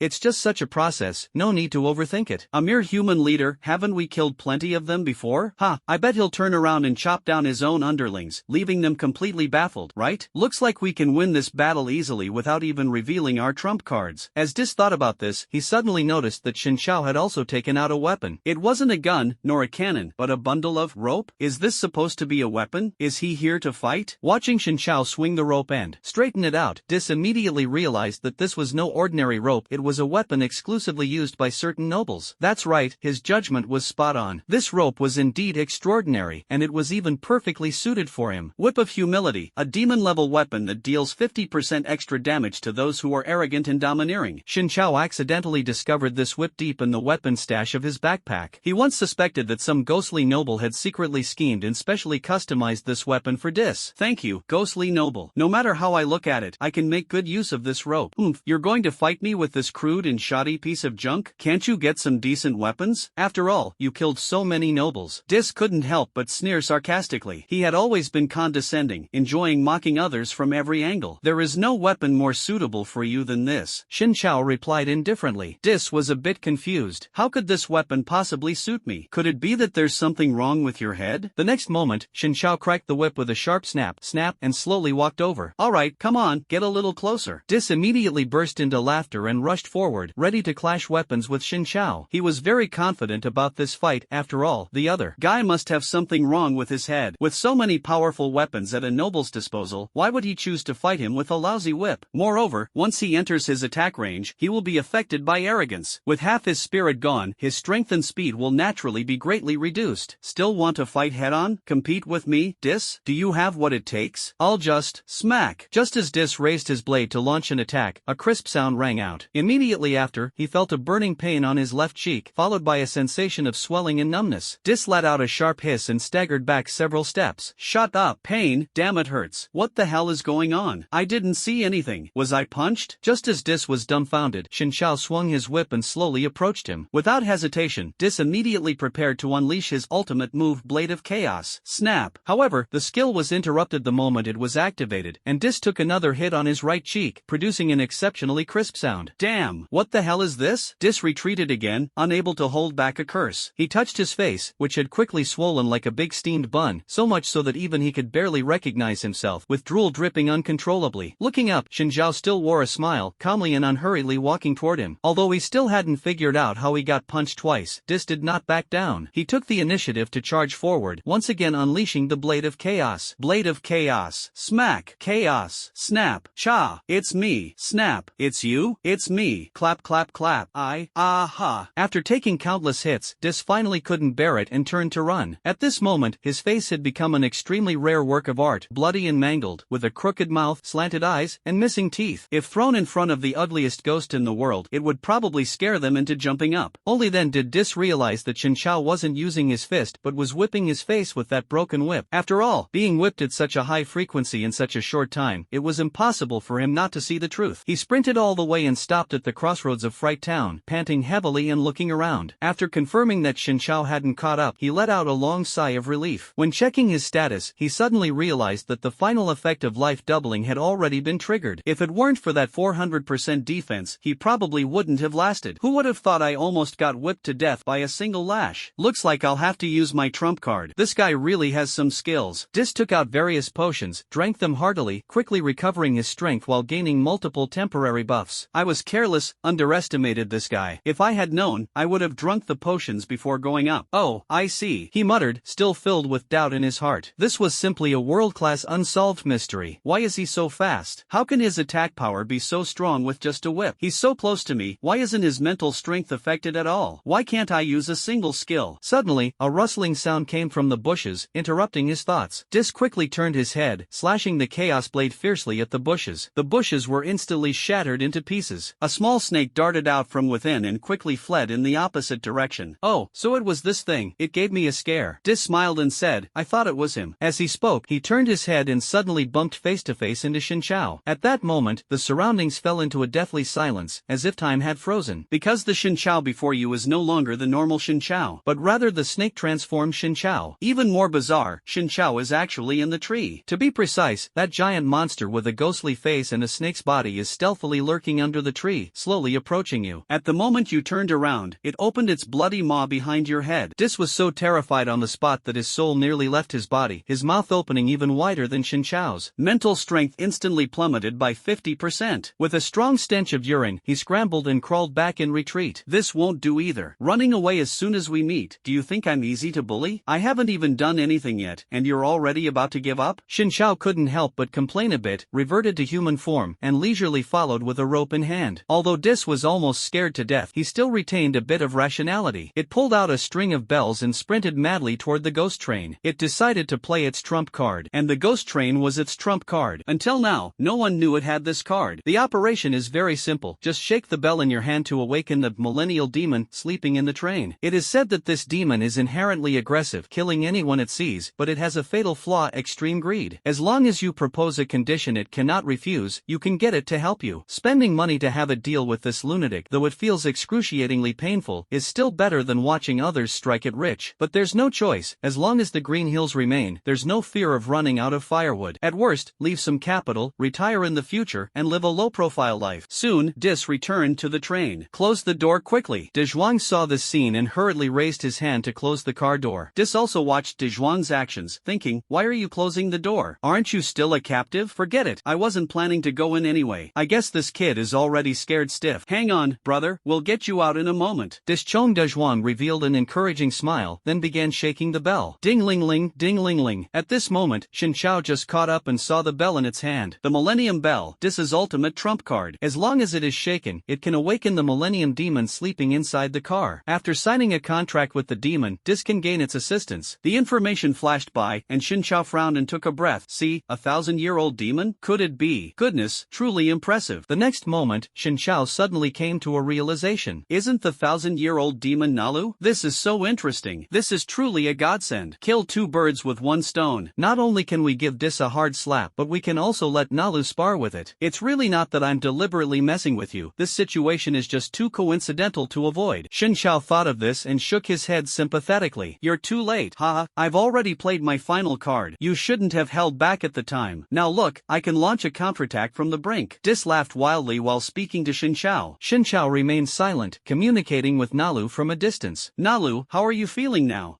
It's strange, this guy seems to be summoning me? Nalu answered awkwardly. It is indeed summoning you. You can make your appearance now, Shen Xiao reminded. Nalu was stunned for a moment and guessed. Boss, could it be that the opponent you arranged for me is it? That's right, it was quite cooperative. Otherwise, you wouldn't have had a chance today. However, don't go in too directly. It's best to put on a little act first and let it have some fun. Shen Xiao grinned. No other reason, I just enjoy watching its mood swing up and down. Nalu seemed to understand and nodded. Got it, I'll play along with it first, then suddenly strike back. Speaking of this, Nalu felt something was off and asked nervously, can I ambush? You must ambush. That's the only way to make it comedic. Shen Xiao raised an eyebrow. Hurry up and come out, don't keep them waiting. Before the words were finished, Nalu instantly appeared on the roof of the car. As she landed lightly, Dis and the people in the car were captivated by her. For a moment, everyone seemed a bit stunned. The people in the car were even more bewildered. Where did this girl come from? Wasn't this place full of rough men? How did such a stunningly beautiful creature, dressed so scantily, appear here? As for Dis, his shock was simple and direct. Is this really the demon that has been asleep for 1,000 years? What kind of joke is this? It would be more fitting to call her a 1,000-year-old succubus. Ahem, weak spirit. Are you the one who summoned me, your king? Nalu walked up to Dis, cleared her throat, and resumed her initial haughty demeanor. Since the boss enjoyed watching a show, she might as well put on a good performance for him.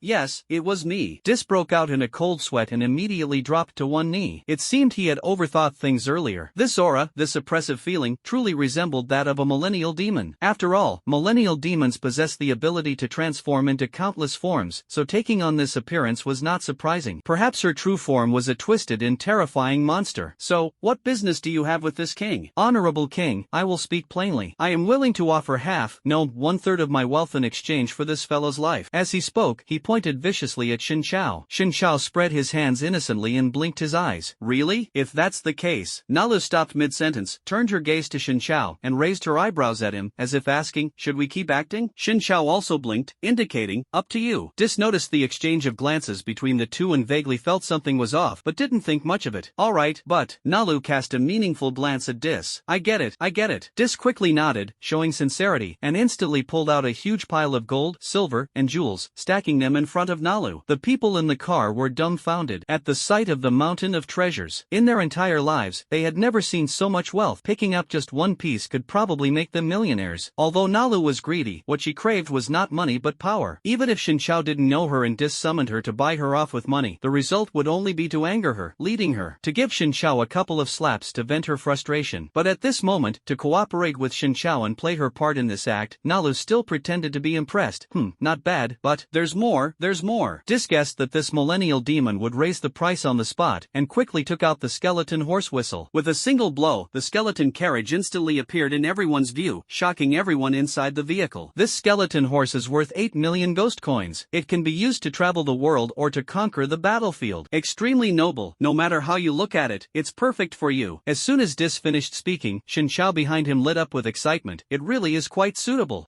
It's nothing, carry on. Seeing Dis turn back and frown at him, Shen Xiao quickly waved his hand. Lost my composure. Alright, I accept it. The stakes are sufficient. You may may withdraw now. Nalu nodded in agreement. Dis responded, retracted the skeleton horse, threw the whistle onto the pile of money, and quickly hid behind Nalu, putting on an air of bullying reliance, flashing an evil grin at Shin Chao. Good thing she showed up in time, or I would have been done for. As expected of a millennial-old demon, just her aura alone makes me feel fear. This is solid, this guy might be able to beat me, but he's definitely no match for her. Dis thought smugly, unable to resist urging, make sure to beat him until he's flying all over the place, and twist his head right off. Alright, don't worry. Nalu slowly walked toward Shin Chao. Shin Chao also started to play along. Big sister, this must be a misunderstanding. Spare me, you too. Seeing Shin Chao's reaction, Dis couldn't help but burst into laughter. Ha, you're finally scared. Why not run away? Do you have to show off? Die. Despicable humans. The people in the car looked at the scene before them, somewhat puzzled. What's going on? That little girl was actually its accomplice? Even though that's the case, why does the boss look so calm while begging for mercy? Feels like they're acting. It's way too realistic. Seeing Nalu stride forward aggressively toward Shin Chao, Dis behind her burst into wild laughter, planning to thoroughly humiliate him while Nalu bloodily crushed Shin Chao. But in the next moment, Nalu suddenly made her move. Smack! With a backhand slap, she sent Dis flying over 10 meters away, even crashing into a roadside tree, causing the ground to tremble slightly. Splurt! Shin Chao couldn't help but burst into laughter. Nalu gave Shin Chao a slight smile and nodded. Then, surrounded by ghostly energy, she charged toward Dis. Everyone in the car was completely stunned at this moment. A few seconds later, as Shin Chao's laughter rang out and the little girl made that suggestive gesture toward him, the group suddenly realized what was going on. Plot twist. Truly unexpected. The little girl was actually playing the role of a spy. She turned out to be one of the boss's people. Who just said based on the boss's expression that he was acting? Did you graduate from a profiling program? But when did the boss hire such an employee? This doesn't count as illegal child labor, does it? On the other side, Dis scrambled to his feet, but before he could recover, Nalu rushed forward and sent him flying with a punch. Bang! He knocked down 2 more big trees, causing the ground to tremble. Hey, don't get it wrong. Are you sure you didn't hit the wrong person? I said to beat him until he's flying all over the place, not to beat me until I'm flying all over the place. Covered in blood, Dis quickly steadied himself, retreating while giving a reminder. That's right, I'm hitting you. Nalu responded expressionlessly. With just one sentence, Dis was left completely puzzled. Isn't what I gave you enough? How about I give you half of my fortune again? Will that work? I just asked you to kill him. Such a simple thing and you can't even help me with that? Maybe his head was damaged. Dis didn't think of anything else and simply assumed Nalu felt the money wasn't enough and was planning to back out. Nalu couldn't help but laugh. This isn't about the money. Then what else could be the problem? Is there any difficulty in this world that money can't solve? Dis retorted furiously. Is it possible that the problem isn't hers, but mine? Shin Chao suddenly appeared like a ghost to resolve his confusion. Dis was so startled that he kept retreating until his back was against a big tree. Seeing Shin Chao and Nalu standing together, he froze for a few seconds and finally woke up completely. This is impossible. Spending half a lifetime's savings to hire a millennial demon to kill someone, only to find out after paying that she uses her actions to tell you she's on the other side? Impossible, absolutely impossible. It must be a coincidence. They can't possibly be in cahoots. After all, she's a millennial demon, she does whatever she wants. Who knows if the next second she'll find it amusing and send him flying too. Dis roared loudly in his heart, unwilling to accept the truth, still clinging to a sliver of hope as he forced a faint smile. The next second, what he was expecting did not happen. Boss, should I continue? I think he still has value to you. Should we keep him alive? Of course, we must keep him alive. Such an esteemed guest must be personally seen off by me. Hearing the simple conversation over there, Dis felt as if his head had been struck by lightning. Things went contrary to his wishes. They were indeed in cahoots. Not only that, but that terrifying millennial demon was even addressed as boss? So, does that mean this human is even more terrifying than the millennial demon? At this moment, Dis's mind felt as if it had been stuffed with an entire set of relativity theories. It was no longer a matter of thinking deeply and feeling terrified. He was completely stuck, unable to think at all. The brain feels like it's about to burst, unable to hold any more information. I've never heard of a human being more powerful than a millennial demon. A millennial demon actually becoming a human's employee, even having to act in a play to please their boss? Not even a novel could come up with such a plot. After that, if these traitors are caught, wouldn't they lose even the qualification to become slaves? They could only be toyed with to death? It's over. The sky is falling. The world is doomed. Kill me. Ha ha ha. Dis could no longer continue thinking because his brain CPU had already burned out. Seeing Dis giggling foolishly, Shin Chao frowned. In an instant, he came to his side and gently patted his face. Hey,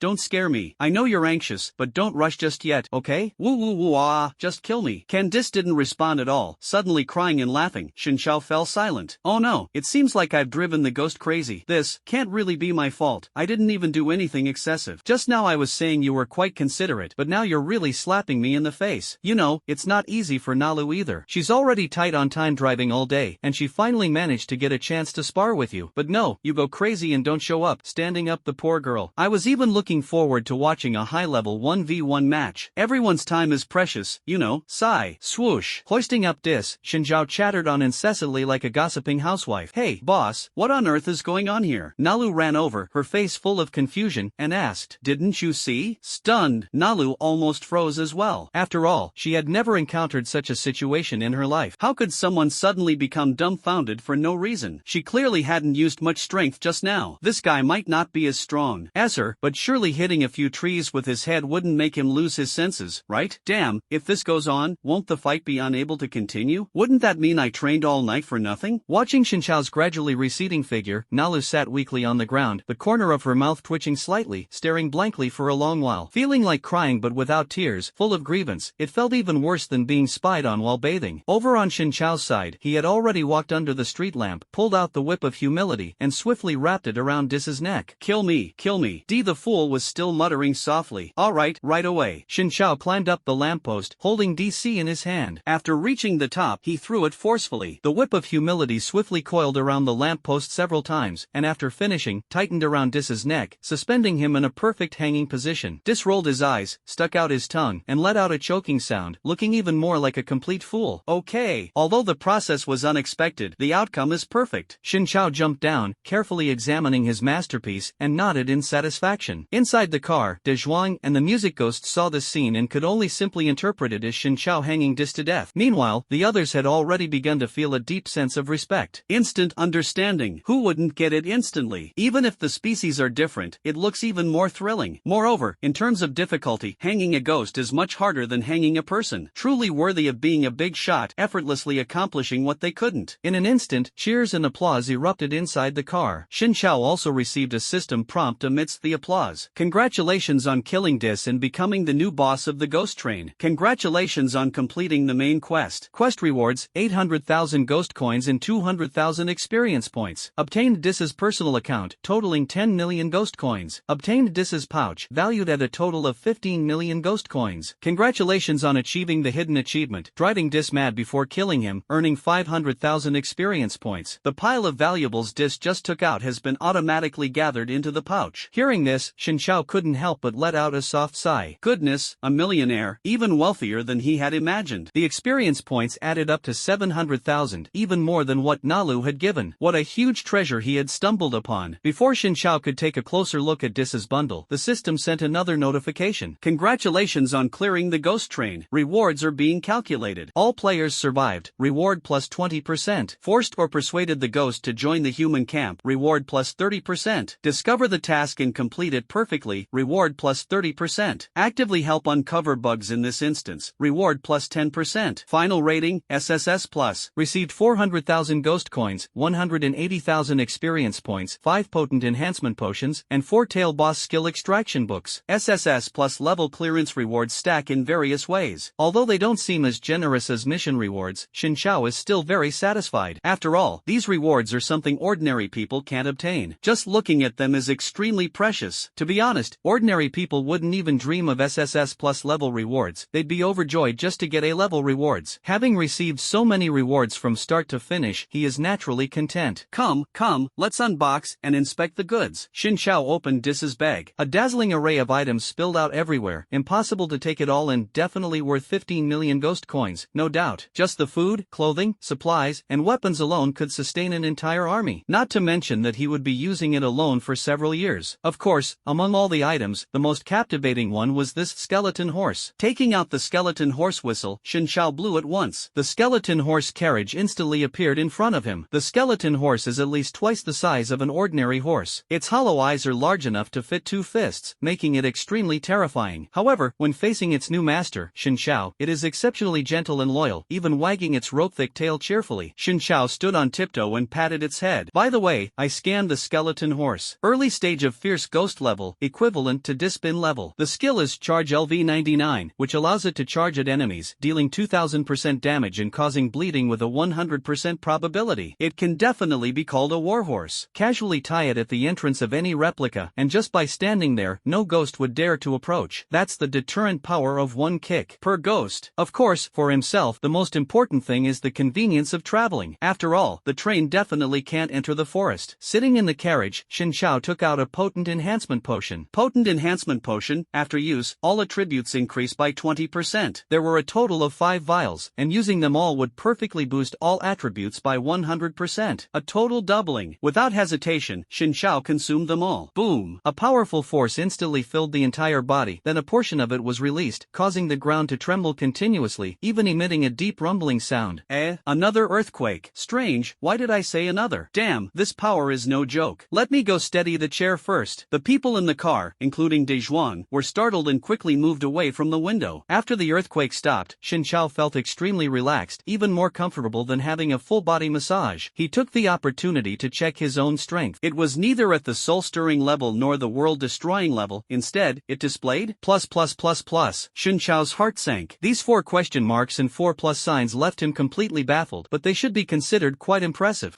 Without thinking much, he took out the 4-Tail King skill extraction books. As the name suggests, it allows you to extract the skills of the defeated final boss in a dungeon and make them your own. This thing is amazing. It directly steals the boss's skills. Xin Chao turned around, climbed up the streetlight, and pulled down Dis's corpse. Skills extracted: Swift LV1, Blade of Chaos LV1, Arrogance LV1, Life Doubling LV1. For skills, not a single one left, all extracted. Dis, whose skills were drained, instantly withered, turning completely into a dried corpse. Xin Chao thought to himself that this guy had contributed a lot and deserved a proper burial. With a wave of his hand, an invisible fire directly burned the corpse to ashes. Not bad, for decent skills acquired in one go. Although they have to be upgraded from level 1, it's still better than having none. Check the remaining experience points, a total of 2.5 million, quite an auspicious number. There's no need to hoard experience points, use them when needed and enjoy life while you can. As for money, there's about 30 million. Although it's 10 times more than the experience points, it'll be spent sooner or later, so no rush. Xin Chao didn't hesitate and upgraded all 4 skills to the maximum level. Experience points plummeted instantly, but about 200,000 remain. Looking at the skill details again, Swift LV99, speed is permanently increased by 99%, and attack power is permanently increased by 30%. Blade of Chaos LV99, slash forward once, dealing 2500% damage, with a 100% chance to inflict confusion, bleeding, armor break, and disarm on the enemy, lasting for 30 minutes. Arrogance LV99, permanently increases mental power by 80%, while reducing the mental power of enemies within a 50-meter range by 80% and their defense by 50%. Life Doubling LV99, permanently increases health by 500%, boosts defense by 800% when near death, lasts for 30 minutes, with a cooldown of 10 minutes. These 4 max-level skills are so overpowered that they defy description. Originally, the skill was just meant to increase speed, but it also boosts attack power. The skill that was supposed to reduce mental power also weakens the enemy's defense. The rest are simply icing on the cake. Xin Chao thought to himself that he must have never seen such an extraordinary skill in his previous life. It was truly an eye-opener. It's just a pity that out of the 4 skills, 3 seem to be passive skills. If they were all active skills, it would be perfect, and they could be put to use in the new dungeon today. You have become the first player in the world to clear this dungeon. Would you like to announce it to the world in a high-profile manner? Good. The system suddenly popped up a notification. Xin Chao was stunned for a moment. A global announcement? And high-profile? This doesn't match his low-key personality. He just wanted to quietly kill ghosts and keep his achievements and fame hidden. Forget it, I won't. Hint, rewards for sharing. Forward. Upon hearing that forwarding could earn rewards, Xin Chao immediately changed his tune, moving so quickly that even God couldn't keep up. Forwarding successful. Rest assured, your name has been hidden. The reward has been sent to your backpack. Xin Chao said thank you and opened his backpack to check. The World Terminator's gift box. This name sounds so powerful. Opening the gift box, a complete set of equipment appeared, named Terminator Set. Pick any item to check, and a bunch of attribute bonuses immediately pop up. Massive boosts, super doubling, health, spirit, speed, strength, and evasion, everything you could want. Fire resistance, ice resistance, poison resistance, as well as various dual resistances like physical and magical, are dazzling and almost fill the entire view. It instantly gives off the vibe of a dragon-slaying blade and a paralysis ring. What's more, there are set effects. 4-piece set, jumping ability increased by 200%, running speed increased by 200%. 6-piece set, when using physical attacks, gain 50% armor penetration. When using magical attacks, gain 50% magic penetration. 8-piece set, unlocks a new skill Terminator Missile LV50, capable of dealing 2000% explosive damage to a wide range of enemies and inflicting inflicting a burning status. Wow, there's even a new skill? Seeing this, a glimmer flashed in Shinjiao's eyes. Not bad at all. The set effects are quite powerful. Immediately, he took out the set of equipment and put it on, then retrieved a noble's relic, a standing mirror, from his pocket to examine himself. At first glance, it looked very much like a set of medieval knight armor. The entire armor was dark and shiny, as if it had just been polished and waxed. The cape swayed lightly in the wind, making him appear tall and imposing from the front, while his back exuded an air of mystery and solemnity. Though it seemed heavy, it felt exceptionally light when worn, and the helmet did not obstruct his vision in the slightest. It is worth mentioning that at the bottom of the attributes for each set of equipment, the phrase "not unique" was clearly marked. What's going on? Shinjiao understood that this meant the equipment, while powerful, was not the only one of its kind in the world. But that was not all. The source and price of the set were also clearly detailed. All of them came from various S-level and above super dungeons, which required an S-level rating upon completion and a conversation with specific NPCs to exchange for the items. When he had checked his phone earlier, he learned that S-level dungeons had completely overturned the understanding of regular dungeons. Forget achieving an S-level rating, simply surviving and crawling out of the dungeon was akin to divine intervention. Moreover, only top-tier players whose strength was truly recognized had a 1% chance of being selected, which was considered one of the few fair mechanisms. Ordinary players don't need to worry at all, as they are simply not on the radar of the other party. Even achieving an S-rank clearance and encountering specific NPCs to meet the exchange conditions is an extremely high difficulty level. The prices for equipment in each slot are even more astonishing, ranging from tens of millions of ghost coins to hundreds of millions, or even billions, completely astronomical figures. Having money alone isn't enough. You also need 20 to 100 hero certifications to exchange for a single set piece. Hero certifications are obtained only by clearing S-rank dungeons and cannot be acquired through any other means. After reading this, Shinjiao couldn't help but sigh. Wow, at this rate, it would take at least a decade to gather a single set, let alone 8 pieces. They might as well just design it as one of a kind. Otherwise, those serious and stubborn players would end up chasing this unattainable dream for their entire lives. He shook his head and muttered, "This set is ruining young people. It's even scarier than car loans and mortgages." A smile appeared on his face. "But this has nothing to do with me. I casually got the 8-piece set." The next moment, the truth began to reveal itself, and Shinjiao's smile grew even wider. Congratulations to the anonymous player for achieving an SSS Plus rating, 100% exploration rate, and a super perfect clearance of the A-level dungeon Ghost Train, earning the ultimate hidden reward. This dungeon is now temporarily closed and converted into an Easter egg format. Only players who find the Easter egg will have the chance to re-enter this dungeon. On Blue Star, a segment of male electronic voice echoed through the skies via global broadcast, lasting a full 15 minutes. Those who were asleep were awakened, and those who were not could no longer sleep at all, because the content of this announcement was enough to make anyone's heart race, leaving no room for calm. Someone actually cleared the Ghost Train? I must be dreaming. That beginner nightmare level instance was actually cleared? Wang Defa?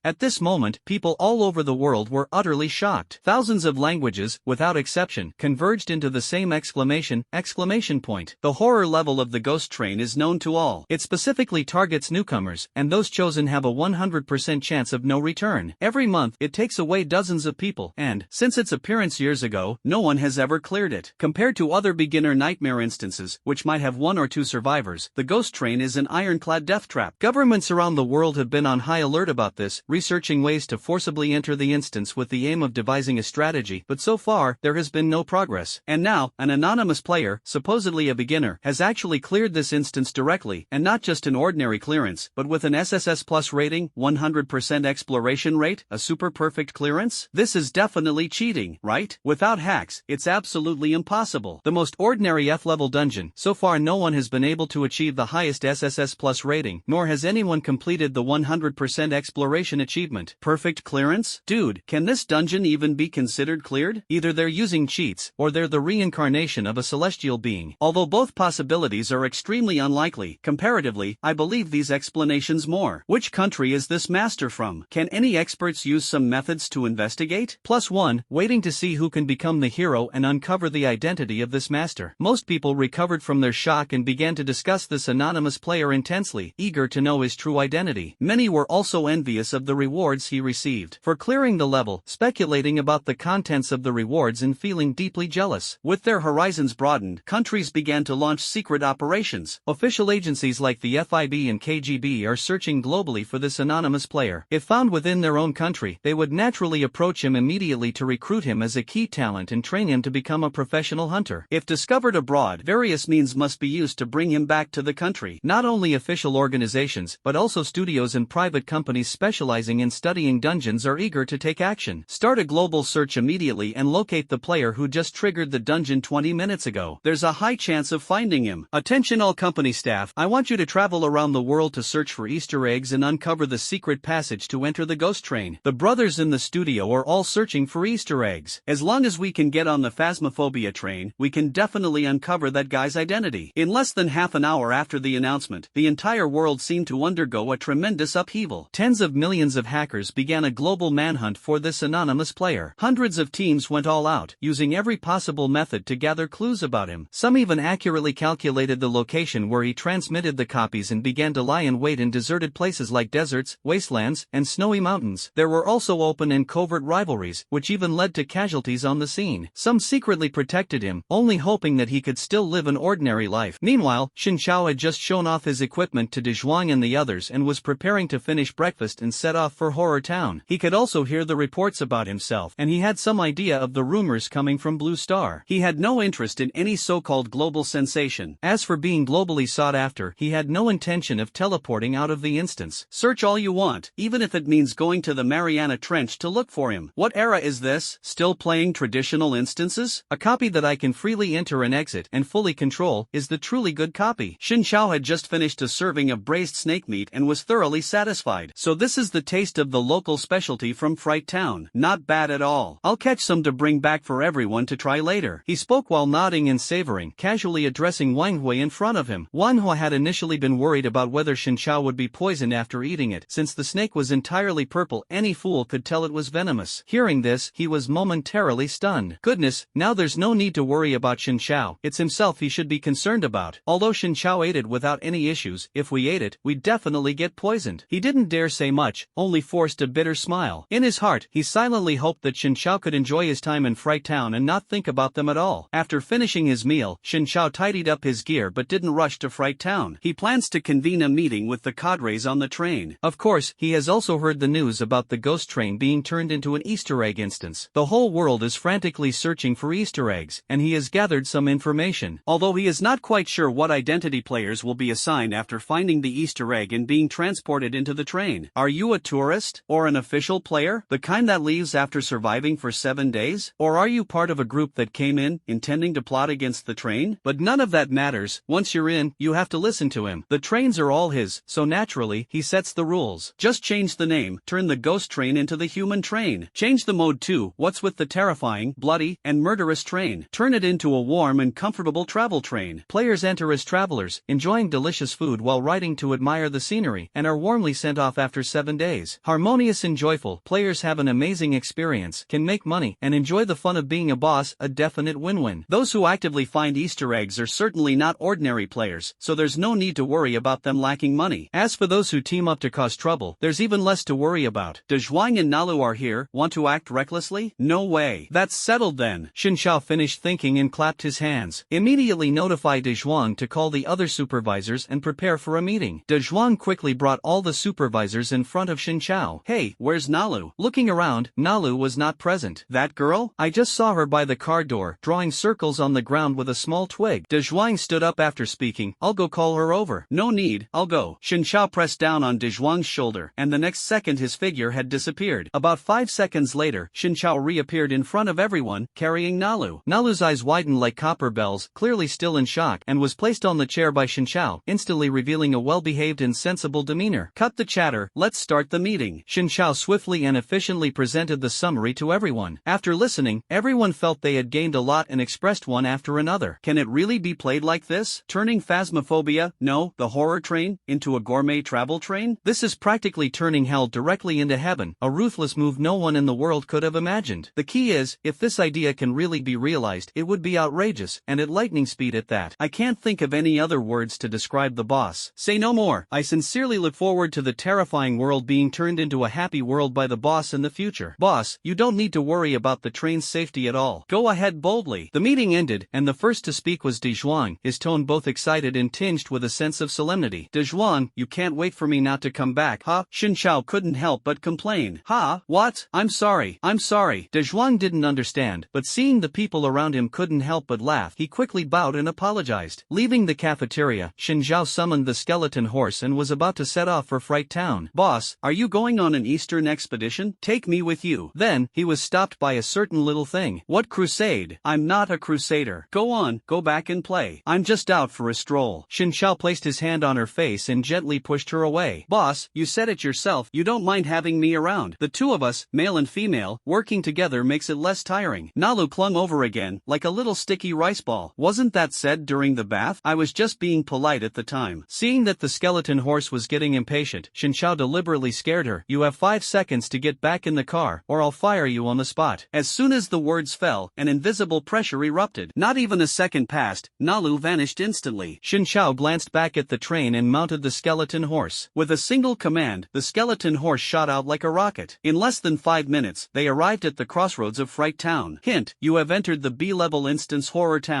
Due to your unique identity, the way you entered this instance is also more unusual. As a result, the difficulty of this instance has been doubled. Please be extremely cautious to survive. The system's voice came through, thoughtfully reminding Shinzhao to stay safe. Shinzhao said he didn't quite understand what was so special about him. Wasn't he just an ordinary citizen wearing a Terminator suit and riding an $8 million skeleton horse? Forget it, it's my fault for forgetting to activate the luxury concealment. He shrugged, and in the next moment, the armor on his body vanished without a trace. Not only was the equipment concealed, but even the skeletal horse he was riding became low-key and ordinary, turning directly into a donkey. There was no other way, its nature was special, belonging to the equipment category. Shinzhao couldn't help but feel curious and tried to make some changes. Looking closely, it actually seemed quite cute. As he ventured deeper into Horror Town, the surrounding houses all had special markings in Shinzhao's eyes. That was naturally the residence of the victim whose address he had recorded. They were scattered across streets and alleys, without exception. Looking at these houses, Shinzhao couldn't help but feel a tightness in his chest. He dismounted, casually pushed open the door of a house, and walked in. It was agreed to protect the deceased's entire estate, and the promise must not be broken. Besides, with so many rooms, what if something triggering a hidden quest is found? With this in mind, Shinzhao transformed into a cleaning manager and directly emptied the household. The speed and scene were even more dramatic than a tornado destroying a parking lot. Next one. On the other side, deep within the town streets, the shadowy figure of a hunched old ghost flickered in and out of view. This old ghost was none other than the mayor of Fright Town. At this moment, it was glancing around nervously, its face filled with anxiety and unease, sighing and shaking its head helplessly from time to time. Knocked on the door, no one. Knocked here too, still no one. Several attendants darted out from both sides and reported to him. The mayor remained silent, his body beginning to tremble uncontrollably. Finally, he let out a furious roar. Where are my townspeople? Where the hell have my townspeople gone? Mayor, please calm down first. Since yesterday morning, after inviting all the townspeople to the ghost train banquet, they have not returned. Logically, this is absolutely impossible. After all, it was just a meal, and they should have been back by the afternoon at the latest. But now, nearly 30 hours have passed, and there's been no news from the townspeople. Could they have discovered my plan? Impossible, I'm the only one who knows about this plan. The mayor frantically clutched his head, even tearing off a piece of rotting scalp. At this moment, he was panicking to the extreme, yet utterly powerless. Originally, he secretly colluded with the town's guardian deity, the snake god, planning to wipe out everyone in the town. As long as he offered their corpses to the snake god, the deity would grant him a portion of its power, helping him ascend to the level of a fierce ghost. The specific plan was to use the excuse of disinfecting the entire town, host a banquet on the ghost train to lure all the townspeople there to eat, and then take the opportunity to poison each household. Once they returned home, they would quietly die in the dead of night, completing the plan perfectly. The plan was flawless. After the banquet ended, he successfully poisoned every household within a few hours without leaking a single clue. But then the problem arose, where were the people? Where exactly did everyone go? Even if a few come back for me to poison, that would work. Otherwise, how am I supposed to explain this to the snake god? We've been discussing this for ages. Could it be that they all died out there? I've been feeding you all for so many years for nothing. The mayor grew angrier the more he thought about it, his roars growing louder and louder, and he was about to slap himself. His attendant hurriedly tried to calm him down, saying, "Mayor, don't do this, don't do this." Just as the mayor was about to lose his mind, Shinzhao was still cheerfully helping others move. Everyone was busy with their own tasks, and no one noticed that a group of people had already been teleported into the mayor's reception room in Horror Town. This instance, Horror Town, difficulty level B. All 12 players have arrived. Main quest, complete tasks assigned by the mayor's assistant and survive for 5 days. After hearing this information, everyone reacted differently. Some frowned, some cursed, but only one person breathed a sigh of relief and quickly stepped forward to say, "Everyone, don't panic. This is just a B-level instance. I've cleared a B-level instance twice before. Hearing this, everyone immediately brightened up and gathered around him, begging to team up with him. This outspoken person was named Zhang Hao. He had dark skin, a short stature, but his demeanor exuded extreme confidence. After brief introductions, everyone respectfully addressed him as Brother Hao. Report your numbers, come on, line up. Zhang Hao gave the order, clearly enjoying the feeling of directing others. Even though in the previous 2 cleared instances, he had always been the one being managed. 8, 9, 10, 11, wait, what about 12? Weren't there supposed to be 12 people? Apart from Zhang Hao, everyone suddenly realized the problem and immediately panicked. No one had expected that there was a major issue with the headcount right from the start. There were inexplicably fewer people. Zhang Hao had never encountered such a situation before, so he quickly counted again several times. 1, 2, plus me makes 9. No, 10, no, damn. With his limited education level, he almost got himself flustered counting and simply gave up. Everyone, don't panic. You must have misheard. How could there possibly be a 12th one? Absolutely no mistake. There are 12 of them. Are you sure? Sure. We're all sure. After receiving everyone's affirmative response, Zhang Hao was somewhat speechless. Just after entering, they encountered such a bizarre situation, and he hadn't even figured out how to act cool yet. He needed to find a way to bluff through this without losing face. Oh, I just remembered. The missing one is actually an NPC in the dungeon, counted as part of our human faction. As long as we find it, we can trigger a hidden quest and earn rewards. So the missing person isn't the dungeon trying to scare us, but rather a deliberate clue. This is actually a good thing. Zhang Hao had a sudden inspiration and made up a whole string of reasons, almost convincing even himself. Scared me to death. Brother Hao is so impressive. He thought of this right away. Faced with such logical and convincing words, everyone immediately believed him and collectively elevated him to the center of attention. Hint, the original instance had 11 players, but due to the intervention of an outsider, the difficulty of the instance has doubled. However, the next second, the system's prompt echoed in everyone's ears. What's going on? Did I hear that wrong? At this moment, everyone was completely dumbfounded. Not to mention that the system's words seemed to have slapped Zhang Hao in the face. What was this outsider? They had never heard of this term before. Was it referring to someone who joined the game midway, or a hacker who directly hacked into the instance? If that were the case, they must be seriously ill. Who would be bored enough to hack into a horror game? Wait, that doesn't seem to be the main point. The difficulty of the copy has doubled? Oh, come on. Am I supposed to fight you? The slow-witted crowd immediately burst into curses. Don't panic, don't panic. Zhang Hao tried to calm everyone down on the surface, but inwardly he was cursing that so-called outsider. How gee, what do we do now? Double the difficulty. Are they trying to force us to die? I'm not leaving this room anyway. Whatever happens, happens. Facing the crowd's frantic chain of questions, Zhang Hao was already sweating profusely. Why do they keep asking me? Who the hell has ever seen this kind of situation? Outsider, find that outsider. Take him out directly. The difficulty will definitely return to normal. No choice, this is the only way now. Sacrifice the small to protect the big. Without much thought, Zhang Hao's mind heated up, and he shouted with wide eyes. Everyone froze for a moment, feeling that although impulsive, it was indeed reasonable. Clearly, Zhang Hao wasn't joking. He genuinely wanted that outsider dead. Although he had never killed anyone personally, killing in a horror game wasn't illegal. He had even seen on forums before that there were instances in certain scenarios where, due to extreme hunger, cannibalism occurred. Compared to that, killing someone seemed almost refreshing. Anyway, if someone dies, at most it will affect the clearance rewards. Otherwise, with the situation being so bizarre, if that person doesn't die, can the clearance rewards even be obtained? Whether they can clear the game is a problem in itself. Then, shall we head out now? Let's go. We can't hesitate any longer. If we delay, we're completely doomed. That guy is definitely not in this room. We can only go out and look for him. As soon as going outside was mentioned, everyone fell silent. Through the window, the outside was shrouded in mist, with no trace of sunlight. A lifeless and eerie scene. Double the difficulty. Who knows what kind of nightmare awaits out there? Could the mist be poisonous? What if we take a breath and die the moment we step out? Could there be something terrifying still hiding in the corners of the house? The fear of the unknown instantly enveloped everyone. The more they thought about it, the more frightened they became, and someone almost wet their pants. What are you all standing around for? Let's go! Zhang Hao urged everyone, his face showing no fear, even a hint of impatience. In reality, he stood furthest inside, conveniently near the door, with the mindset of, if you guys run into trouble out there, I'll shut the door and make a run for it. The group wasn't stupid at this point. It was obvious Zhang Hao might sell them out at any moment. Is it possible that if we do nothing, that guy will just get himself killed? Very likely. After all, the difficulty has doubled. No matter how skilled he is, it's easy to make mistakes. Someone calmly analyzed the situation, gaining everyone's approval. Zhang Hao seemed to have found a way out and quickly nodded. That's true, the difficulty has changed, but the task hasn't. We still have to wait for the mayor's assistant to come over and assign us the work. Right. I would have forgotten about this if Hao hadn't mentioned it. Then let's just wait. There's no need to rush. Everyone quickly agreed, calmed their minds, and decided to patiently wait for the arrival of the mayor's assistant. However, the mayor was nearly losing his mind, and the mayor's assistant was even more restless. Forget about assigning tasks to players, they even forgot about the regular player teleportations. Mayor, why is it still so slow? Haven't the bodies been collected yet? The voice of the snake god suddenly echoed in the mayor's ears. The originally withdrawn mayor jolted in shock and stood up straight.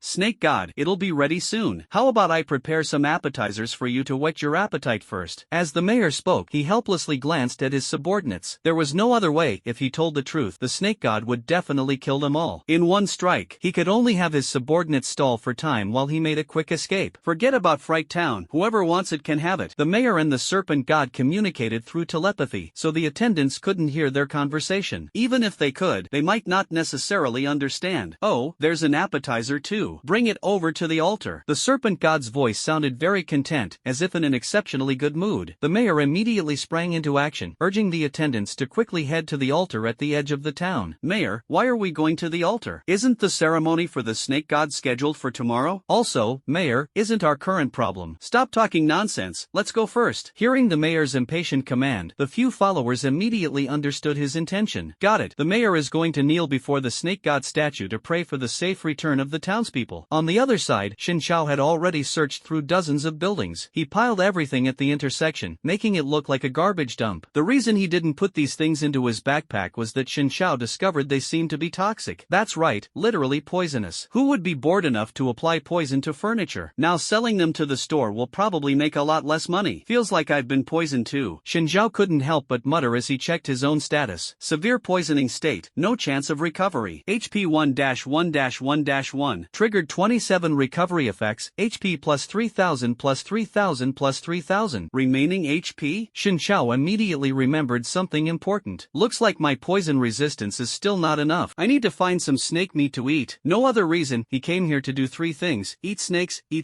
and still eat snakes. Oh, and he also needs to bring some back for Manhwa and the others. He hasn't forgotten that either. This delicacy, not sharing it would be too selfish. Hint, you have uncovered the mayor's conspiracy. A series of tasks has been activated and can be viewed at any time. The system suddenly sent a notification, and Xin Chao's eyes lit up. Aha! Hard work pays off. The task has actually been triggered. Now this is great. The mission rewards can make up for the losses caused by those toxic furniture.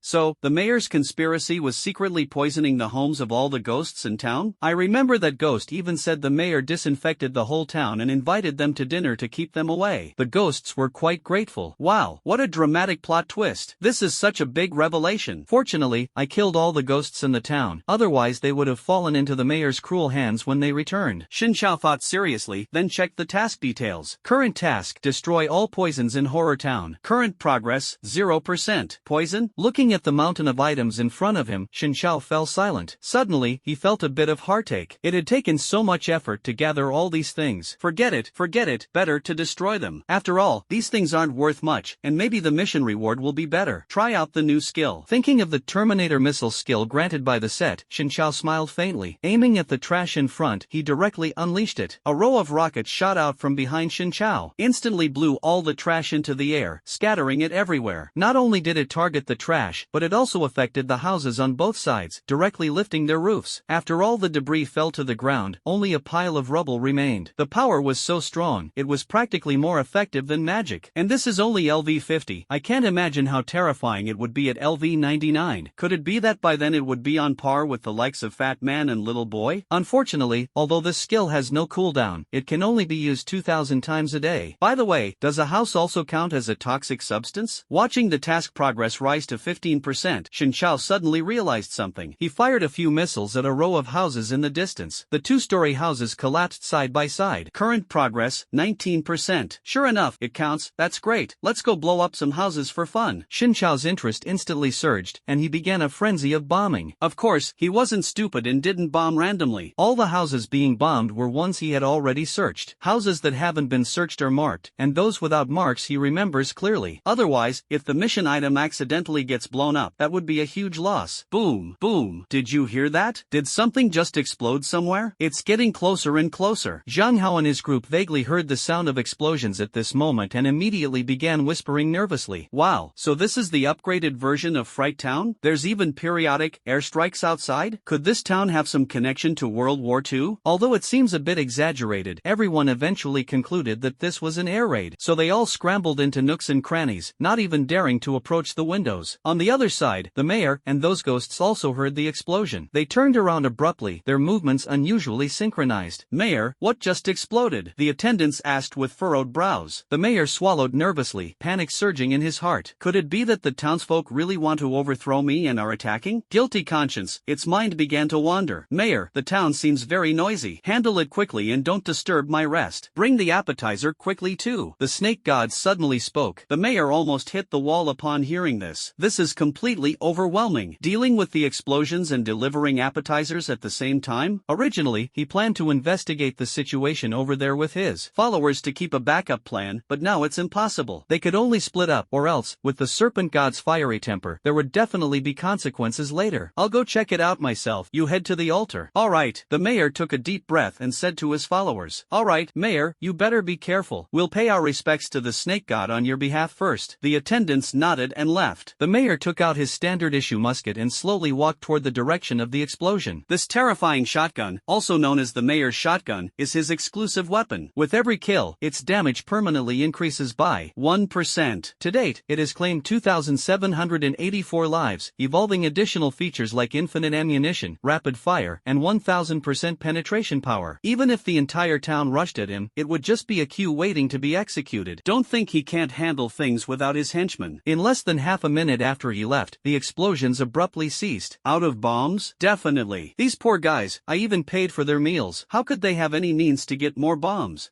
Do they really think they can resist me? With just this gun, I can wipe you all out. Unless every one of you has a gun, or something even more powerful than a gun, otherwise it's absolutely impossible. The sound of an explosion near his ear suddenly interrupted the mayor's train of thought. The intense, scorching blast wave threw him several meters away, slamming his head heavily against the ground. The mayor stood up, didn't cry out in pain, but instead cursed first!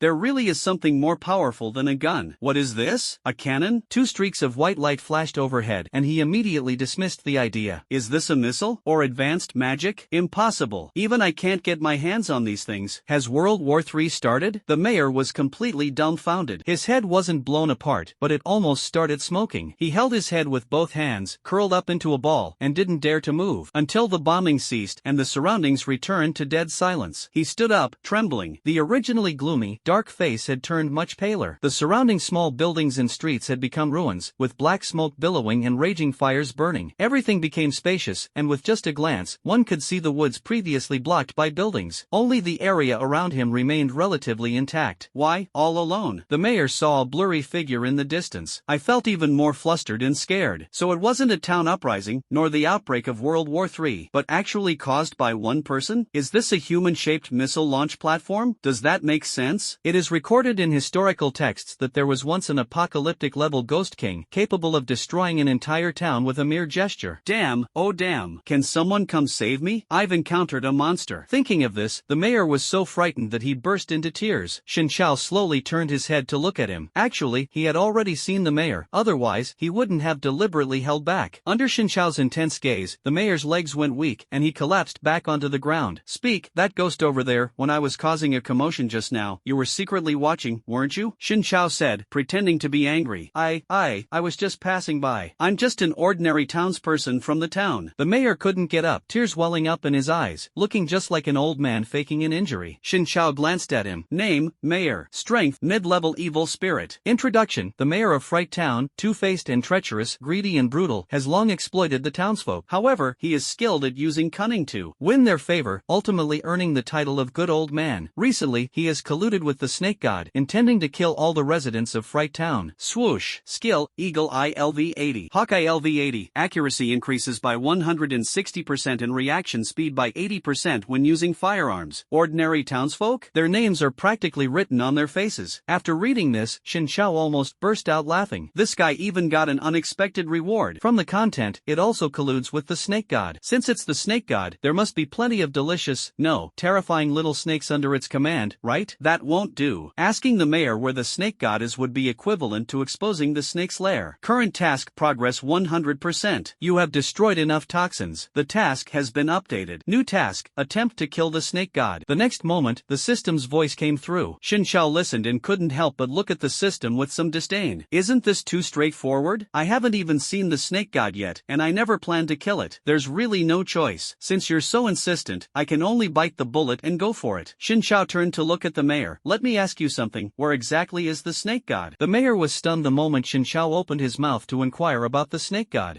How does it know about the serpent god? The next moment, he found it quite reasonable. After all, this was a Ghost King level monster. Forget the serpent god, it probably even knows how many pairs of underwear I'm wearing, right? Its statue is just to the north of the town. Although the mayor answered decisively, Xin Shao clearly didn't like this answer. The statue can't be eaten. I want to know where its true form is. Xin Shao couldn't help but think of Nalu. Could it be that this snake god is of the same nature as her, always hiding its true form? The more powerful they are, the more afraid of death they seem, or do they simply enjoy the thrill of being the mastermind behind the scenes? Its true form? It has a true form? The mayor widened his eyes and said, I followed the snake god for so many years, and I only know it as a will. It doesn't have any true form at all. His words sounded like he was playing dumb, but not quite like he was truly pretending. Xin Shao shrugged. Then I'll ask in another way. Where's the snake's nest? Snake's nest? It's a snake farm, don't you know as the mayor? The mayor was stunned again. A snake farm? A factory specifically for raising snakes? If there really were such a thing in the town, he would have been rolling in wealth long ago, with no need to exploit the townsfolk. Impossible, impossible. This is absolutely courting death. If they really built this snake farm, wouldn't the snake god destroy them? Those snakes are the incarnations of the snake god, freely wandering around the town. No one dares to catch them, and if bitten, they can only consider themselves unlucky. If the snake god found out, even if just one person disrespected its snakes, the entire Fright Town would face a great disaster. So, how many snakes did this guy accidentally hurt? Looking at the surrounding ruins, the mayor suddenly thought of this and nearly had his heart stop. Not only was he worried that a great disaster could strike at any moment, but he was also afraid of being singled out and confronted. If he got implicated, it would truly be the end for him. No, he had to quickly figure out a way to escape. The premise being that this guy wasn't hostile toward him. Sir, could you be a bit clearer? The mayor trembled as he spoke, glancing around nervously, fearing that a sudden flood from the north might sweep him away, or a locust plague from the south might devour him. Isn't it clear enough? Xin Shao frowned tightly. I mean, where is the snake god's dwelling? Where to stay? Let me think.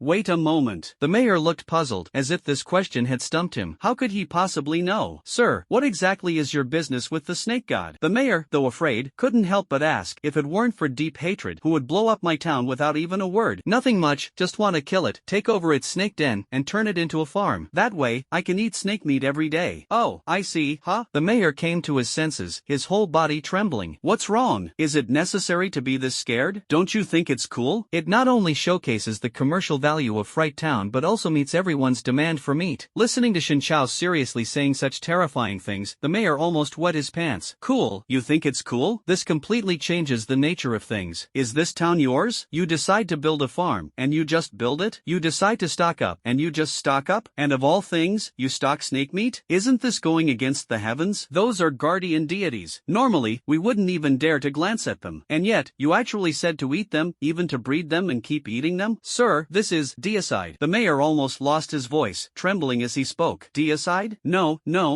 It should be called the god of eating. Xin Shao nodded, smiling, even with a touch of kindness. That's right, I just like the god of eating. As he spoke, Xin Shao picked up something from the ground. It was a piece of snake meat perfectly roasted by the Terminator's missile, exuding an enticing aroma. Xin Shao took a bite without hesitation, right in front of everyone. The mayor, upon seeing this, suddenly let out a loud hic sound, his face changed drastically, and he staggered back, spitting out a mouthful of white foam while trembling uncontrollably. Within 3 or 4 seconds, he was completely motionless. Xin Shao was also stunned and quickly stepped forward to check. He saw burst blood vessels, a ruptured heart, and a blood pressure reading of an astonishing 1145 before death. It seemed like he died of anger, or perhaps from fright. But either way, what does this have to do with me? I'm really innocent. I just took a bite of meat. In fact, the mayor's death was related to Xin Shao's passive skill. The max-level arrogance caused the mayor to instantly lose 80% of his mental strength upon seeing Xin Shao. His defenses collapsed immediately, and within a few words, he was so terrified by Xin Shao that he lost control of his bowels and bladder. Xin Shao only realized this after eating the snake meat, which made him seem even more innocent. The arrogance just now killed you, and it has nothing to do with the current me. After explaining this to the mayor's corpse, he instinctively picked up the equipment the mayor had dropped. It was the mayor's shotgun, along with a vault key. This thing is pretty interesting, huh? Xin Chao examined the shotgun and immediately became excited. Rapid fire, infinite ammo, 1000% penetration, 2700% extra attack power. Even better, with every target killed, the attack power permanently increases by 1%. This was far more interesting than that lousy nail gun, a pure man's romance. Not far from the ruins, two panicked little snakes entered Xin Chao's line of sight. Do those snakes count as people? Without hesitation, he raised his hand and fired 2 shots, instantly blasting the little snakes to pieces. Mayor's musket, permanent plus 1% attack power. Got it. Mayor's musket, permanent plus 1% attack power. Quite effective. Xin Chao couldn't help but laugh out loud. The next moment, more small snakes crawled out from the cracks in the ruins. Frightened by the earlier missile strikes and now disturbed by the gunfire, they became even more panicked. Boom! In an instant, this place turned into Xin Chao's shooting range. Either he shot them one by one, shattering them directly, or he fired manually in bursts, leaving them to perish in a hail of bullets. Such a cruel scene would bring tears to the eyes of even anti-war activists and snake lovers. +1 +1 +1 +1. Attack power keeps increasing permanently, and Xin Chao's happiness level skyrockets. Who wouldn't love playing such a stress-relieving and damage-farming minigame? As for killing so many snakes, worried there won't be enough snake meat to eat? Don't worry, the snake god surely won't miss a few hundred snakes, right? Once the lair is transformed into a breeding ground, whether you want to eat snakes or hunt them, you can play as you please. It's all about being carefree. No matter how much he messes around, he won't lose out. By the way, let's go check out the snake god statue. Xin Chao walked toward the northern part of the town, clearing small snakes along the way. Although the clues left by the mayor are limited, they are enough. Even if the statue is just a decoration, who knows? Maybe killing so many small snakes will lure out the snake god. Now that would truly be a delightful event. 1, 2, 3, over 300? What on earth happened in the town? Mayor, you must give me an explanation. Mayor,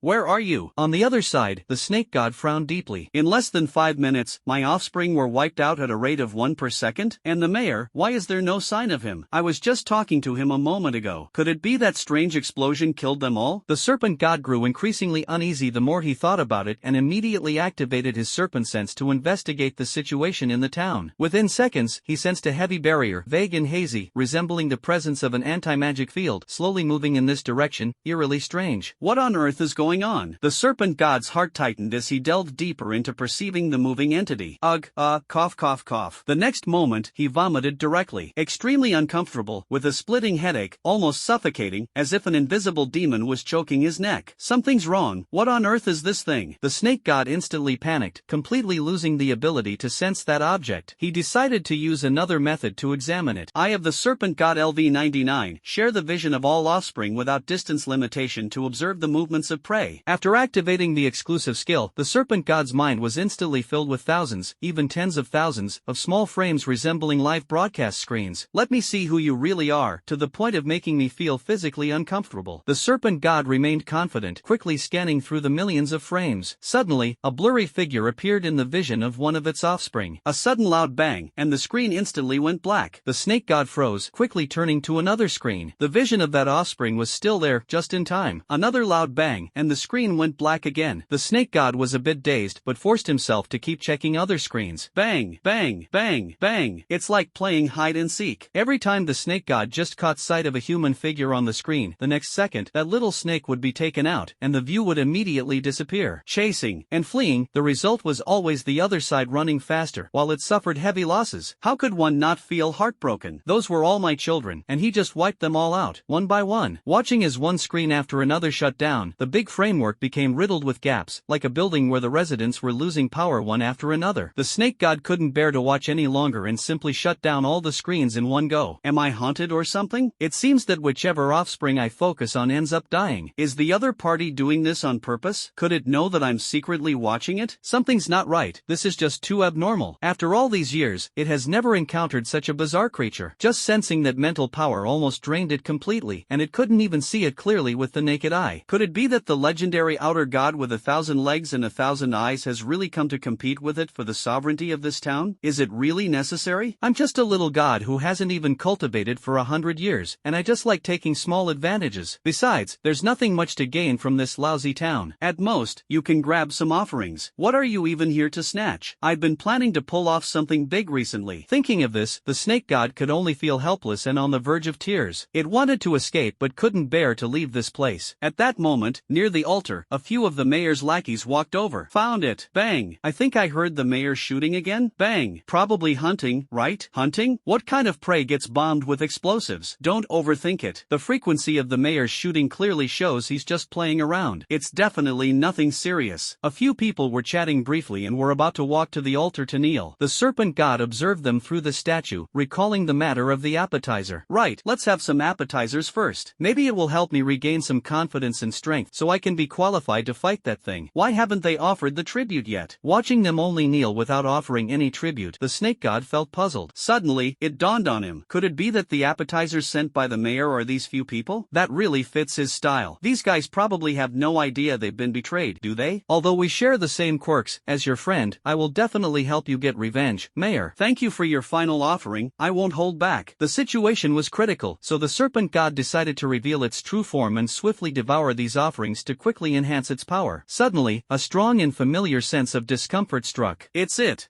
The snake god gasped in shock, not daring to move a muscle, but it couldn't fully withdraw its will back to its body, as part of its consciousness was still in the statue at this moment. If it were to withdraw rashly, it would surely alert the enemy. Several followers also noticed someone behind them and turned to look back. As soon as they saw Xin Chao, several people immediately covered their mouths, showing an expression as if they were about to vomit. Xin Chao knew they were affected by arrogance, so he quickly took the initiative to turn off arrogance. The reason for keeping them was that he had scanned from afar and found that these people were the mayor's followers, feeling that he could still use them to gather some information. As long as he could uncover insider information that the mayor hadn't mentioned, it would be a gain. The followers finally came to their senses, taking deep breaths of air. What's going on? Just seeing this man makes me want to throw up? Then suddenly they felt extremely comfortable, and even found him surprisingly pleasing to the eye? Could it be that we've encountered the legendary male sycamore? This attraction feels strange, but it's not entirely unpleasant. Wait, why are you holding the mayor's gun? Could it be that you were the one who fired just now? Where's the mayor? What did you do to him, you scoundrel? The next moment, the henchmen saw the gun in Xin Chao's hand and immediately panicked. Instinctively, they pulled out their muskets, aiming at Xin Chao and surrounding him completely. Do you really want to do this? Xin Chao glanced at the muskets in their hands. They were just ordinary muskets, utterly inferior to the one in his hand. In fact, he rather wished each of them had a gun like the mayor's. That way, he could test the defensive power of the Terminator suit. He has to suffer some losses, right? If he doesn't show them respect, does he still have to show respect to the system and the dungeon? Confirm. Tell us the whereabouts of the mayor right now, or we'll blow your head off. The few henchmen didn't think much and continued to threaten. After all, they could sense that this guy was a human, although they couldn't possibly imagine that the mayor would be captured by an ordinary human. Phew, but that's a separate matter. For him, just one shot is enough. You mean the mayor? He's dead. Ha? Dead? Yeah, who would arrest him for no reason? Xin Chao said bluntly, he's not a great beauty. Why would I bother kidnapping him? The followers almost had their hearts stop for a moment. Initially, they thought it was impossible for him to capture the mayor. But good heavens, did you actually kill him outright? Impossible. Absolutely impossible. The mayor is a mid-level powerhouse of the evil ghost class, with thick skin and tough flesh, a monster you couldn't kill even if you hacked at him all night while he stood still. You two go find the mayor, I'll continue interrogating him. Seeing the followers preparing to split up, Xin Chao quickly interrupted them. Wait a moment, don't waste your energy on that. Don't you trust me this much? As he spoke, he took out a bunch of keys and spun them around for the followers to see. Upon seeing those keys, the followers' hearts trembled again, as if struck by a heavy hammer, almost splitting apart. Those were the mayor's keys. They remembered him saying that these keys had become one with him, and unless he died, the keys would never leave him. It's over now. It seems the evidence is irrefutable. The mayor is dead. If you still don't believe me, you can walk over there. You'll definitely find his corpse. But I declare, this has nothing to do with me. I never laid a hand on him. He scared himself to death. Or maybe he died of anger. Xin Zhao continued to provoke. The next second, his head was attacked. An enraged henchman fired a shot, and the bullet hit him right in the temple. Bang bang bang. The other henchman reacted quickly and also opened fire. All the shots hit Xin Chao's head? Well, actually, they hit his helmet, but they just couldn't tell. After a volley of shots, smoke filled the air. When the smoke cleared, the henchman finally realized that Xin Chao was still standing in the same spot. There wasn't even the slightest sign of staggering, not to mention a bullet hole on his head. No. No, not even a scratch. Is this still an ordinary human? Completely useless, huh? Xin Chao couldn't help but complain. Looking at his helpless and disappointed expression, it seemed as if nothing had just happened. The lackeys were completely dumbfounded, not even daring to utter a word. It was as if they suddenly understood why the mayor couldn't defeat this human. This was simply not a human. Xin Chao reminded, aim properly, shoot at the brainstem. Driven by instinct, the lackeys once again aimed at Xin Chao's head and fired. After all, if they didn't attack now, the consequences would be unimaginable once he retaliated. Bang bang bang, bang bang bang. Not even strong enough to hit someone, and you call yourselves the mayor's followers? Tying up a few dogs would be better than you. Until the bullets were exhausted, Xin Chao remained unscathed and even continued to mock them wildly. The lackeys were furious but dared not speak out, let alone think about engaging in close combat. After all, who would be foolish enough to try? If bullets couldn't kill him, how could fists? Right, use this. Xin Chao suddenly remembered the mayor's shotgun in his hand, which had already been upgraded to 4000% attack power, and handed it directly to one of the lackeys. Everyone gets a share, play as you like. The followers exchanged glances, gathered together, and obediently prepared to take turns. This shot pierced through the stars. Though it didn't pierce through Xin Chao's head, it at least made Xin Chao feel pain, like being hit on the back of the head by a peanut, an oddly sharp sensation. I can't wait any longer. Hurry up and continue. Under Xin Chao's urging, the followers dared not slack off, firing one shot and switching to another person. After 2 rounds of shooting, the followers began coughing up blood, their bodies swaying. It wasn't due to accidental self-injury, but because the recoil of the gun was too strong. The mayor had previously said that this gun was only suited for himself, and if others used it, the best outcome would be their internal organs being shattered. It was truly shocking to try it out. Turns out the mayor wasn't lying. Severely injured in an instant, and thinking about their current predicament, the followers almost burst into tears. Oh, it seems like we've been unknowingly kidnapped by him. Kidnapped, fine, but he neither beats us nor kicks us. Instead, he's forcing us to shoot him with a gun? Is this something a normal person would come up with? Key point, it seems like we're still the ones losing. Xin Chao finally felt a burst of exhilaration at this moment, rubbing his neck. Ah, this is so satisfying. I've never felt this good before.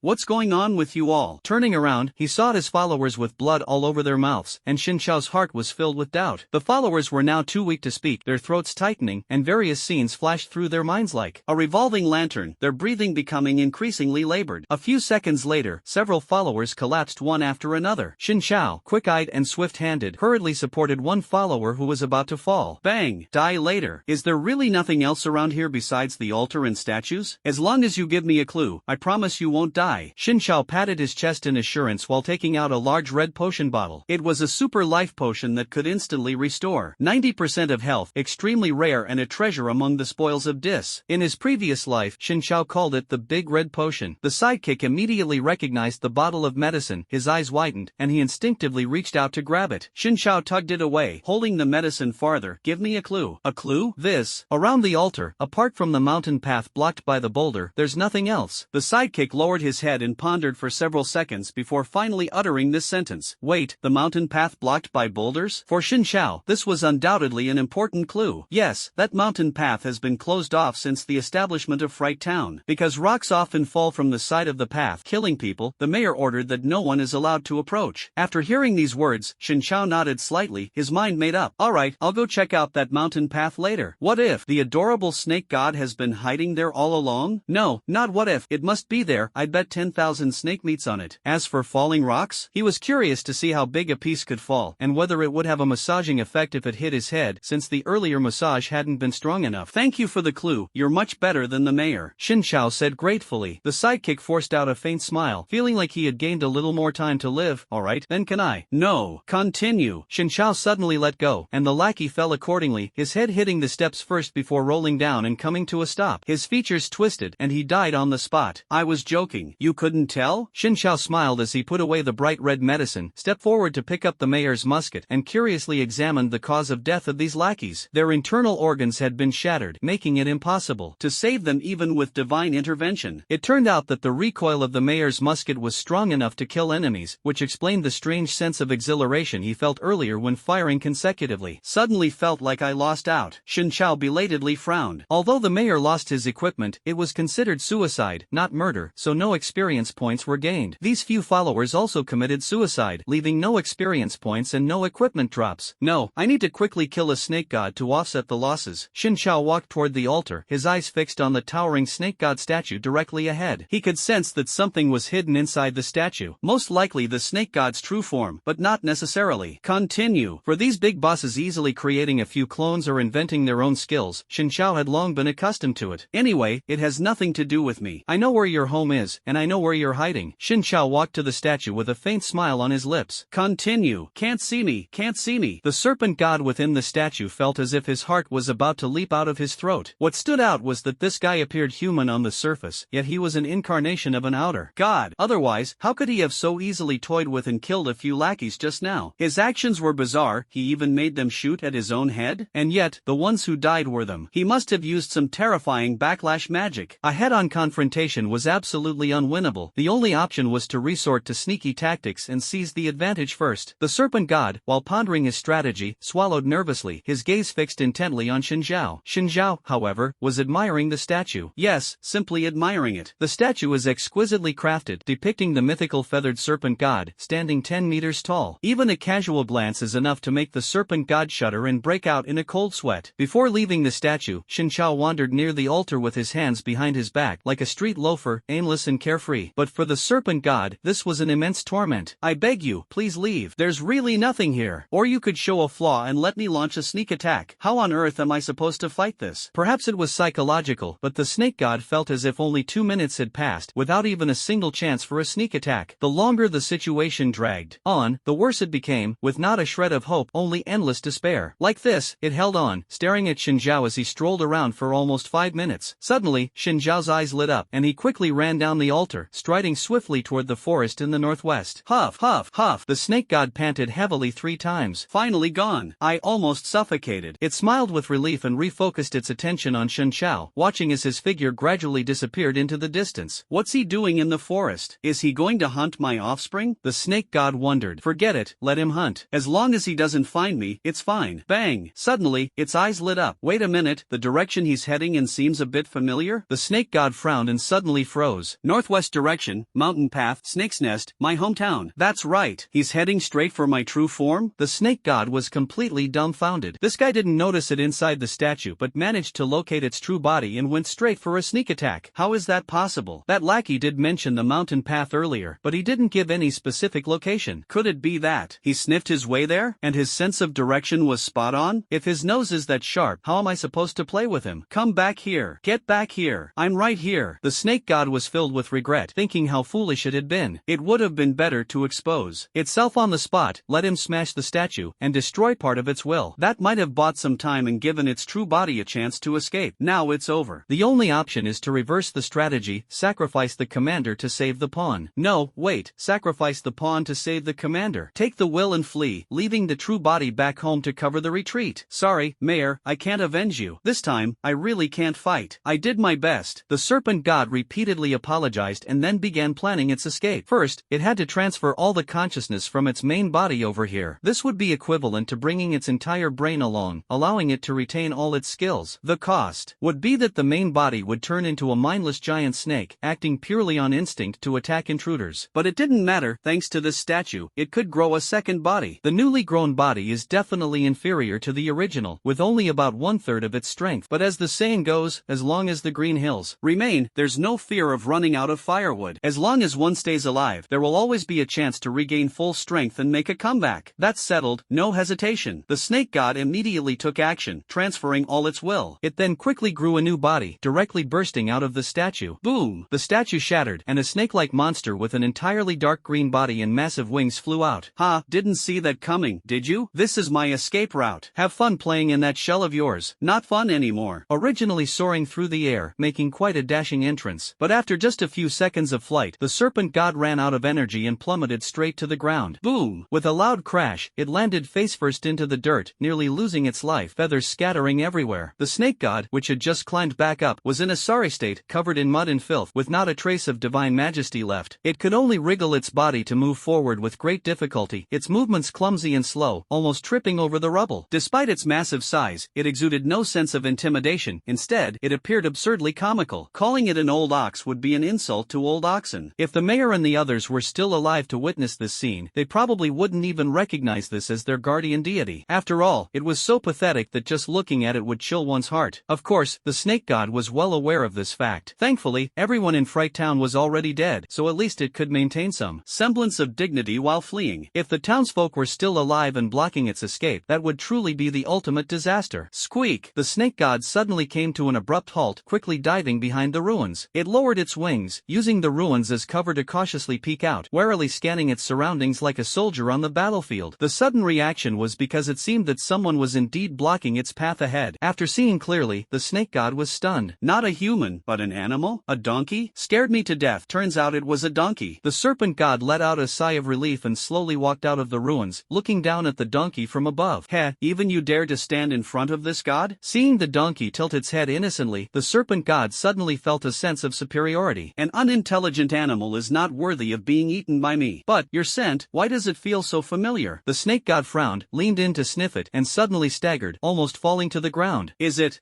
No, it should just be its scent, right? Oh, so it's just its mount. After confirming that the other party was really just a donkey, the snake god let out a sigh of relief. I was almost scared out of my wits. In that case, can I? The snake god locked eyes with the donkey, and a bold idea suddenly popped into its mind: eat it. Regardless of its intelligence, just based on this act, fresh meat would not only give it more energy to escape, but the key was that this would be like giving it a resounding slap in the face. And not a light one either, equivalent to killing its most beloved pet, a truly heart-wrenching move. Satisfying, so satisfying. Ha, you thought you could backdoor me, but I didn't expect I could backdoor you too. Mayor, I take back what I just said. I'll help you take revenge right away. The snake god laughed wildly for a while, then stuck out its long tongue to lick the corner of its mouth. It then slowly opened its huge mouth, preparing to perform the spectacular act of swallowing a donkey in one bite. It's been a long time since I've had donkey meat. I must savor it slowly. How about eating half first and saving the other half as rations for the road? Just as the snake god was pondering how to take a bite, the donkey suddenly raised its hind legs and kicked it hard in the face. The snake god was sent flying several meters away, landing heavily on the ground and kicking up a cloud of dust. Lying on the ground, the snake god looked utterly bewildered, unable to figure out what had just sent it flying. Looking around, there was nothing else in sight except the donkey before him. There were no signs of an ambush. The snake god touched his nose, which was severely swollen and bleeding profusely, like a faucet turned on. Could this donkey have been affected by a backlash spell? Thinking of this, the snake god couldn't help but shiver. Anyway, it was absolutely unexpected to be kicked by a donkey. This was almost impossible. What could an ordinary donkey possibly do to it? The master is the real strong one. Forget it, just catch it first. As long as I react fast enough, the counterspell won't be triggered. The serpent god immediately lunged forward, intending to catch the donkey first and deal with it later. But in the next second, the donkey suddenly turned around and fiercely charged at the snake god. A level 99 charge, 2000% damage plus a 100% chance of bleeding. The snake god was sent flying again, even farther than before. It flew a full dozen meters, with nosebleed tracing a perfect arc in the air. Falling into the ruins, its feathers almost completely scattered, barely clinging to life. This time, the snake god finally saw clearly, it was truly the donkey's doing. How could it be possible that a donkey is this powerful? Even after watching it for so long, just one collision nearly costed its life? Big brother, spare my life. I was just passing by. I actually just wanted to help you comb your fur earlier. Watching the donkey approach step by step, the snake god trembled all over and hurriedly begged for mercy. The donkey ignored its words, stomped the ground a few times, and prepared to charge again. Wait, slow down. Suddenly, a voice rang out. Xin Chao was seen raising his hand as he ran past the snake god and stopped the donkey. As soon as the donkey was touched, it immediately revealed its true form, a skeleton horse. Over 2 meters tall, its entire body exuded intense ghostly energy, with blue ghost flames burning in its eye sockets. The snake god was completely stunned. Not only was it dumbfounded, but it also felt the overwhelming power of the skeleton horse. This is a powerful monster at the early stage of the fierce ghost level. Not to mention that the snake god's newly grown main body is only at the early stage of the evil ghost level. Its original strength was merely at the peak of the evil ghost level. Even if it escaped at peak condition, encountering this guy blocking the way would only result in a brutal slaughter. This is an outer god? Even its mount is this strong? The serpent god looked at Xin Chao, its mind completely blank. Xin Chao patted the skull horse's head, gently soothing its emotions, and the skull horse obediently stepped back, returning to its original spot. Then Xin Chao walked up to the serpent god, stared at it for 3 seconds, and couldn't help but laugh. You didn't really think I went to raid your home, did you? In fact, Xin Chao's earlier actions seemed like sneaking home, but were actually baiting. He swiftly climbed a tree, hiding extremely well, less than 50 meters from the altar. He wanted to see what tricks the snake god hidden in the statue would play. After all, he didn't believe the snake god would keep hiding after he left, not even as cunning as an old trickster. I thought the other side was brewing a big plan, but after some observation, Xin Chao was completely dumbfounded. The snake god neither counterattacked nor planned an ambush, it just ran away directly. The little snakes all abandoned everything, not even caring about their main body, and started fleeing without looking back. Is this the legendary snake god? Truly ruthless. Guessing this guy's courage, it's probably no bigger than a thumb. Shen Shao naturally followed behind it, neither dodging nor hiding, but instead strolling leisurely with his hands behind his back. If the snake god were to glance back, it would surely notice someone tailing it, but unfortunately, it was too focused on escaping, completely absorbed. Until an unexpected incident occurred, the snake god was almost hit head-on by a skeletal horse, and Shen Shao quickly stepped in to stop it. If left unchecked, the snake god is likely to suffer a big loss. After all, he still isn't sure if the skeleton horses like those guys in the car, or killing enemies counts as its own reward. Why did you provoke it for no reason? Shen Shao faced the snake god and pointed at the skeleton horse as he asked. The snake god did not answer, but inwardly roared. How the hell would I know it's so powerful? How would I know you've been following me all along? Although Shen Shao's speech sounded very normal, almost no different from a human's, but in the eyes of the snake god, these words seemed particularly strange and abnormal. It's over, Fright Town is finished, and the horror world is doomed too. This guy is hiding too well. Who knows how many good ghosts will suffer because of it in the future. For a moment, the snake god actually felt some sympathy for those ghosts, regretting that countless ghosts in the future would be unlucky to encounter it. At this moment, Shen Shao curiously scanned it. Name, Serpent God, Second Incarnation. Power level, early stage of evil spirit class. Description, a feathered serpent that has cultivated for less than 100 years, self-proclaimed as the serpent god. Greedy, selfish, and cunning by nature. It has been masquerading as the protector of Jinghan Town for years, but in reality, it has been deceiving the townsfolk and has never done anything meaningful. Threatening with the possibility of floods to coerce the mayor into offering more tributes, but in reality, it has no ability to cause floods. Recently, it deceived the mayor by claiming it needed to poison the entire town to help it ascend to the level of a fierce ghost, thereby obtaining a large amount of tribute. Skills, Serpent God's Eye LV99, Toxic Spray LV60, Body Reshaping LV99. There's no need to look at the skills, it's easy to guess, not interesting. Anyway, once I get the skill extraction book, I won't extract its skills. It's basically useless. Shen Shao interrupted the scan and looked at the snake god with disdain. You're just a downright villain. With this resume, only someone in hell would want you. Upon hearing the word hell, the snake god shuddered instantly, his mind racing as he decided that if he couldn't beat them, he might as well join them. Master, since you already know my origins, why not take me in and let me join you in invading the thrilling world? I can beguile hearts, excel at incitement, and have excellent eloquence. I am sure I can become your capable assistant. Although barely clinging to life, the snake god's mind was exceptionally clear at this moment. Don't you outer gods like to control others' thoughts with words? I'm quite good at it too, and I sincerely want to join this work. Oh, by the way, my army of venomous snakes can both scout and engage in large-scale battles. At your command, they will obey immediately. Also, my lair hides quite a few treasures. If you don't mind, you can take them as well. Not to mention the mayor's family vault, which has even more treasures than mine. You can take it all. And also, this entire town is yours. The snake god spoke whatever came to mind, laying out all the chips it had accumulated over the years, with only one goal, to trade for its wretched life. Shen Shao listened calmly, then slowly shook his head. Do I even need your reminder for this? Aren't all these things mine? It's not that I don't respect you as a brother, but the task is written in black and white, and it can't be changed. Not killing you? No way. Seeing Shen Shao shake his head, the snake god was stunned. Racking his brains to say a lot of things, he ultimately swallowed them back down. Guess, what is most important to me? Shen Shao smiled faintly. The snake god frowned deeply, hesitated for a long time, and finally uttered a word. Shen Shao shook his head. My army? The treasures in the town? Shen Shao still shook his head. Then, am I still important? Shen Shao walked up to the snake god and whispered softly. Without you, it's very important to me. As soon as the words fell, Shen Shao raised the gun and fired. Bang! A shot directly blew up the snake god's head. Plus 1% permanent damage. After the snake god died, Shen Shao did not hear the task completion prompt. Got it. Killing it here doesn't count. I have to go to its lair and kill the main body for it to count. Then, guessing the reason, he turned back and mounted the skeleton horse. With a command, the man and the horse departed gracefully. What just ran past? I don't know. It seemed like something even bigger ran past too. The scene of galloping on horseback left Zhang Hao and the others inside the house not far away utterly stunned, causing them to shrink back in fear. Originally, a row of buildings blocked their view, but after a sudden airstrike, that row of buildings was completely obliterated, exposing them to an indescribably terrifying sight that left their hearts unsettled for a long time. Although ghosts and monsters are indeed frightening, but war scenes even more terrifying. For a moment, everyone's thoughts were pushed to the extreme, and they all came to this realization in unison. But Zhang Hao, as an exception, had no intention of opposing the war. Instead, he thought about making some money from it. Although the outside is a scene of devastation, it feels like there are quite a few treasures hidden in in the ruins. If I could pick up a few things and sell them, how much money could I make? Staring at the mountains of rubble, Zhang Hao's eyes immediately sparkled. Everyone, I have a bold idea. He turned around and immediately shared his plan with the group. Although it sounded fraught with danger and perhaps not entirely honorable, who could turn a blind eye to money? This wasn't human property, it was clearly something belonging to ghosts. Why be ashamed of making money? Isn't the essence of horror games to seek fortune amidst danger? Besides, the situation was unique now. There wasn't a single ghostly figure on the road, the air raid had ended, and the opportunity was rare. No one could stop them. No rush, let me observe a bit longer, and then we'll all strike it rich together. Alright,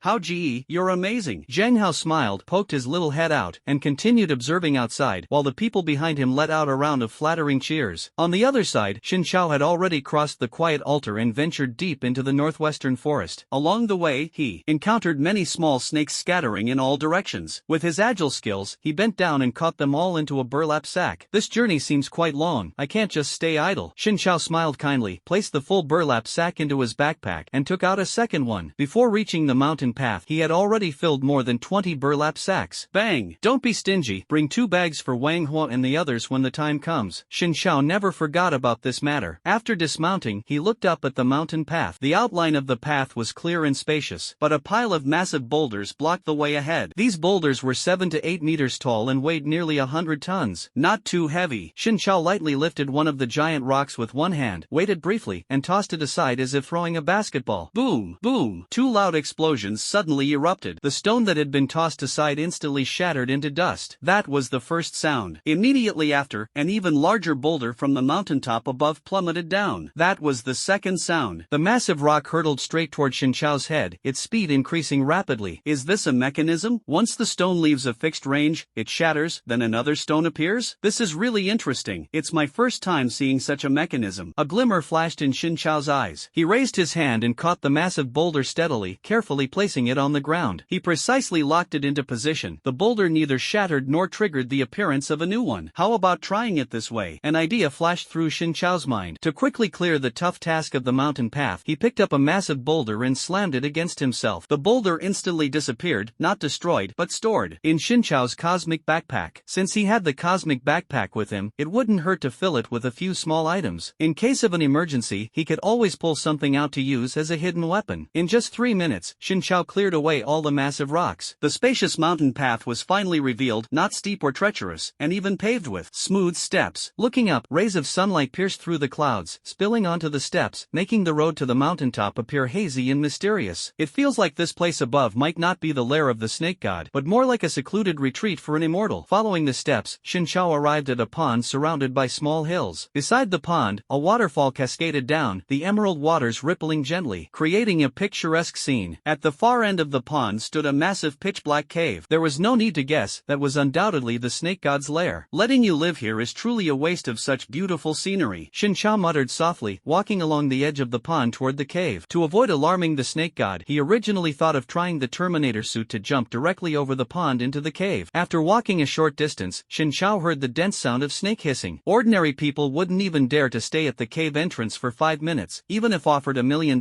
let alone hear the sound of snake hissing. It's a bit dark. Xin Chao stopped in his tracks. Although it was pitch black around him, the space had become much more spacious. Not far away, he could vaguely sense the presence of a powerful creature. The bottom of the cave was reached, and the serpent god's true form was indeed staring at him. Xin Chao activated his night vision and scanned his surroundings. Immediately, he saw countless swarms of snakes. On the ground, on the walls, and overhead, they writhed and coiled densely, intertwining in all directions. This scene is enough to make anyone's scalp tingle and heart stop. Xin Chao's heart was also pounding wildly at this moment, but not from fear, rather, from excitement. We're rich. We're rich. This is way too much to finish. How can the harm never end? He couldn't help but cheer, startling the snake swarm into emitting piercing hisses. SSS. The serpent god's true form had long noticed Xin Chao, the intruder, and slowly approached him. Sorry to bother you, Xin Chao said politely while scanning the snake god. Name, snake god. Description: the true form of the snake god, now a mindless and violent monster due to its will being extracted. Skills, none. So miserable, directly regressed. Xin Chao curled his lips, showing a trace of pity. Then, his gaze fell on the serpent god's body. Compared to the second body, this guy's main body had much firmer flesh, a bright color, and was far from resembling that faded, bald chicken. Upon closer sniffing, it even carried a faint vanilla scent. I'm drooling. Realizing his lapse, he quickly quickly wiped the corner of his mouth. Forget it, no more pretending. That's right, he had a bold idea in his mind: grilled snake, big chunks of it. Although a small snake might be too much to finish, big chunks of meat are way more satisfying. The big snake had no idea how serious the situation was and was still puzzled as to why the other party was frozen. Could it be that they were scared stiff? Without much thought, it suddenly lunged to bite. The result was obvious. Shin Chao grabbed it in one swift motion. What he grabbed wasn't its body, but its two sharp front fangs. The giant snake froze, realizing Shin Chao was right at its mouth, and tried to close its jaws to swallow him. No matter how hard he tried, his mouth wouldn't budge. Not only could he not close it, but he also couldn't open it, as if his jaw muscles had malfunctioned, like he'd chewed too much betel nut. Do you want to go through the motions, or get straight to the point? The giant snake naturally couldn't understand and was at a loss, while Shin Chao clung to it like super glue at this moment. The snake swarm gradually gathered, and Shin Chao felt there was no need to go through the motions anymore. After all, reducing pain was important, and it was best to avoid accidentally harming these little snakes. Several trails of white smoke emerged from behind, and Shin Chao launched the Terminator missiles. Ugh ah ah! The giant serpent's sides were evenly bombarded, its miserable screams deafening, and the cave trembled in response. The force of the bombardment sent it flying, while Shin Chao steadied his stance, unwilling to be flung out along with it. Snap! At the very moment it was flung out, Shin Chao accidentally pulled out two of its venomous fangs. The fallen giant snake was completely charred, thoroughly cooked. It emitted a strong and enticing aroma. As the saying goes, premium ingredients only require simple cooking. And thus, a giant charcoal grilled snake was born. Shin Chao didn't plan to execute it on the spot. After all, this was their territory. Eating it in front of its kind might easily hurt their fragile hearts. Then, come with me for a trip. Shin Chao rubbed his hands together, made no unnecessary moves, and directly hoisted the giant snake onto his shoulder and ran outside. Ran out of the cave in one breath and threw it at the entrance. Pulled out a huge rock from the backpack and tossed it back. It perfectly blocked the entrance, preventing those little snakes from scurrying out. The moss and weeds in the cave are enough for them to eat. This quantity of small snakes is best suited for free-range farming. Shin Chao hoisted the giant snake again and moved it under the waterfall, placing it properly. Living by the mountains and water, chewing on snake meat, it's simply the enjoyment of life. Although the task completion notification hasn't arrived, Shin Chao is not in a hurry. He knew the giant snake wasn't dead yet, just knocked unconscious by the explosion. However, that didn't stop him from enjoying some roasted meat. I like fresh meat, so there's nothing wrong with gnawing on a snake, right? Cutting off a thick piece of the snake's tail, Shin Chao took out salt, black pepper, sugar, scallions, garlic, and beef fat sauce from his spoils, sprinkling them carefully. He savored the large piece of snake meat. The taste was stunning, absolutely unbeatable. The meat seemed to still be wriggling in his mouth, and the sensation was incredibly fascinating. However, there was still a slight flaw: the meat wasn't cooked enough. A bit more heat would have been perfect. 10 minutes later, the giant snake slowly woke up. The first sensation was pain, excruciating pain, with not a single part of its body spared. The giant snake tried to move its body, but it found itself completely immobile. Instinctively, it looked around, only to realize in shock that it was not on the ground but suspended by something. On both sides, it was pressed tightly against tall tree trunks, and below it was a roaring fire. Its body was tightly bound with vines, tied up like a bundle, even including a third tree trunk above its head that was also wrapped in the bindings. Looking around, it was practically a giant grill, an incredibly surreal piece of art. Unfortunately, the giant snake had no mood to appreciate this art. It had no idea that its identity had already been reduced to barbecue. All it knew was that it was being roasted unbearably hot. Yet, strangely, its lower body felt cool. The giant snake struggled to twist its head and look toward its lower body, only to be stunned. A third of its lower body was missing. Its tail, where was its tail? Had something bitten it off? You're awake? A voice came through. The serpent immediately turned its head to look, only to see Shin Chao sitting on a small stool, surrounded by various pots, bowls, and pans. The bowls were filled with fried food, the pot was simmering something, and two grills were set up nearby, roasting mushrooms, wild vegetables, and some unidentified meat. At that moment, Shin Chao was picking wild vegetables and herbs from the ground and putting them into the pot, covering it with a lid, and letting it simmer on low heat for 2 to 3 minutes. Then he lifted the lid, took a sniff, and revealed a look of satisfaction on his face. His actions seemed meaningless, yet they filled the serpent with deep unease. The serpent was powerless to resist and could only watch helplessly. It wasn't until Shin Chao deliberately wafted the aroma from the pot in its direction that the serpent suddenly caught a whiff of that familiar scent. Why did it feel like the fragrance wafting from that container was actually its own scent? Well, when cooked with herbs, it tastes pretty good too. Hearing Shin Chao's words of praise, the giant snake turned to look at him. It saw him picking up slices of meat, both familiar and unfamiliar, from the pot and stuffing them into his mouth. Non-stop. 3 seconds later, the giant snake finally realized, this human is eating my meat. And not just raw, but using their own cooking methods to turn my flesh into various delicious dishes. This is even more painful than being killed outright. Who would have thought that I would bid farewell to this world in such a tragic way? Perhaps this is what they call the cycle of karma? From what it remembered, it had eaten quite a few humans in the past. Filled with guilt and grief, the giant snake let out a painful, unpleasant, and piercing wail, severely disrupting Shin Chao's outdoor cooking. Walking over to the fire, Shin Chao calmly added a handful of firewood. The flames instantly shot up 10 meters high, and the thick smoke made the giant snake cough violently. Within a few minutes, the snake's coughing gradually subsided, and it fell completely silent. The serpent god has been slain. Congratulations on completing the main quest. Quest rewards: 300,000 ghost coins, 150,000 experience points. Me, experience points gained from the serpent god's main body in second form, 200,000. Congratulations on achieving the hidden achievement, killing the serpent god's main body through alternative means, earning 400,000 experience points. Congratulations on obtaining permanent access, residency rights, and outdoor gathering rights in Horror Town. Your companions and subordinates will also benefit from this. Calculating clearance rewards. All players survived, reward plus 20%. Annihilated all Horror Town residents, reward plus 100%. Discover the mission and complete it perfectly, reward plus 50%. Companion assisted kill, reward plus 10%. Final rating, SSS+.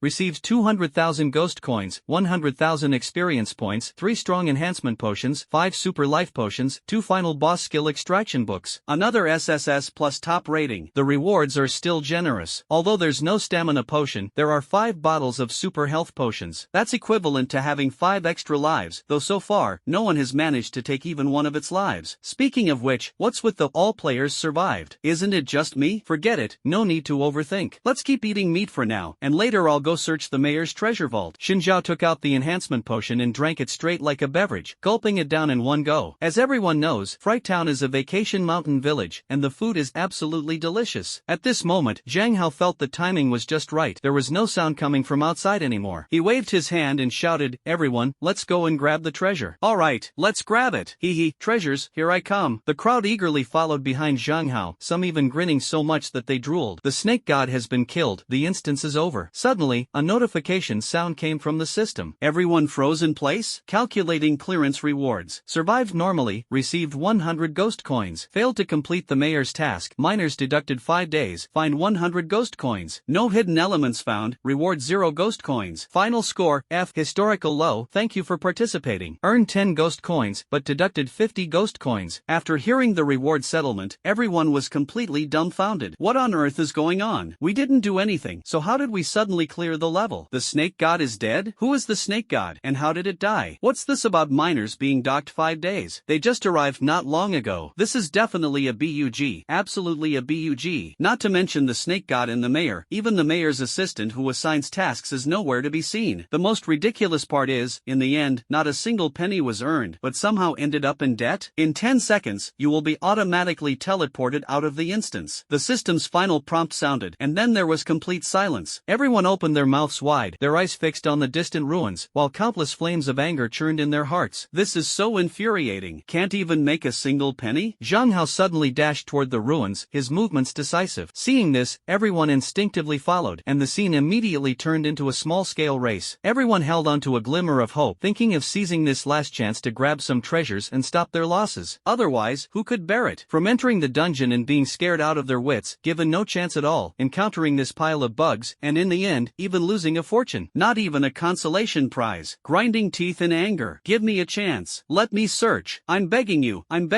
Pick up a brick or something. As a faint blue light emanated from their bodies and the teleportation signal gradually appeared, everyone burst into tears, their faces filled with helplessness, as if they had aged 20 years overnight. "No, my treasure!" Zhang Hao shouted loudly and lunged toward the ruins, as if he wanted to crawl inside, gripping tightly to prevent the system from taking him away. With a thud, the head hit the broken bricks and tiles, and the eyes rolled back. A few seconds later, everyone, including the unconscious Zhang Hao, was teleported out of the instance. On the other side, Shin Chao had almost finished eating and packed up the big snake. He cleaned up the tableware and casually picked up the trash. Down the mountain road, at the spot where rocks had previously fallen, Shin Chao found the skeleton horse. "You're here, huh? Want to try some roasted meat?" Shin Chao took out a piece of roasted snake meat and handed it to it. But he watched as the skeletal horse chewed, bits of meat dripping from its jaw, mercilessly crushed, truly a grinding machine. "Forget it, you'd better not eat anymore." Shin Chao mounted the skeletal horse and galloped all the way back to Fright Town. Wandering around the half-ruined, half down area for a while, Shinchao found the mayor's house. It was an extremely conspicuous grand mansion, with 4 floors and a rooftop. The doorplate was extraordinarily ornate, adorned with rows of dried human heads. An invisible flame burned on the luxurious plaque as Shinchao stepped inside. A faint trace of human scent could be detected. Shinchao quickly pushed open a door to check inside. It was exactly the place where Zhang Hao and the others had been hiding earlier. Shinchao didn't know there had been living people here before. He could only deduce there were traces of human presence, but no signs of life, so there was no need to overthink it. Descending the narrow basement stairs, Shinchao arrived in front of the treasure vault door. With a turn of the key, the heavy iron door creaked open with a clack. A spark of invisible fire ignited at the fingertips, illuminating the treasury. What came into view was a floor covered in glittering gold. That's right, literal, genuine gold. Casually picking up a piece, it can sell for hundreds of thousands of RMB. But to be honest, its value would definitely be higher if left in this horrifying world. Thinking of this, Shinchao tried to open the instant shop. Brand new and dazzling items instantly appeared. Gold can be exchanged for ghost coins? Quite interesting. Seeing the option to exchange gold for ghost coins in the shop, Shinchao smiled faintly. Although gold is not as convenient to spend as ghost coins, which are more liquid, buying some items first and exchanging later wouldn't hurt. With that thought, Shinchao quickly clicked confirm and purchased all the items directly. Ding! Old acquaintance title triggered. This purchase is completely free. Ding! Spend like dirt triggered. This purchase is completely free. The characteristics of the skill and title were triggered simultaneously. Shinchao almost burst out laughing. Goodness, double exemption. Could this luck be the result of virtues accumulated in a past life? So, can I interpret this as the store even giving me an extra batch of goods? Forget it, let's not overthink it. Better cherish this rare stroke of luck. Who knows if I'll be this fortunate next time. Time to sell some junk again. Shinchao picked out a pile of scraps from a heap of equipment and weapons. Last time, this pile of junk didn't sell completely. Surely it will sell this time, right? Even gold can be exchanged here. This store seems far wealthier than the last one. This time, 1,587 items were sold, earning 4.85 million ghost coins. Ding! Triggered an old acquaintance, additionally received 810,000 ghost coins. Triggered the old acquaintance reward again. A total of over 5 million ghost coins were sold. Shinchao was starting to feel a bit embarrassed. Next time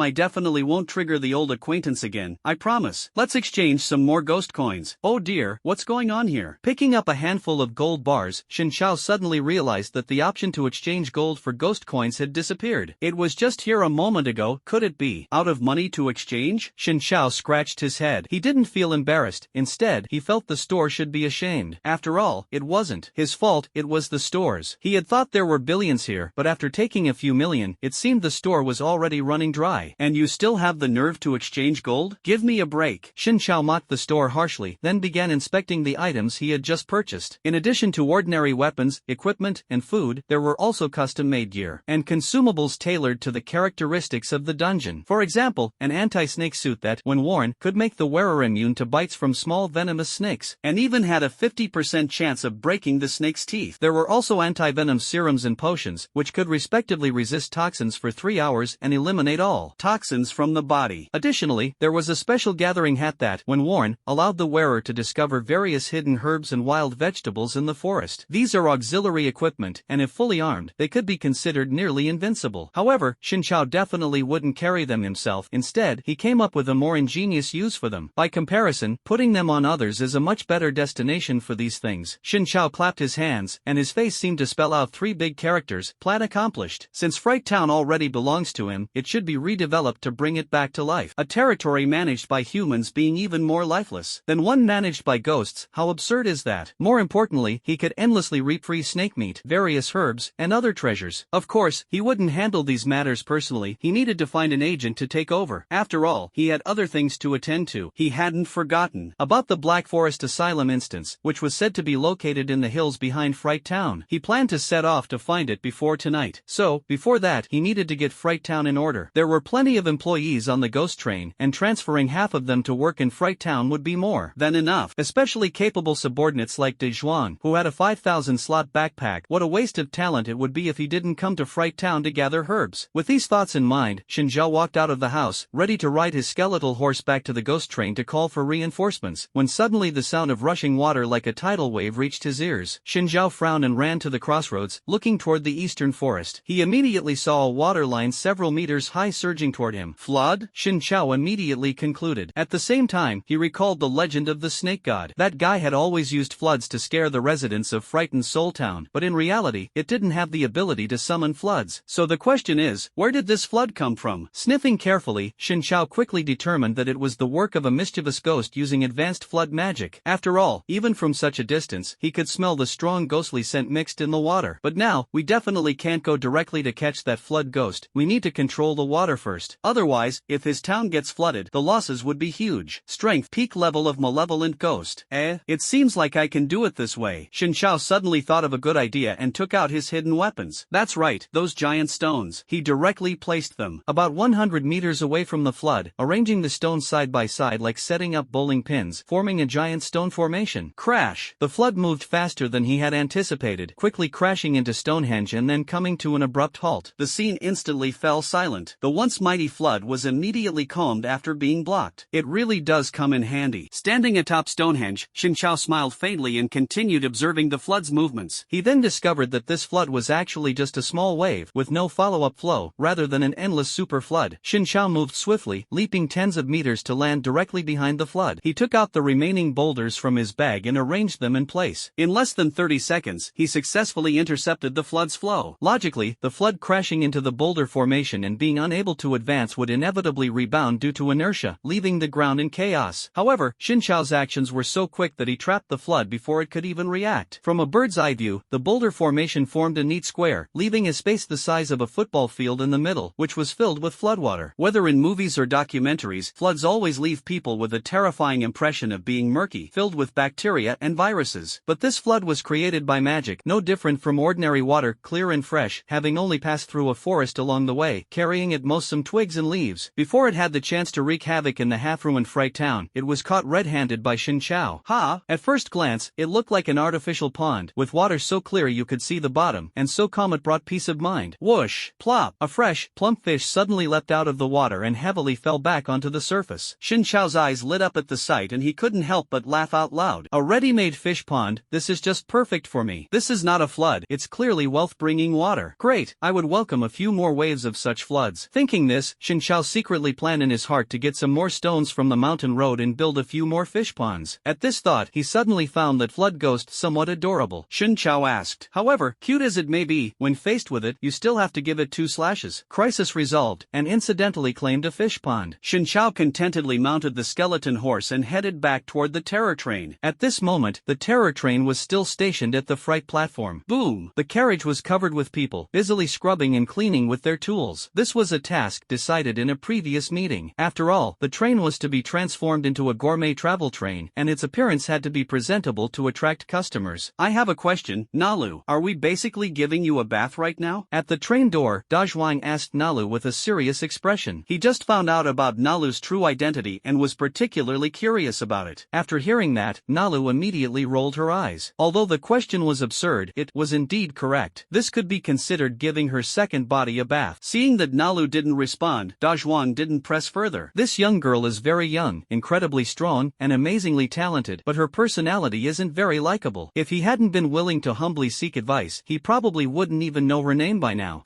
Boss? Nalu suddenly saw Xin Chao returning on horseback not far away and immediately jogged over.